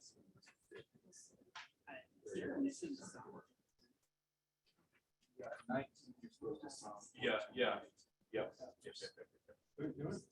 Okay, because that might be why. So why? I was like, why?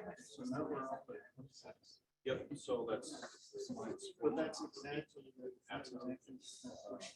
Okay, so as of line 20, we're on 78.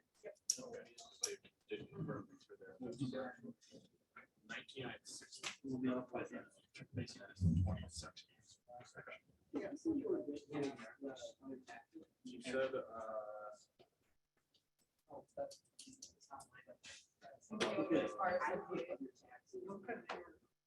As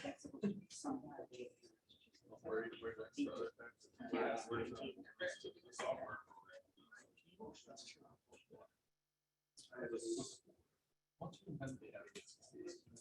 So you guys added that 6. Yeah, I don't think so. They can check.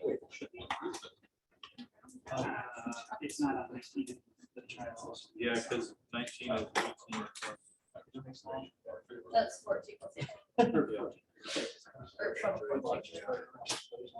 Yeah, so where does that 6 there? Did you start it over?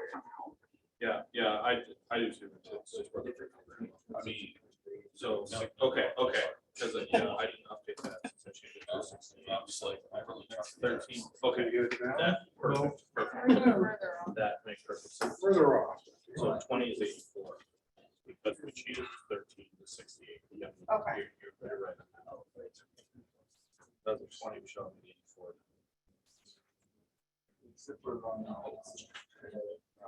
Yeah. Interest expense, negative 41. Yep. 22 is 0. Yes.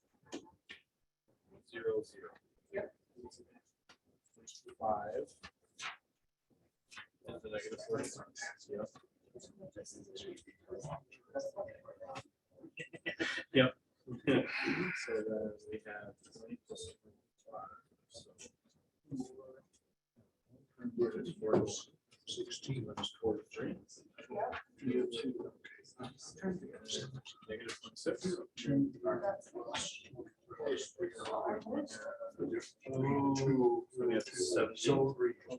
So we were adding the change. Used assets. As well as we take the difference in the net fixed assets. Yes. Positive 25, and then you have to account for the depreciation expense. I don't know about that. Oh, that's.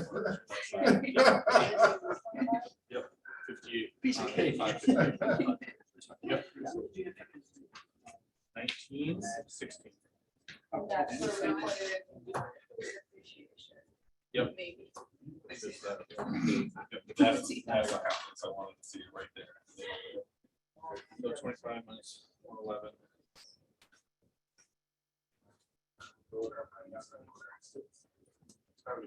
Negative. I was gonna say, why is it not?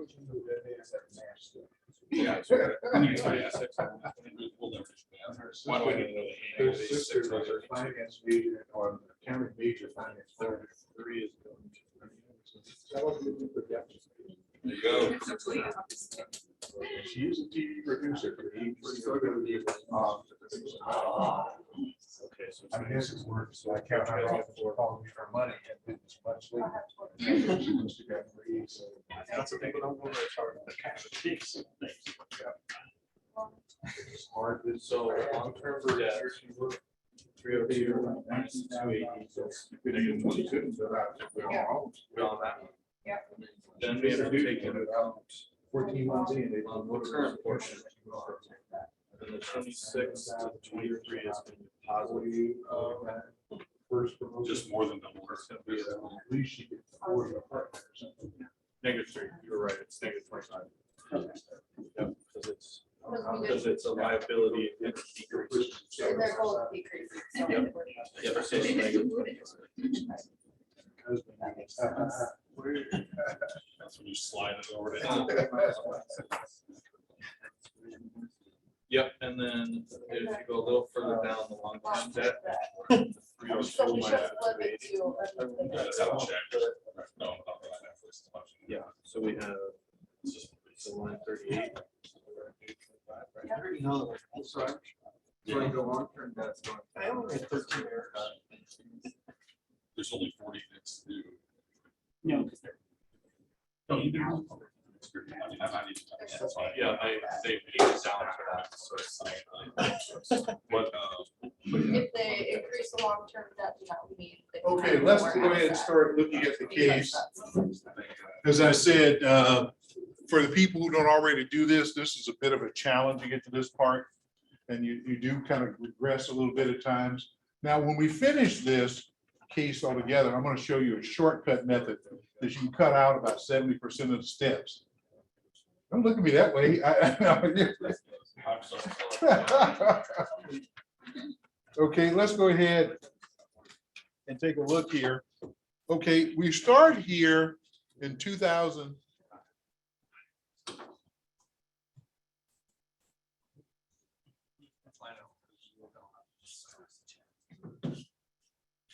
In 2017. Now we pick up here and we see sales on line 1 were 8,481,000. Now sales have grown here fairly substantially. We look at 2016, his sales were 5,937,000, and they rose to 8,481,000. There are two things driving sales growth here. One of them has to do with how he runs the business. What is he doing now that could account for sales growth? What activity is management engaged in that would account for growing sales? Distribution, but what does he do operationally that will account for sales growth? Fresh freeze. The freezing process. Now think about what that means in seafood. If you're selling fresh seafood only, I would assume your biggest customer base would be restaurants who are going to prepare it immediately. Also, your geographic distribution is limited by the risk of spoilage. Once you freeze it, you now have a bigger geographic market. Maybe you could sell to a supermarket chain that has a freezing warehouse where they can distribute it to their individual stores. So once you freeze it, it changes. Now, there's another reason it grew. This has nothing to do with this case in particular. It is we as a nation are eating more seafood than we ever have. What is behind, in part at least, the increased consumption of seafood by us Americans? Hesitation behind the president. Right. We said, well, this is a healthier alternative in some ways.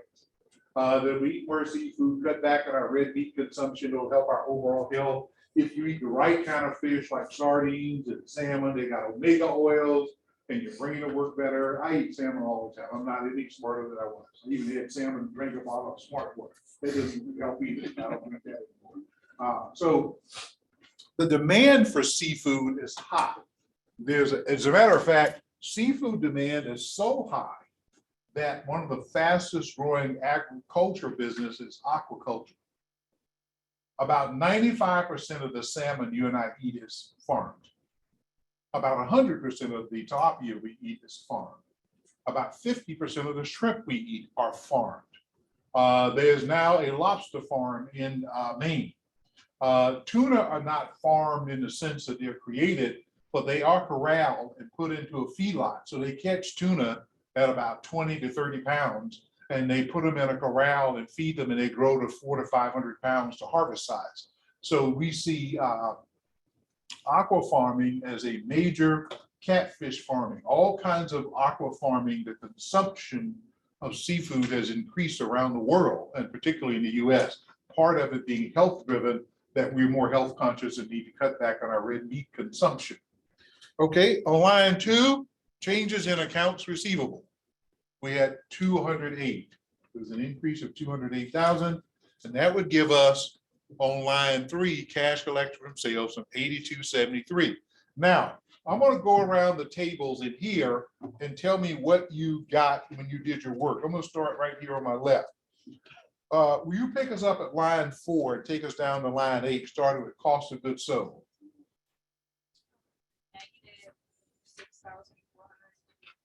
Okay, and then on line 5, changes in inventory. 59. Okay, good. And then on line number 6, changes in accounts payable. Positive 93. Okay, great. And that would make line 7, cash paid for production. Negative 6,360. Good. And that makes line 8, cash from trading activity. 1,905. Good. Now, because line 8 is a positive 1905, that means he generates enough internal cash flow to pay for the seafood, that he can afford to buy the seafood from the supplier. And you would expect a well-run company to be able to at least on its own cash flow buy the product it's going to sell. And when I read this narrative, my overall sense is this must be a pretty shrewd operator. For example, they talked about him making loans to fishermen to repair their boats, repair their nets. And I thought about it, he's not a finance company. What would be his motivation for lending money to these fishermen to repair their boats, repair their nets? What's his motivation for doing that? He's trying to get interest income, goodwill, maintain supplier. Yeah, he's going to get pick of the catch when these guys come in, but they caught, he's going to get pick of that catch. Okay, good. Let me get the table back here in my back here. One of you guys and ladies will pick us up on line number 9 with SG&A expenses. Take us down to line 13. 1896. Now, when I did that, I got 20005. How did you get 1896?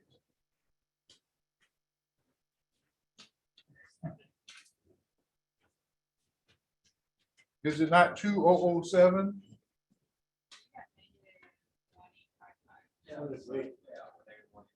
How'd you get that? Because I got 2007. How'd you get 1855? Oh, you pulled out the 111 depreciation and you pulled out the 41 interest? Yeah. Okay, good. I was just confused about it. That's good. Okay, good. Pick us up on line 10. Changes in prepaid. Where'd you get the change in prepaid? Good. Then on line 11, changes in accrued expenses. Okay, good. And that would make line 12 what with the change there? What would you get in line 12? Anybody at the table? Okay, good. That would make line 13 cash after operations.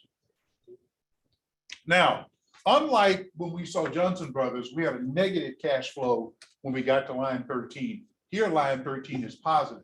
That means that in the big item here is SG&A, the operating expenses. He generates enough internal cash flow to pay for the seafood and pay his operating expenses. At this point, his company needs no external financing. It is internally financing itself, still has a positive cash flow. Okay, good. Let me get this table over here. If you'll pick us up on line 14 with other income or expense and take us down to line 20. What did you calculate starting at line 14? Line 14, positive 7, Good. And then on line number 15, positive 35 how'd you get 35? On So line 15, other 35 current, was, let's see, the change in other current assets would be -37. okay, The change in other non-current assets was positive 70. okay, And the change in other current liabilities would be positive 2. okay, good. I was just confused by that. Good job. Okay, great. Okay, go ahead and pick up on line number 16. Income taxes expense, -28. Okay, Deferred income tax, 0. okay, Income taxes payable, positive 2, good. And that makes line 19 taxes and other income. positive 16. Okay, and that makes line 20 net cash after operations. 78. Good. Now, the big item here is the taxes. That means that he has, because we have a positive 78, there's enough internal cash flow to pay for the seafood, enough internal cash flow to pay the operating expenses, and enough internal cash flow to pay the taxes. At this company, this point rather, this company needs no external financing. They're entirely internally financed. Okay, good. Okay, let me go.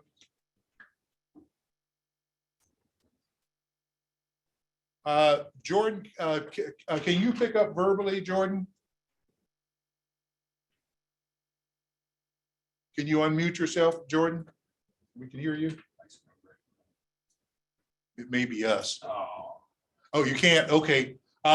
Anybody else online want to pick us up on line 21 with interest expense? Take us down to line 28, cash after debt amortization. I'm not sure what. This is Rhonda. I can Okay, thank you. help you. Go ahead, pick us up on line Sure. 21. So for the interest expense, I got a -41. Great. Interest payable? You want me? Yes, go I all the way got down to 0. line 28. Sure. So 22, I got 0. Great. And then for number 23, go ahead. Go ahead. 23, you got what? I got a 0. Good. Line 24. I also got 0. Good. So that makes line 25 paid for dividends and interest. How much? -41. Good. And then that makes line number 26 cash after financing cost. 37. Great. And then line 27 current portion of long-term debt prior year. I got a -26. Good. And that makes cash after debt amortization. 11. Terrific. Thank you.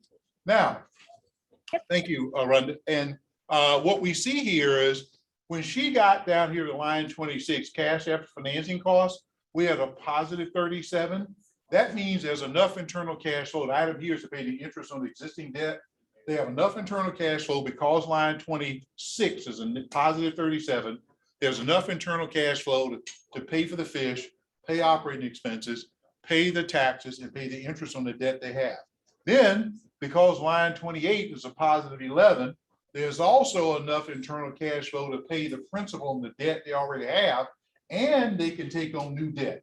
Because line 28 is a positive 11, this company is so far is totally internally financed. Now, we don't want every customer we have to look like this. We'd make no loans. Because this fella is just totally internally financed, an extremely strong borrower. Okay, good job. Let me go back over here. I'll start on this side. Pick us up on line 29 with fixed assets and take us down to line 33, this table over here. We had negative 86 for 29. How'd you get negative 86? That was the,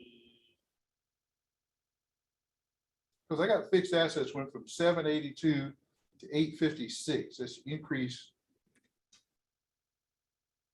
So net fixed assets.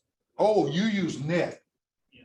Okay, so you had 558 and went down to 533. Yep. And you got a positive 25? Yep.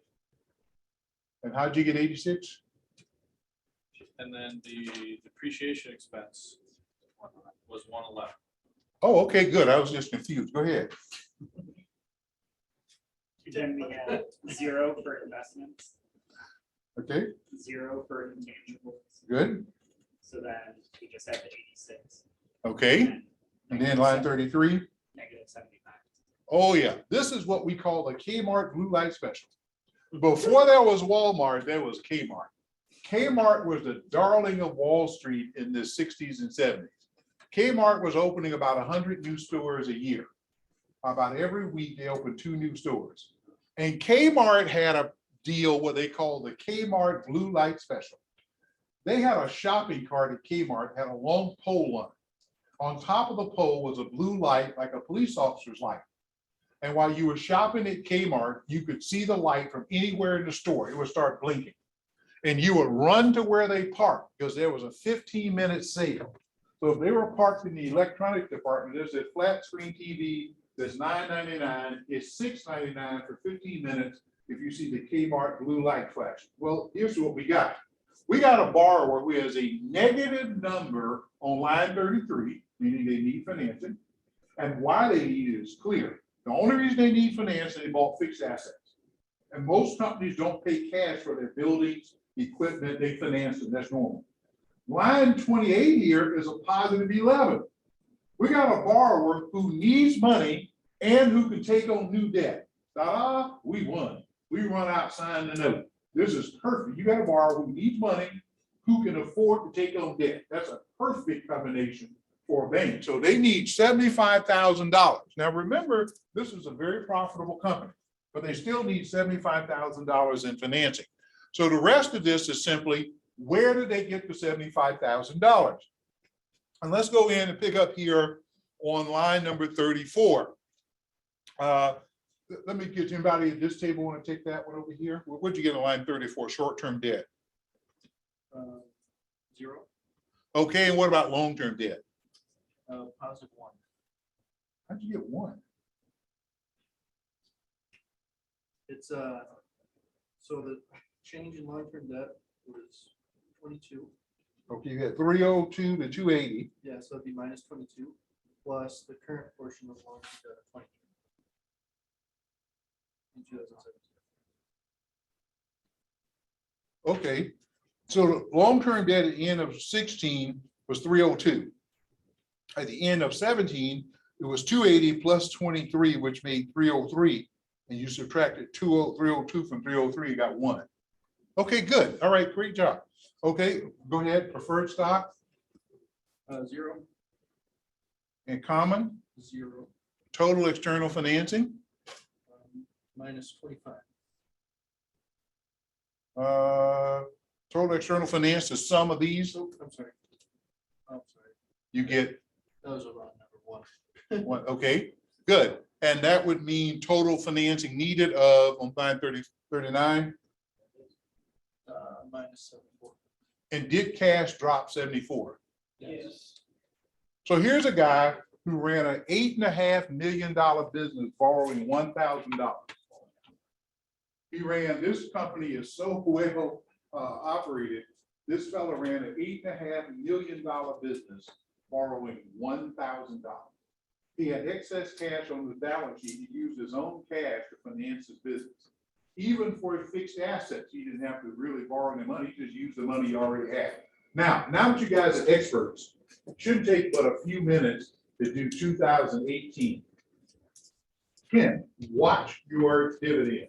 I believe you promised to cut Let's 70%. go. You gotta keep having fun.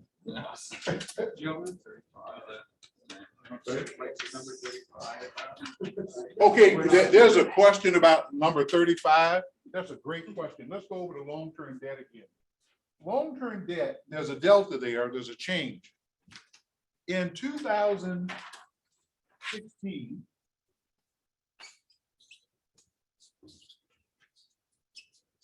was 302. In 2017, long-term debt was 280 plus 23, which was equal to 303. And the delta or difference between these two is 1. Now remember, here's where it gets confusing. Go back and look at page 68 and look at current portion of long-term debt. In 2016, it was 26. Don't take the difference between 26 and 23 because you already used that 26. Use that back under current portion of long-term debt on line 27. You can't touch that number again. So it literally was long-term debt last year, long-term debt here is in 2 places because of the rules of accrual accounting. So they simply add up your 303, then I get the difference, and the difference was 1. Great question. Thank you. Thank you for asking that. Okay, so if you'll go ahead and do 2018, should take you about a little bit. Watch the dividends.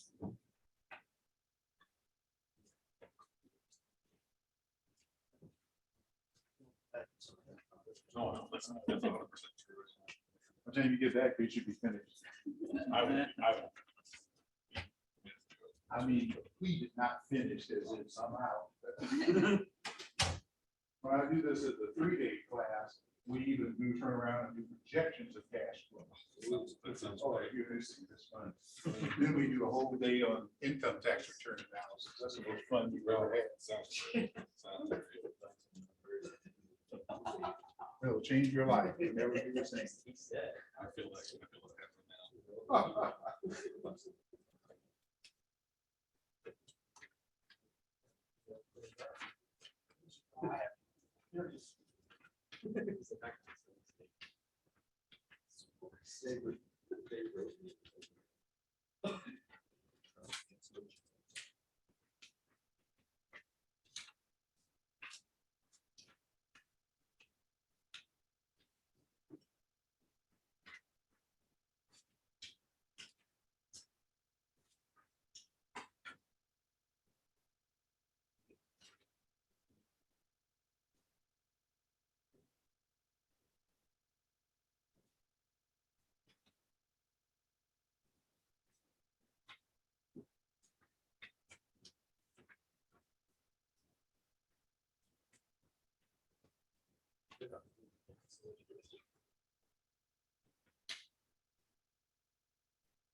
For line 24 is positive.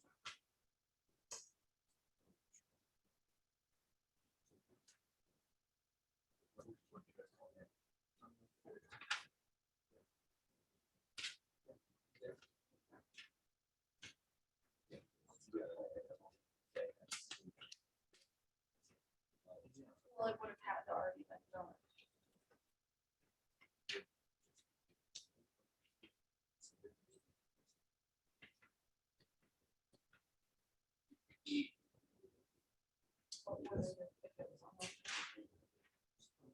What would it have if it was on the-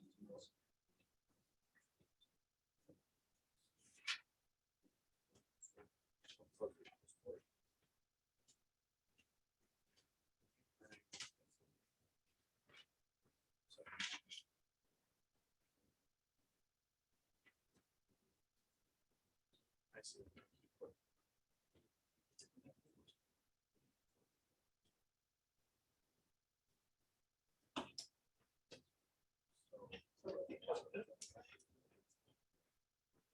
So it would be a dividends payable.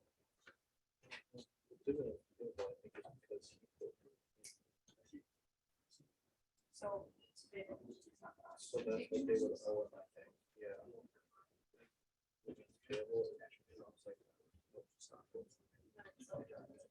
Yeah. So. Oh, 24. because, yeah, because he didn't. take it Yeah, out, So yeah, it's 20 not owner's withdrawal. Yeah, line 24 is definitely a positive. 23 is still.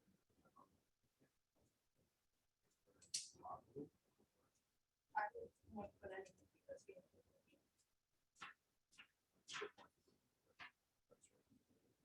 Yeah.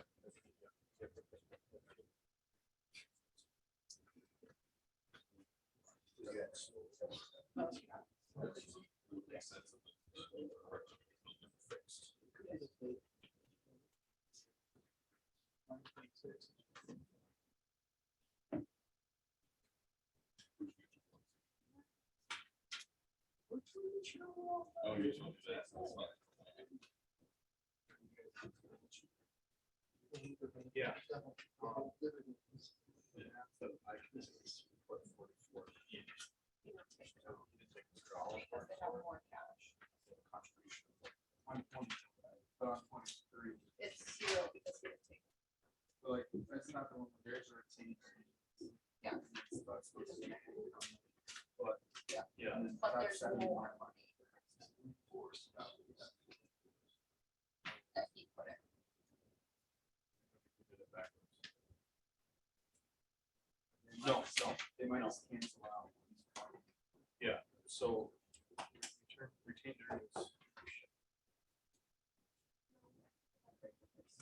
Now, take it in.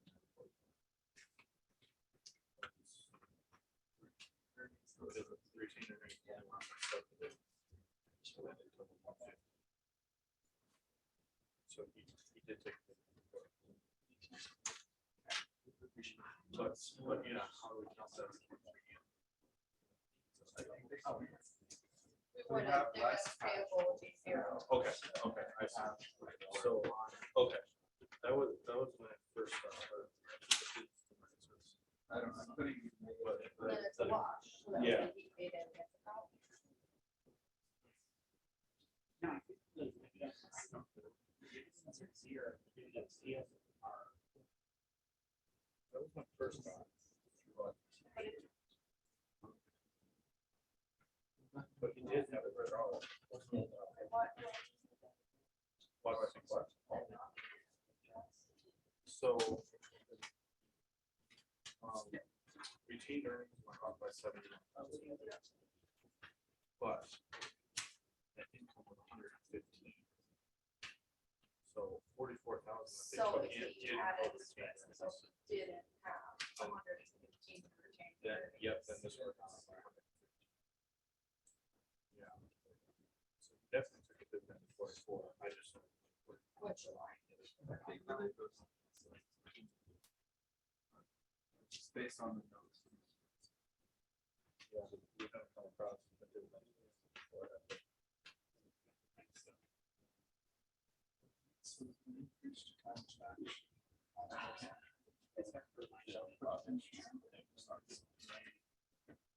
For line 20?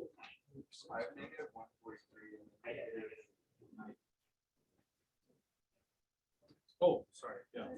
I wrote it on line 20, but it was 19.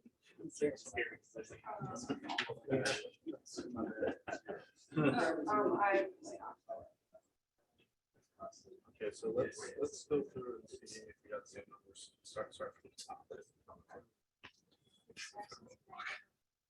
So you guys, Yep. negative 311. Yep. 10,714. Yep. Negative 4. 34. 449.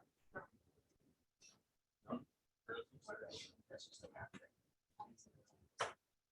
Oh, yeah, it's just the sun. That's the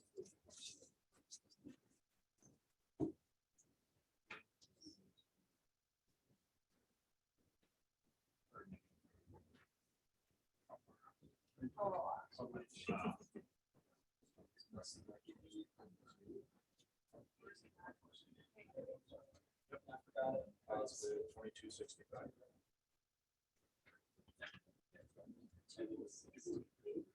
65. Yes, yeah. 40. I got it. It makes sense for T. Negative 23.99. Yep. Negative 6. Yeah. 23. Negative 45. Negative 5. Negative 14. So it has to be.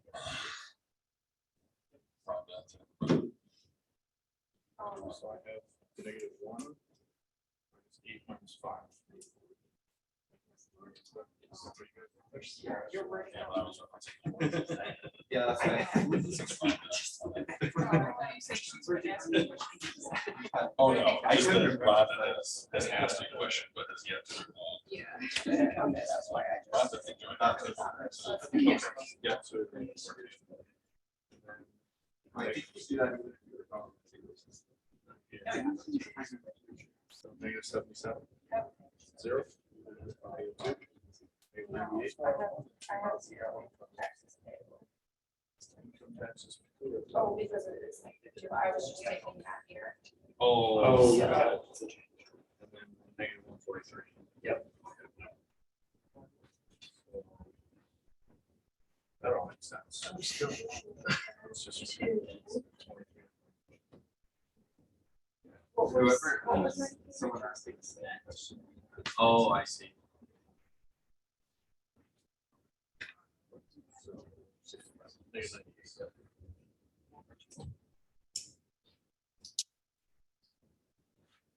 Got it.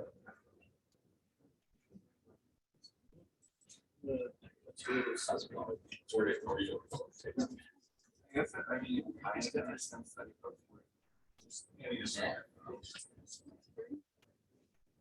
So I'm. Oh, it's a table. That's, just take that out. That's why there's the decrease in the retained earnings. Because it shows up on the balance sheet. Because otherwise, right, you still show 44, unless they're trying to take eight out, you just 44. And then, you know, so Let's go for off, just like points of order. they're like, oh, sorry, what to do. So what did you end up putting down, 44 and But I don't think it's just. So I could see, I could be convinced of it. okay, yeah.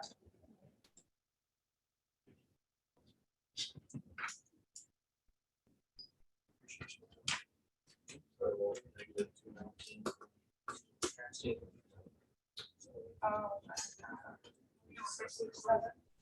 7.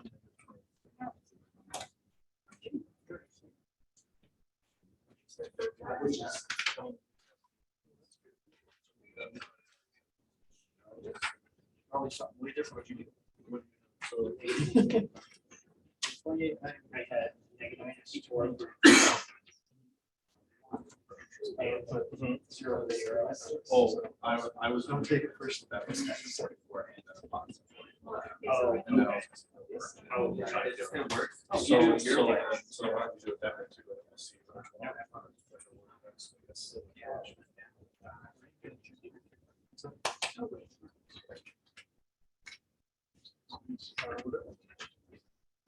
So.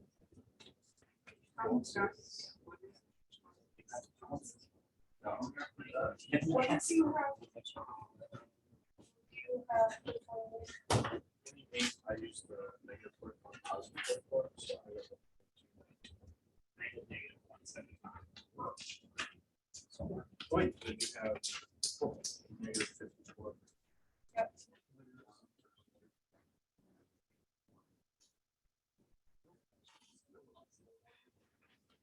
Yeah. Okay. And the -44, positive 44, -1. Oh, oh, no, it's actually my number 7. Oh, okay.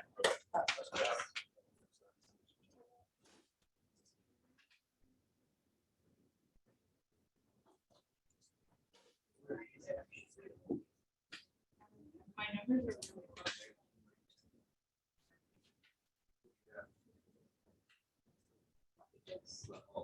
So you have -54, -1, -44. Positive 44. 39, 13. So then line 25 should be -53. We used to track. Yeah, okay. Yeah. -143 from above. So my calculations, there should have been -53, so -196. So you And then you have the current portion. Those are 196. What number is this? 933. So it's 35. I think it has to be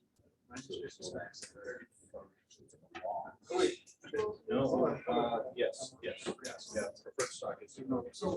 Oh, wait, 35? For you. You have -232 for 32? Yeah. Okay. Yeah. Okay, so So I think other than. Oh, yeah. It's like -407. Yep, I had that for as well. Short.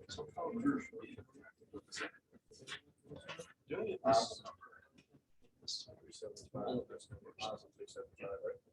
No, I got to like 60% of it.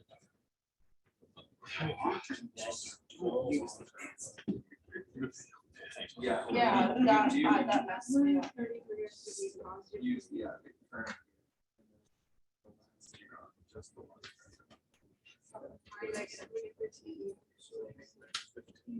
So 15, so 0, you said, right? Yeah. It was a lot easier to just do the 265. That makes sense. That definitely makes sense. Thanks to Bird Star. Well, I don't recall. Okay. Yes, you have to account for that possibility. Okay, what do you guys have in line for 10, 7, 4? 9, 8? 13? I think it's 25 because it's 20. Oh, yeah. We have 3 different numbers, cash flows, yeah. So, okay, So so 14.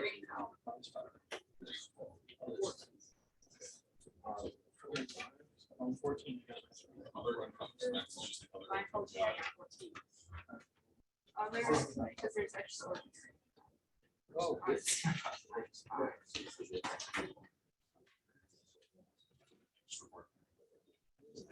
I've never seen extraordinary. What? In there? So, I'm very close, sorry, I just gotta- You're on, whatever. Okay, so.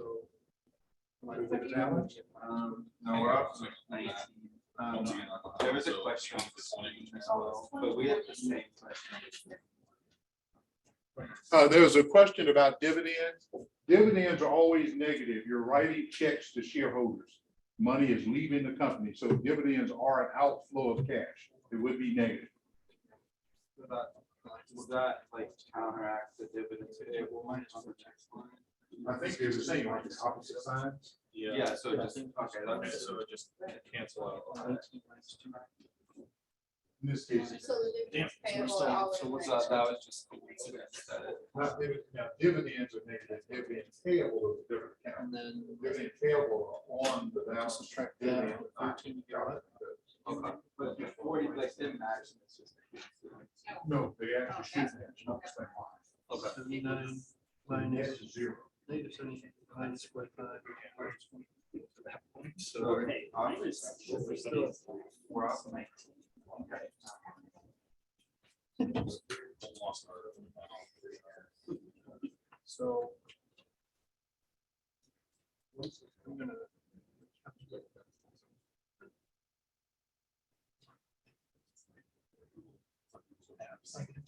Yeah. There are-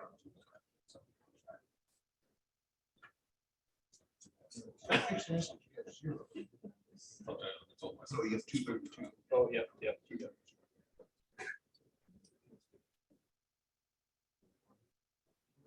Minus all. I'm just happy.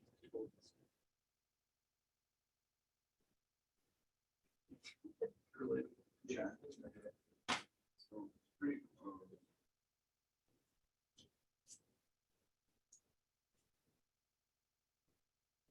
So other income or expense.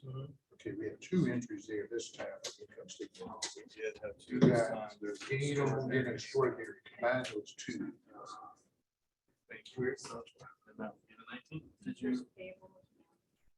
Oh.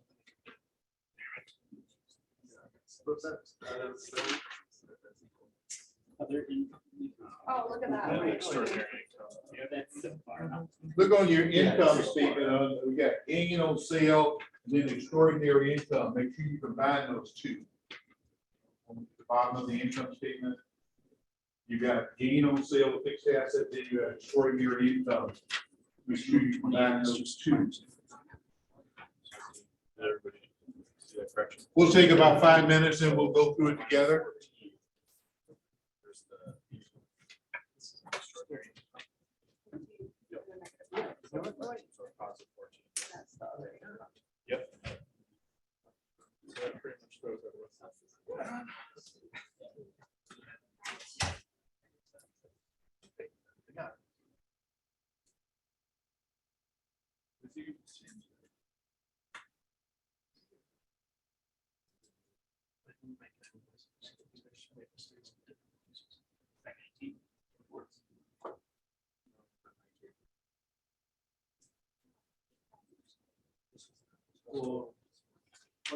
like -5. No, yeah, the number's 14, but the change is all of, yeah. And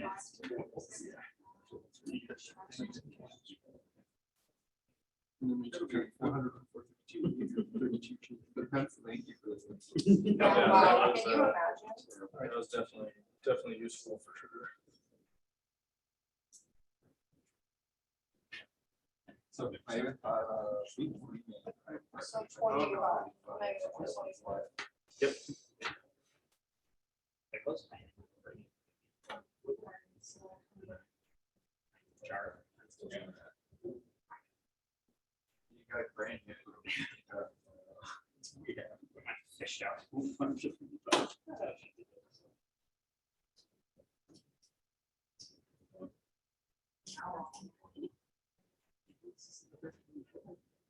Yeah, that's true. It's true. I do wish I could. But I'm doing it. Checking. I mean, that's if you're like on 2 screens or something. Big thing about- No, I printed this. I didn't. Oh, that was in like. Yeah, that was the thing. That was like, I saw that. I definitely think it had. Yeah. That's for sure. You're going to the street. Yeah. Oh, it was in registration. I sent myself. Okay, let's take a look at this one.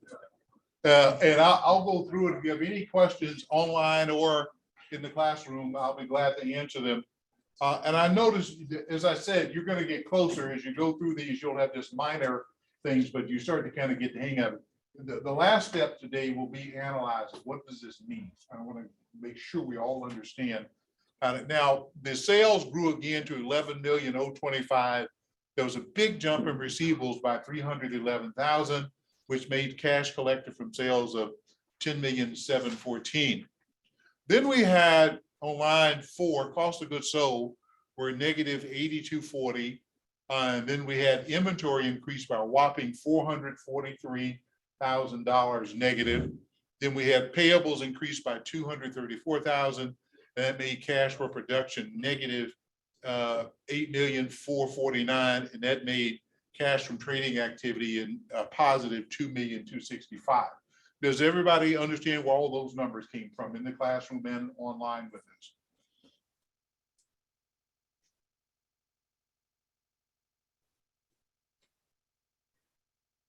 We get to line 9, SG&A was 2399.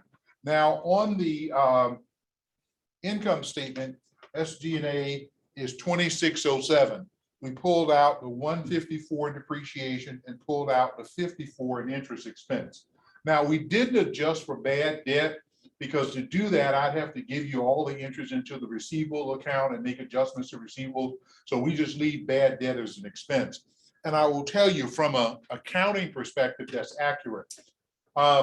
If a bank charged off a bad loan, it does not show up on the bank's income statement. We don't take bad debt.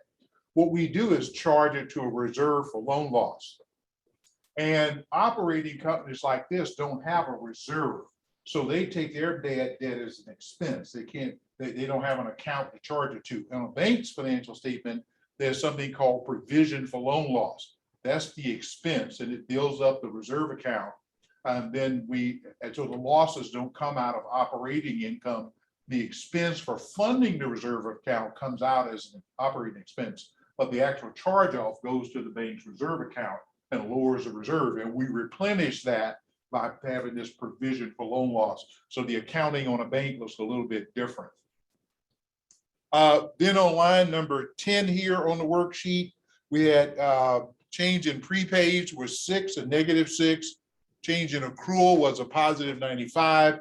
That made line 12 pay cash pay for operations negative 2310, and that made line 13 cash after operation negative 45. Now this is already a major change in this company.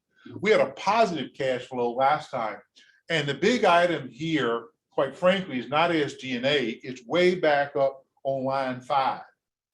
If you look at line 2 and line 5, 311,000 more money tied up in receivable growth and another 443,000 in inventory. That's $750,000 in cash tied up in 2 accounts. So as an analyst, you want to be clear what's going on with those 2 accounts. What if the owner said, we had an unusually good shrimping season and we bought 3 tons more shrimp than we ordinarily buy. We're going to sell off about 250,000 of that gain in inventory is temporary. Well, that would be $250,000 to pay you back if you made them a loan next year, because they won't have that similar growth they actually will have a shrinking inventory next year, and any asset that decreases becomes a positive cash flow. So they would have cash to pay you back if they explain some of that but if it's a permanent increase, that's a different discussion. Or receivables. What if he says, I'm now selling to Kroger supermarkets, seafood division, and Kroger's a big company, and I can't make them pay me faster. I wish I could, but they pay me kind of when they want to because they're the big guys and I'm a small supplier. So that could be there. You'd have that discussion. Then we move here to line 14, other income tax or expense, other income or expense. And here it was 2 items, and some of us missed that. On the income statement on page 67, you had gain on sale of fixed assets, negative 5,000, and extraordinary income, positive 19. Yes.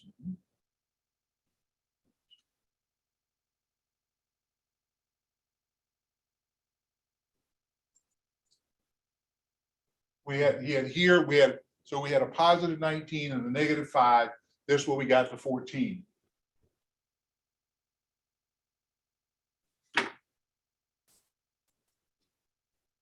The other current, non-current turned out to be negative 14. That is unrelated. It just so happens it's the same number. And it's the same 3 accounts you did last year. We had the change in other current assets went from 37 to 38. That's an increase of 1 to negative 1. We had other non-current assets went from 24 to 32. That's an increase of 8. That's a negative 8. Then we had an increase in other current liabilities, or decrease, went from 12 to 7. That's a negative 5. So that's how we ended up with a negative 14. On other line 16, taxes were negative 77. Deferred was a 0, and taxes payable was a negative 2. And that made taxes and other income or expense a negative 79. And that carried down to a negative 124 on line 20. But none of these items in this section are material. The material items are still the same 2. Receivable growth, inventory growth. Those are so far the 2 biggest reasons this company has a negative cash flow. Then we go down to line number 21. Here, line 21, we have interest expense. So we picked that up. We pulled that out of SG&A, negative 54. Interest payable was 1. Now, did they pay a dividend this year? You guys calculate a dividend? How much was the dividend? Okay, so we had a negative 44. They're paying out to the shareholders dividends. Then on line number 24, there's a change in a liability account called dividends payable. And dividends payable went from 0 to 44. It's an increase of 44. So that's a positive 44. Why do these 2 numbers cancel each other out? It's timing. Remember the concept I mentioned, matching and accrual accounting? If you make a profit in 2018 and you're going to pay your shareholders out of that profit, the dividend, you have to report that expense in the same accounting period you reported the dividend. But how does a real dividend work? The company closes its book as a close of business December 31. The auditors come in, do the accounting. The board of directors meets, says based on the profit we earn, we're going to pay this amount of shareholders to the stock, this amount of dividend to the stockholders. The checks may go out in April. They don't go out on December 31. Those checks to pay the stockholders. So the growth in dividends payable offset because as of the close of business December 31, no cash has changed hands. But the rule of accounting forces the accounting firm to put those dividends on this financial statement, even though they haven't paid the shareholders yet. They're going to pay them. They pay them next spring. The matching principle says you can't have an expense that results from revenue unless you put the expense and revenue on the same accounting statement. They have to match. So here is a timing difference. In essence, he's saying, reader of the financial statement, I intend to pay $44,000 to the shareholders. I just haven't cut the check. The check hasn't cleared as of close of business December 31. So the accounting profession makes up for that by creating that dividend payable. So you, the reader of the financial statement, knows there is a $44,000 payout coming to the stockholders. Good job on that, guys. Line 25, paid for plan and dividends, a negative 53. And we get line 26, cash after financing costs of a negative 177. Again, there's nothing unusual here. The deficit is still the same to accounts, increase in receivables, increase in inventory. And that gives us cash, current portion of long-term debt of a minus 23. And that gives us cash after debt amortization of a negative 200. We had a positive cash flow all the way through in this business. Now this business needs financing. Now, remember on the income statement, this company made $115,000 after tax profit, the biggest profit they've ever made. It's irrelevant if they don't come up with money. Now, this is not the total financing they need, but it is part of it. Then we go down to line 29 and look at the fixed assets, and we get a negative 232. We had a change in net fixed assets, went from 533 to 611. That increase was negative. And there was depreciation of 154,000. That's also negative. And that's where we get to 232. Now, what you would want to know as a credit analyst or loan officer is, what did he buy in fixed assets? And what are his plans going forward? What if he said to you, I bought freezing equipment and I don't need any more. I just signed a contract with the company that manufactured it for servicing for next year, $50,000 servicing contract. So next year, they're going to spend $50,000 on fixed assets, not 232. If operations are similar next year to this year, that would throw off 182,000 in cash flow that could be used to repay debt. If they're only going to spend 50,000 next year instead of a 232. And if all they have is that servicing contract for 50,000, that would be their fixed asset expenditures. So there'd be a lot of cash flow thrown off. Then we looked on line 30, in investments, there were none, intangibles, none. So total paid for plant and investment was 232 negative. That gave him a need for financing of $432,000. Again, this is a critical number, and the rest of this worksheet simply asks and answers the question, where did he get the $432,000? That's what we got to determine. Now, we go down to line 34. Now we know of the $432,000 he needs, 232 is because he bought fixed assets. We know that. That's right on the sheet. This is why he needs money. He bought fixed assets. And if we're going to finance them, to me, it would make sense to make some kind of term loan secured by a lien on the fixed assets. If that's the freezing equipment, what's the economic life? What would be a reasonable loan to value ratio? But we would probably finance that part of this loan if we decide to make a loan to satisfy this $432,000 shortfall in financing. We know that more than half of it is right here in front of us, $232,000 for fixed assets. So we get down short-term debt, he borrowed $375. That goes my idea. But if in fact he says part of my inventory buildup is temporary and I'm not going to spend this money on fixed assets again, well, he's going to have this amount of cash next year. He'll have that much short-term cash available because he's going to get it from reducing inventory and not spending so much for fixed assets, if that's what he tells us. Line 35, long-term debt, there was none. There was no preferred, but there was an increase in common stock. He put in 25,000 more. His common stock at the end of 2017 was 150,000. At the end of 2018 is 175. So he kicked in 25,000 of his own money. That gave him 400,000 in external financing, and that made the shortfall 32,000. And did his cash go down another 32,000? It did. Now, again, we are still going to do a good bit more analysis. I want you to turn over, if you will, keep that worksheet in front of you, the ones you just completed, and turn to page 71. Fast cash analysis. Now, the kind of cash flow analysis you just completed is called direct cash flow. And the word direct means you started with sales. Anytime you start a cash flow analysis with sales, it's called direct cash flow. Now, what we're going to do now is called indirect cash flow. This is where we start with profit.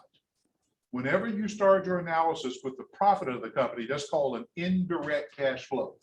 And I want to show you this just in case when you're back at work, you don't have a time at your desk where nobody calls you, no customer comes by, you don't get any employee asking you a question, where you can hold up all afternoon and just crunch these numbers to your heart content. In case you don't have that much free time in the bank, I do want to show you a shortcut method that you can discern some of the same information. Now, what we're going to do, we're going to do Findus 2017. So what I need you to have available is your worksheet from 2017 from Findus. I don't need you to recalculate all the numbers. You already have done the work, so there's no need to recalculate it. We're going to start here.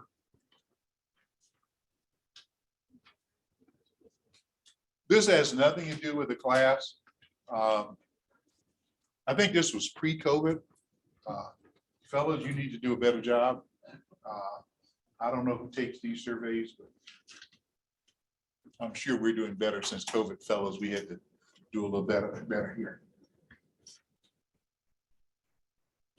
Now, in 2017, we start on line 1 with net profit. And what was his profit in 2017? Look at the income statement. What was the net profit in 2017? No? Net profit in 2017? Yeah, 2017, he made $51,000. Now, line 2 is a little tricky, so I want you to kind of focus on this. It says plus interest, assuming interest is included in current portion long-term debt. Now, by definition, that can't be true. Current portion long-term debt is principal only. If you look on line 12 on the worksheet, it says less current portion long-term debt. The only time I add interest is if I don't know current portion long-term debt. Let's say I got a financial statement done by this guy's cousin, not done by a CPA. All I know is they're paying $5,000 a month for equipment financing, but that $5,000 a month includes principal and interest. I don't have to segregate it out. What I do is on line 12, I would cross that out and say debt service $60,000 a year, $12,000 a month. I mean $5,000 a month for 12 months, $60,000 a year debt service. Then I would add the interest on line 2. But because in this financial state, we actually have current portion long-term debt, which does not include interest. I'm not adding interest. All right, here I will not add interest because I do know current portion long-term debt. Only add it if you have on line 12 debt service as opposed to current portion long-term debt, which would be the total of annual payment, principal, and interest. In this case, we don't have that. The accounting is good enough that we do have current portion long-term debt. Line number 3, non-cash charges. What were the depreciation expenses in 2017? What do they have in depreciation? 100. So you add 111, you add back to depreciation. Now, the next 4 lines come directly from the worksheet you've already done. It's the same rule of sources and uses. The change, what was the change in accounts receivable, which is line 2 in 2017? What was the change in receivables? Good. What was the change in inventory? Same year. Minus 59. What was the change in accounts payable? 93. And what was the change in accrued expenses? 16. Good. Now, if you will, add up line 8. Line 8 is a sum of lines 1 through 7.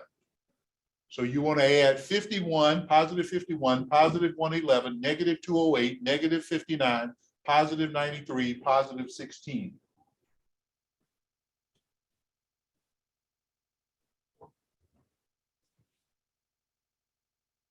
Four. Yeah. Now, if you get a positive number here or a small negative number, you probably have a company with pretty good cash flow, but we'll go on and we'll compare this analysis to the long form you did. Now, by the way, the long form, the universal cash analysis, is the industry standard. This is what the regulators look for. But we have a client in West Virginia, a very small bank. They didn't have anybody to do cash flow analysis, and they had been beat up in their last regulatory exam.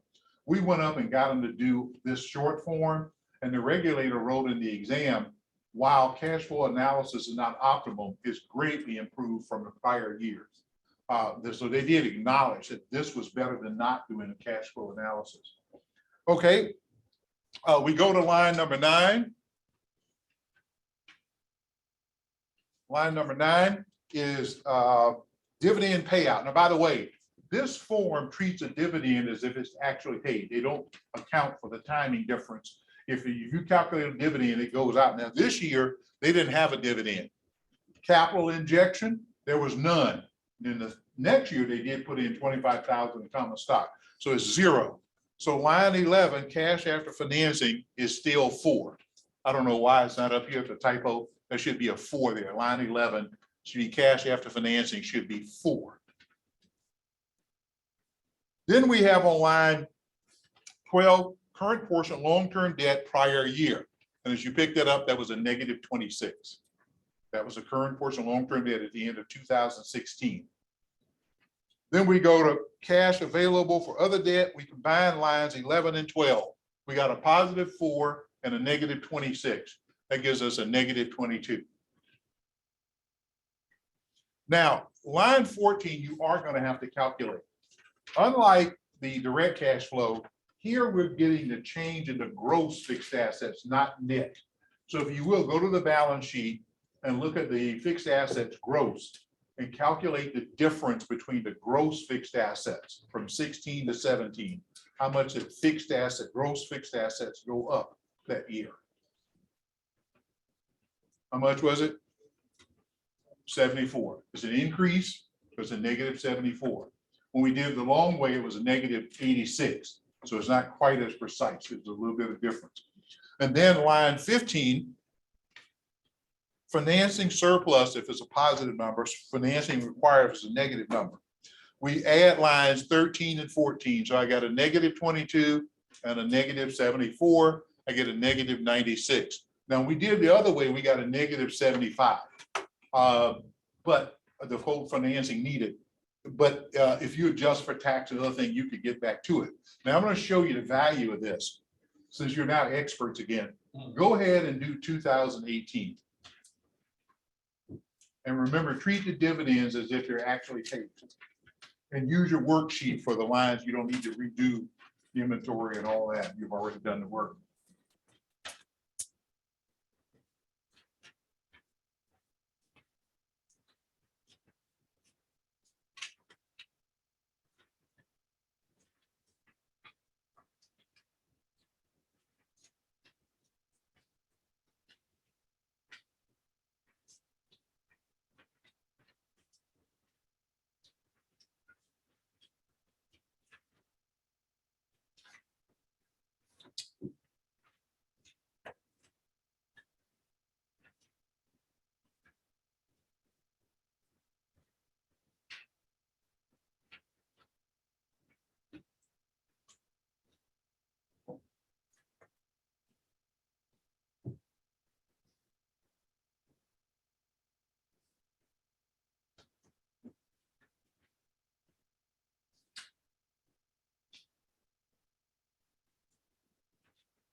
Oh.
But is there two sides? Because cash. Yep, yep, so we're not. payable.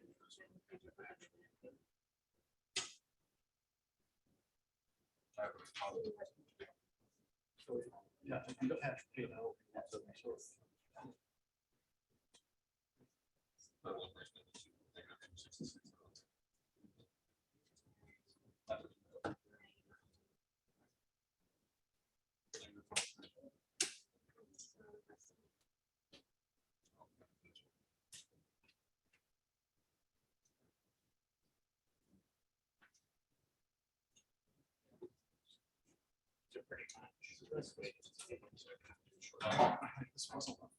Well, you got to do like, Right. I mean, doing the changes. Which we can really say, oh, yeah, this is our, $300. Yeah, When you see that, it's moving off. it's not 418. There's. Yeah, that was my first thought too. I was like, yeah, it was rough. Yeah. Yeah, 'cause the 96 is-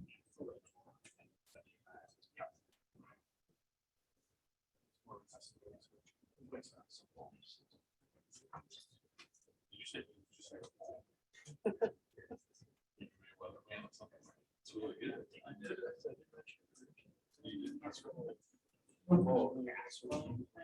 have.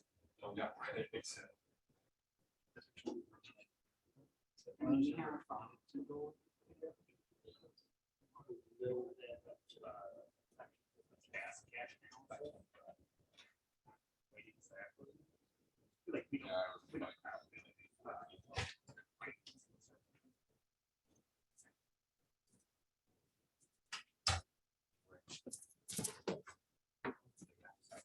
Okay, let's take a look at this one and see if what we can learn compared. Now, the profit was 115,000. And again, we're not adding interest because we do have true current portion long-term debt. Our dividend, our depreciation was 154,000, change in receivables were 311. I put it on the screen in red to remind you how big that number is. The change in inventory was 443. I put that on the screen in red so you can see what that change is. And then I did the payables were positive 234, and that made the accrueds a positive 95. And line 8, cash after operating cycle in this case was a negative 156. And again, at this point, the reason it's negative are the two things I put in red: receivables and inventory. We go to line number 9 here. Dividend payout, and it was 44,000. Again, it treats the dividend as if it's actually paid, does not account for the timing difference and when the dividend is cut. Capital injection was 25,000. He did increase common stock, so he put in 25,000 of his own money. So that made line 11 negative 175.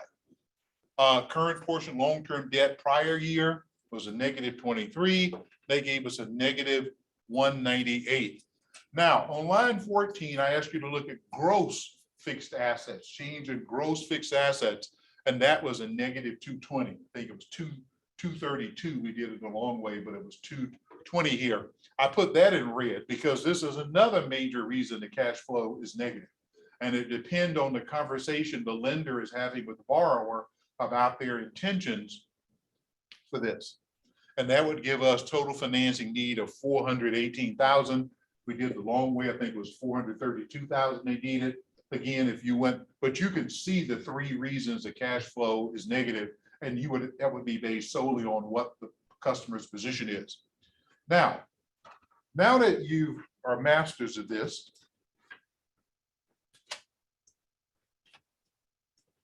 if you will turn to page 73.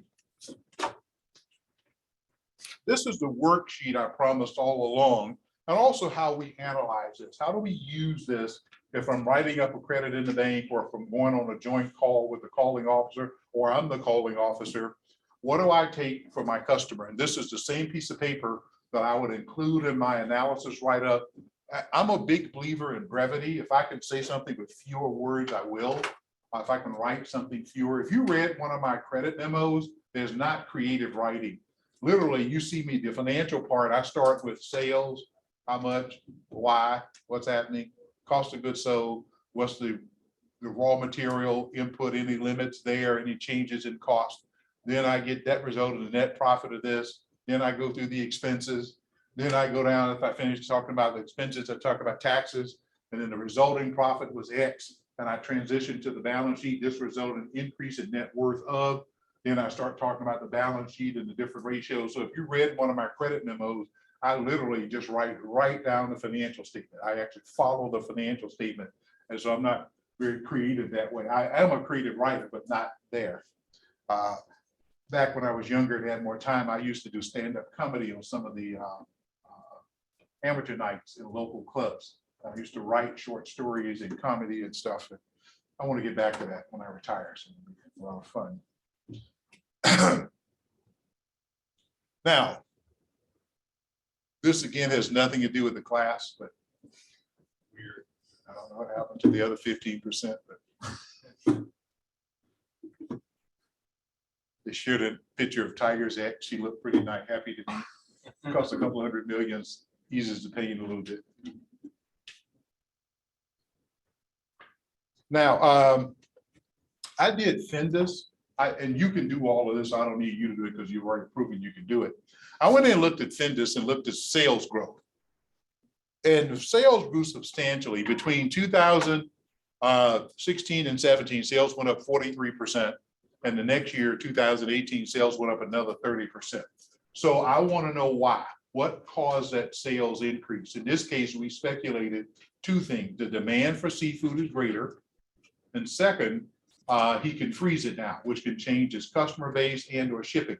Now, how would you know if the industry has demand increases? The US Commerce Department does these incredible industry studies. And you go to the government, US federal government website, look up US Department of Commerce industry studies. It's amazing. I don't know who writes them, but they're extremely well done. If you're near a major city, they're also in public libraries. For example, I financed the acquisition of a lipstick line for one of my customers in Chattanooga who manufactured makeup. And they bought a lipstick line from Maybelline. They had a line of hypoallergenic makeup and they didn't have a lipstick. So they needed a lipstick for you guys. Some ladies' skins are very sensitive. They have to have what we call hypoallergenic makeup so they don't have a reaction to the chemicals in it. And this is a $50 million transaction that I financing this lipstick line. Well, I knew nothing about makeup other than my daughters hitting me up for money when they were teenagers. I thought a tube of lipstick cost $1.50. I didn't realize you can pay more than $1.50 for a tube of lipstick. But when I read this, the Commerce Department study, it showed that a $15 tube of lipstick costs 37 cents to manufacture. The tube costs 22 cents and the lipstick costs 15 cents. But the advertising cost per tube is astronomical. It can be over $3 to $4 per tube because all makeup companies now have celebrity actresses, athletes as their spokeswomen. And these people are paid. And for my client, their spokesperson was Priscilla Presley, Elvis's wife. And I have danced with Priscilla Presley. I have. They had a bankers meeting. She was there. She's very small. She's very cute. And she had the nicest perfume I've ever smelled in my life. Now, all those bankers got to dance about 10 seconds, and somebody else cut in. And at the end of the dance, the CFO got all those bankers said, well, we want you guys to cut your interest rate. I said, oh, she wasn't that cute.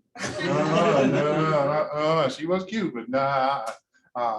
But the Commerce Department showed me that women who work outside of the home spend 4 times more money on makeup and beauty products than women who work at home. The growth part of the industry is skincare. The stagnant part of the industry is what they call glamour products. And a glamour product is defined as anything that changes the color of your face. That part of the industry, the sales are flat and is dominated by women between 16 and 25. But the real money is in things that moisturize, exfoliate, that improve your skin health. That's where the money is. That's where the growth in the industry. I did one for catfish farming. For a catfish farm I financed, they had a whole study on catfish farming, the import amount, export. the Commerce Department, I've done one for construction. The Commerce Department, I don't know who writes these studies, but they are well done. So if you ever need to just dig into an industry that you don't quite understand, look up the Commerce Department. They have some excellent studies. Your government at work. Then I looked at margins. I said to you earlier, margins are the measure of management. So first I looked at the gross profit margin with Findus. The gross profit margin was 24.7, 24.5, and 25.3. Now, when you're talking to a non-financial person, I would add one thing here. Calculate 1% of sales and write it up here.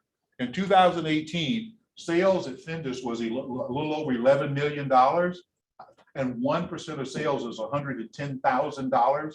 So this change from 24.5 to 25.3, which doesn't look like a lot if you're a non-financial person, that's 0.8 of 1%. But if 1% of sales is 110,000, this is adding almost $90,000 of pre-tax profit. It matters. Sometimes when people who are not in finance look at that number, they go, well, these numbers aren't that much different. It is when you talk about dollars, because there's 1% of sales.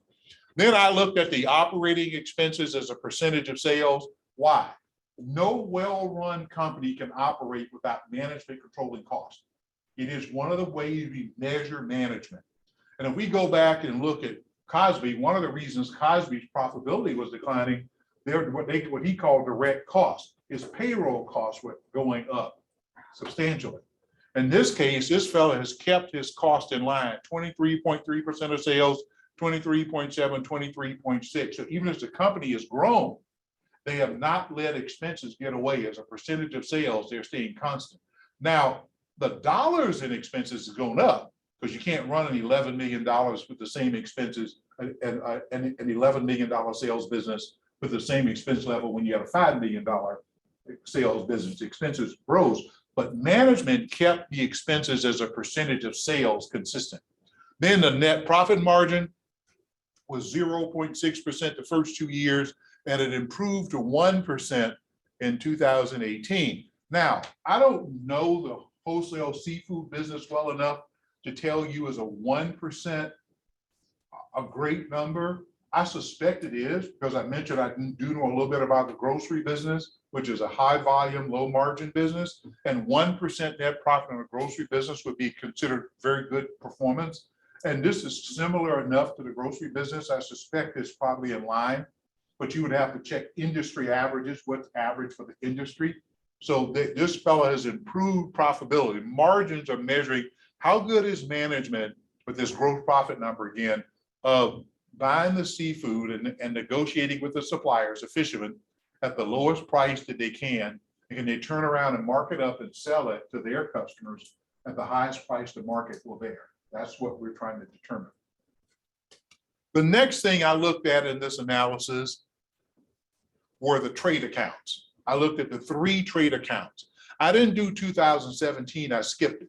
I did 2016 and 2018. I put this little delta or triangle here before the difference in those years. The first thing I did was receivables. In 2016, he collected the receivable every 29.2 days. 2 years later, a little bit longer, 32.9 days, or a difference of 3.7 days. And again, it depends on what he tells you. If he says, I'm now selling to the Walmart grocery division, and Walmart is notorious how they treat their small suppliers. If you offer Walmart 2 10 net 30-day terms, they will pay you in 45 days and take the discount. And their response is, if you complain, you could stop selling to us. By that time, they're buying 80% of what you produce. I work for a manufacturer not too far down the road here. Walmart was one of our customers.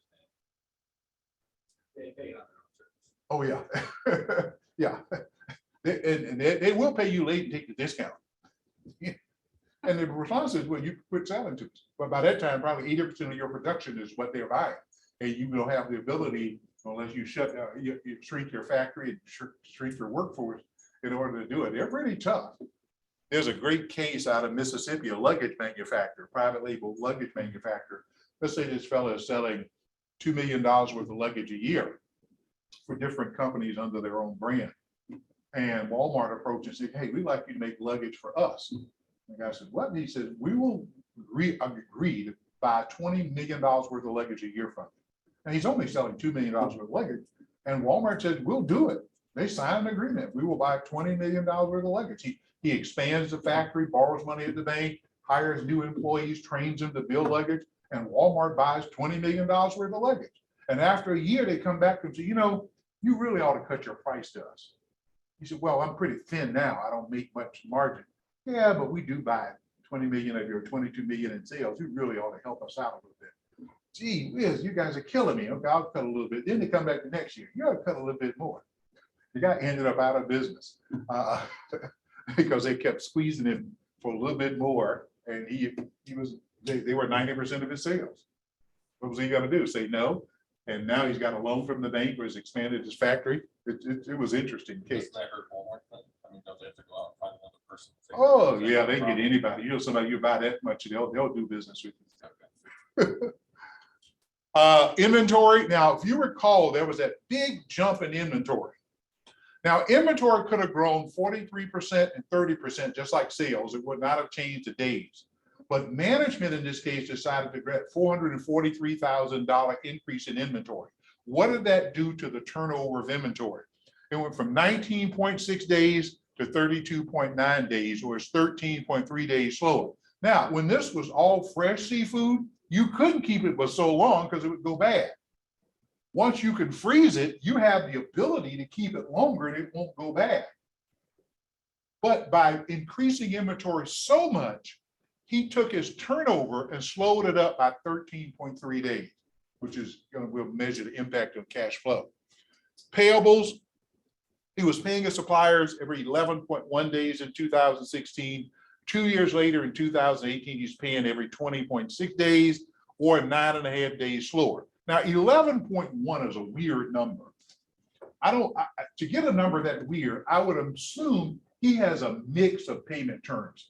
For I can imagine a small fisherman with one boat says, Captain, when I come in, I got to have you pay me at the dock. I got to pay my crew. I got to pay for my fuel. Then maybe a bigger fisherman has 4 or 5 boats. So look, I can wait a couple of weeks for you to pay me. So I suspect to give him thing like a weird number like 11.1, there must be a mismatch of terms, and you'd want to talk to the customer about how they pay their suppliers. Whatever they were doing, 2 years later, they got to wait an extra 9.5 days. So now they're paying every 20.6 days. Now, the next to last step in this analysis is calculating 2 numbers, 1 day of sales and 1 day of cost of goods sold. His sales in 2018 were $11,025,000. I divided that by 365 days in a year, and I again rounded it off. For every calendar day of the year, he's selling $30,200 worth of seafood. That's 1 day of sales. And I did it because 1 day of sales is equal to 1 day of accounts receivable turnover. I want to calculate that. So he's selling $30,200 worth of seafood every calendar day of the year, and his annual sales are $11,025,000.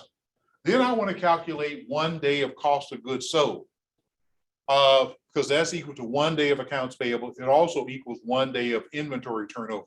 His cost of goods sold in 2018 was $8,240,000 divided by 365 days. That's $22,500 worth of seafood per day. That's what he's buying from his suppliers. Now, armed with these 2 numbers, I can measure as a credit analyst or a loan officer the cash flow impact of management decisions that resulted in this. And here it is. Because he's getting paid 3.7 days slower on his receivables, and he sells $30,200 worth of product a day, the cash flow impact is a negative $112,000. Now, if you recall, in 2018, he borrowed $375,000 short term. And I'm saying he wouldn't have needed 112 of it if he could have gotten his customers to pay in 2018 the same way they paid in 2016. He may or may not have that. But this is a small difference, but because of the size of his company, it's significant dollars. Now, the big item was inventory. That's management control. Again, His sales grew 43% and 30%. He could have grown inventory at that same rate and it would not have slowed inventory. But management made a decision to grow inventory substantially faster. The result was he slowed inventory by 13.3 days. He's got to now find $300,000 in financing he wouldn't have needed had he not made that decision to grow inventory so fast. Again, if it's temporary, maybe it makes sense. Again, he had an unusually good shrimping season. He bought more shrimp than he ordinarily keeps. He doesn't plan to keep the high level of inventory. The answer could be, I plan to permanently keep this much inventory. That may be his strategy. I think you'd have to talk to him about what he's doing. Now, because he's gotten his suppliers to wait a little bit on their money, he has saved himself $215,000 in financing. He does not need to find $215,000 in financing because he has saved himself this amount of money. Now, here's the value to him when you're talking to the borrower. Captain, every 1 day you get your suppliers to wait, you save yourself $22,600 in financing needs. What if he's in the middle of negotiating with a small fisherman? Fisherman says, Captain, I can't go 30 days, I get paid. Well, what about a week? Yeah, I could see 7 days. As long as you pay me on that 7th day, I'm okay. Well, what if he could get all of the suppliers to wait 7 extra days? This is all this extra financing he won't have to find. Now, we've gone through about 8 or 9 key financial indicators. And I think we translated it into a manner where even a non-financial person, they may not understand this calculation, but the fact that this results in this, that's the key number. You've made these decisions. I go back to your margins. You've made those decisions. Here's how it impacts your business. You want to discount your price 1%? Here's what it does to your pre-tax earnings. 1% of sales is this number. And if you lower the sales price by 1%, here's what's going to happen to your earnings. A business owner who has a banker who sits down with him or her and walks them through this on their business, my argument again was, you are probably the only person they know who's capable of doing this, because they don't have a CFO with an MBA in finance. They often don't have a CPA even doing their taxes, which are both qualified to do this kind of analysis. But commercial lenders who do this kind of analysis make themselves valuable. It's hard that they won't leave your bank for 1/10 of 1% more rate on a line of credit. When they have a loan officer who does this kind of work for them, they value. Customers really appreciate this, and a lender who will take the time to talk to them about their own business. And again, you're not getting into things where you would incur the risk of lender liability when you're telling somebody fire Harry, promote Mary. You can't do that kind of thing. You could end up in legal trouble. But by walking through the numbers, they can decide. And I'm firmly convinced that this idea of being a consultant to your customers is key to your success. Now, again, analysis only works if you explain why. What is it going on? Now, I want to quickly go back because I didn't highlight this. I want to go back to something right quick. We got a minute here.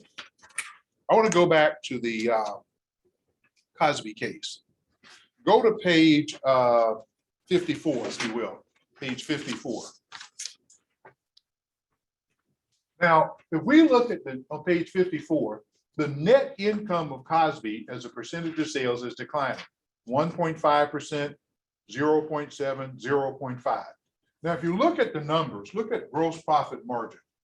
In 2016, the gross profit of Cosby is 21.8%, and it dropped to 20%, and it went up again to 22%. So in 2018, when he made the least amount of profit, he had the highest gross profit margin.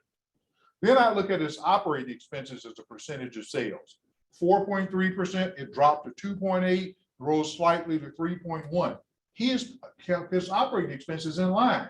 Why is he not making more money? Look at that line called total direct cost, his payroll and fringe benefits. It went from 345,000 roughly to 867,000. But more importantly, it went from 15.6% of sales to 18.3% of sales. Now that increase is only 2.7%. But since sales are 4,700,000, 1% is $47,000. So 2.7% is about $5,000 or $10,000 in pre-tax profit more he would have if his operating expenses had risen in line with sales, but not faster than. Can he do something? And as I said, in the 3-day version of this class, we have an interview with Bill Cosby, and you and I project cash flow in the future to answer the question, because in this case, he wanted $25,000. And it answers the question, could he pay it back next year? And you could take cash flow analysis and project it forward and answer that question, and based on certain assumptions. Now, I want to wrap up our session for 2 days. First, I want to thank you. This is a lot for people. This is a lot. This would be like drinking from a fire hose. When I teach this stuff on the college campus, I give students much more time than you've had to adjust it. When I teach cash flow, I give them 4 days just on cash flow alone. Stephanie assured me that bankers in Michigan are much smarter than college students, so that you guys don't need much time. You just gobble this stuff up.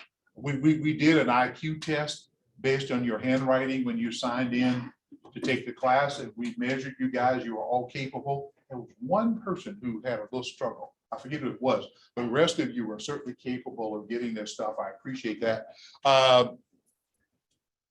This doesn't have any value if you don't use it. I do want you to go back to the bank and put it to practice, use it. I think it can be helpful to your bank. It's, again, something regulators require. When they come to do an exam, they will look for this. And on behalf of the Michigan bankers, I'm going to wrap up. I took 15 minutes from your lunch hour both days. You're supposed to go to have an hour for lunch. I stole 15 minutes of your lunch. I'm going to give that back now. And I want to part with this. This industry has a shortage of leaders, not managers. We have plenty of managers. We have a shortage of leaders.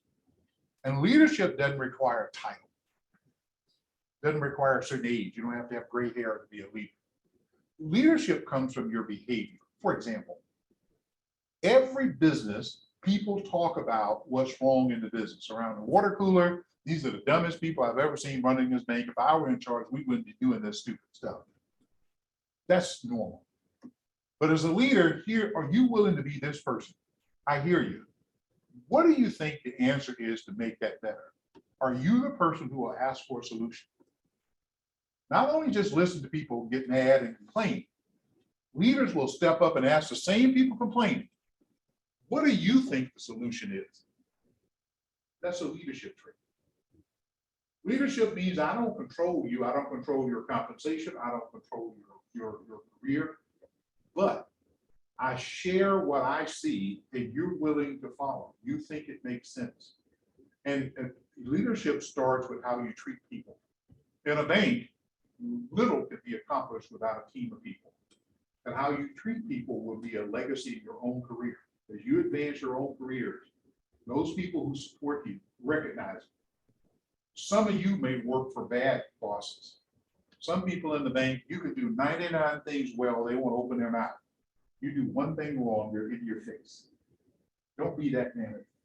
When people who report to you or work with you, even your peers, if they do something well, congratulate them.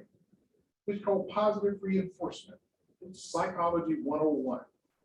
The analogy would be you're the parent of a third grader. Your third grade son or daughter comes home with a report card that's all A's.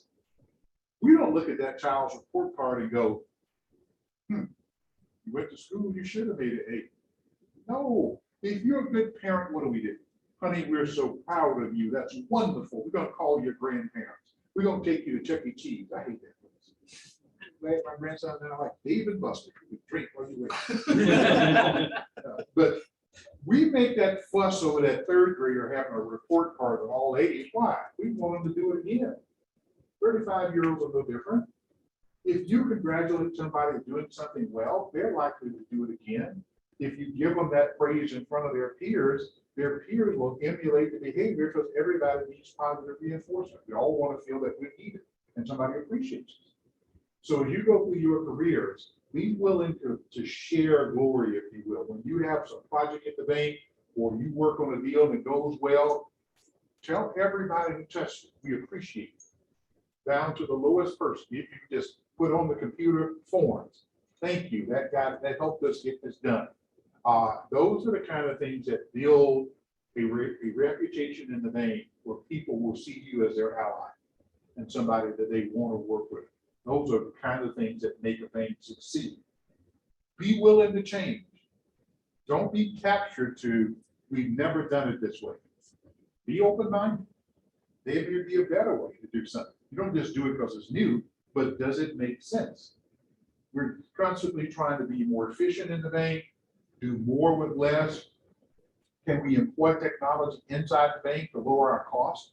All of you, I would suggest that your banks make sure you have spreading software. So you're not sitting at your desk doing this by hand. I mean, you could do it, but it takes up a lot of your time. I was talking to a group of CEOs here in Michigan a couple of years ago.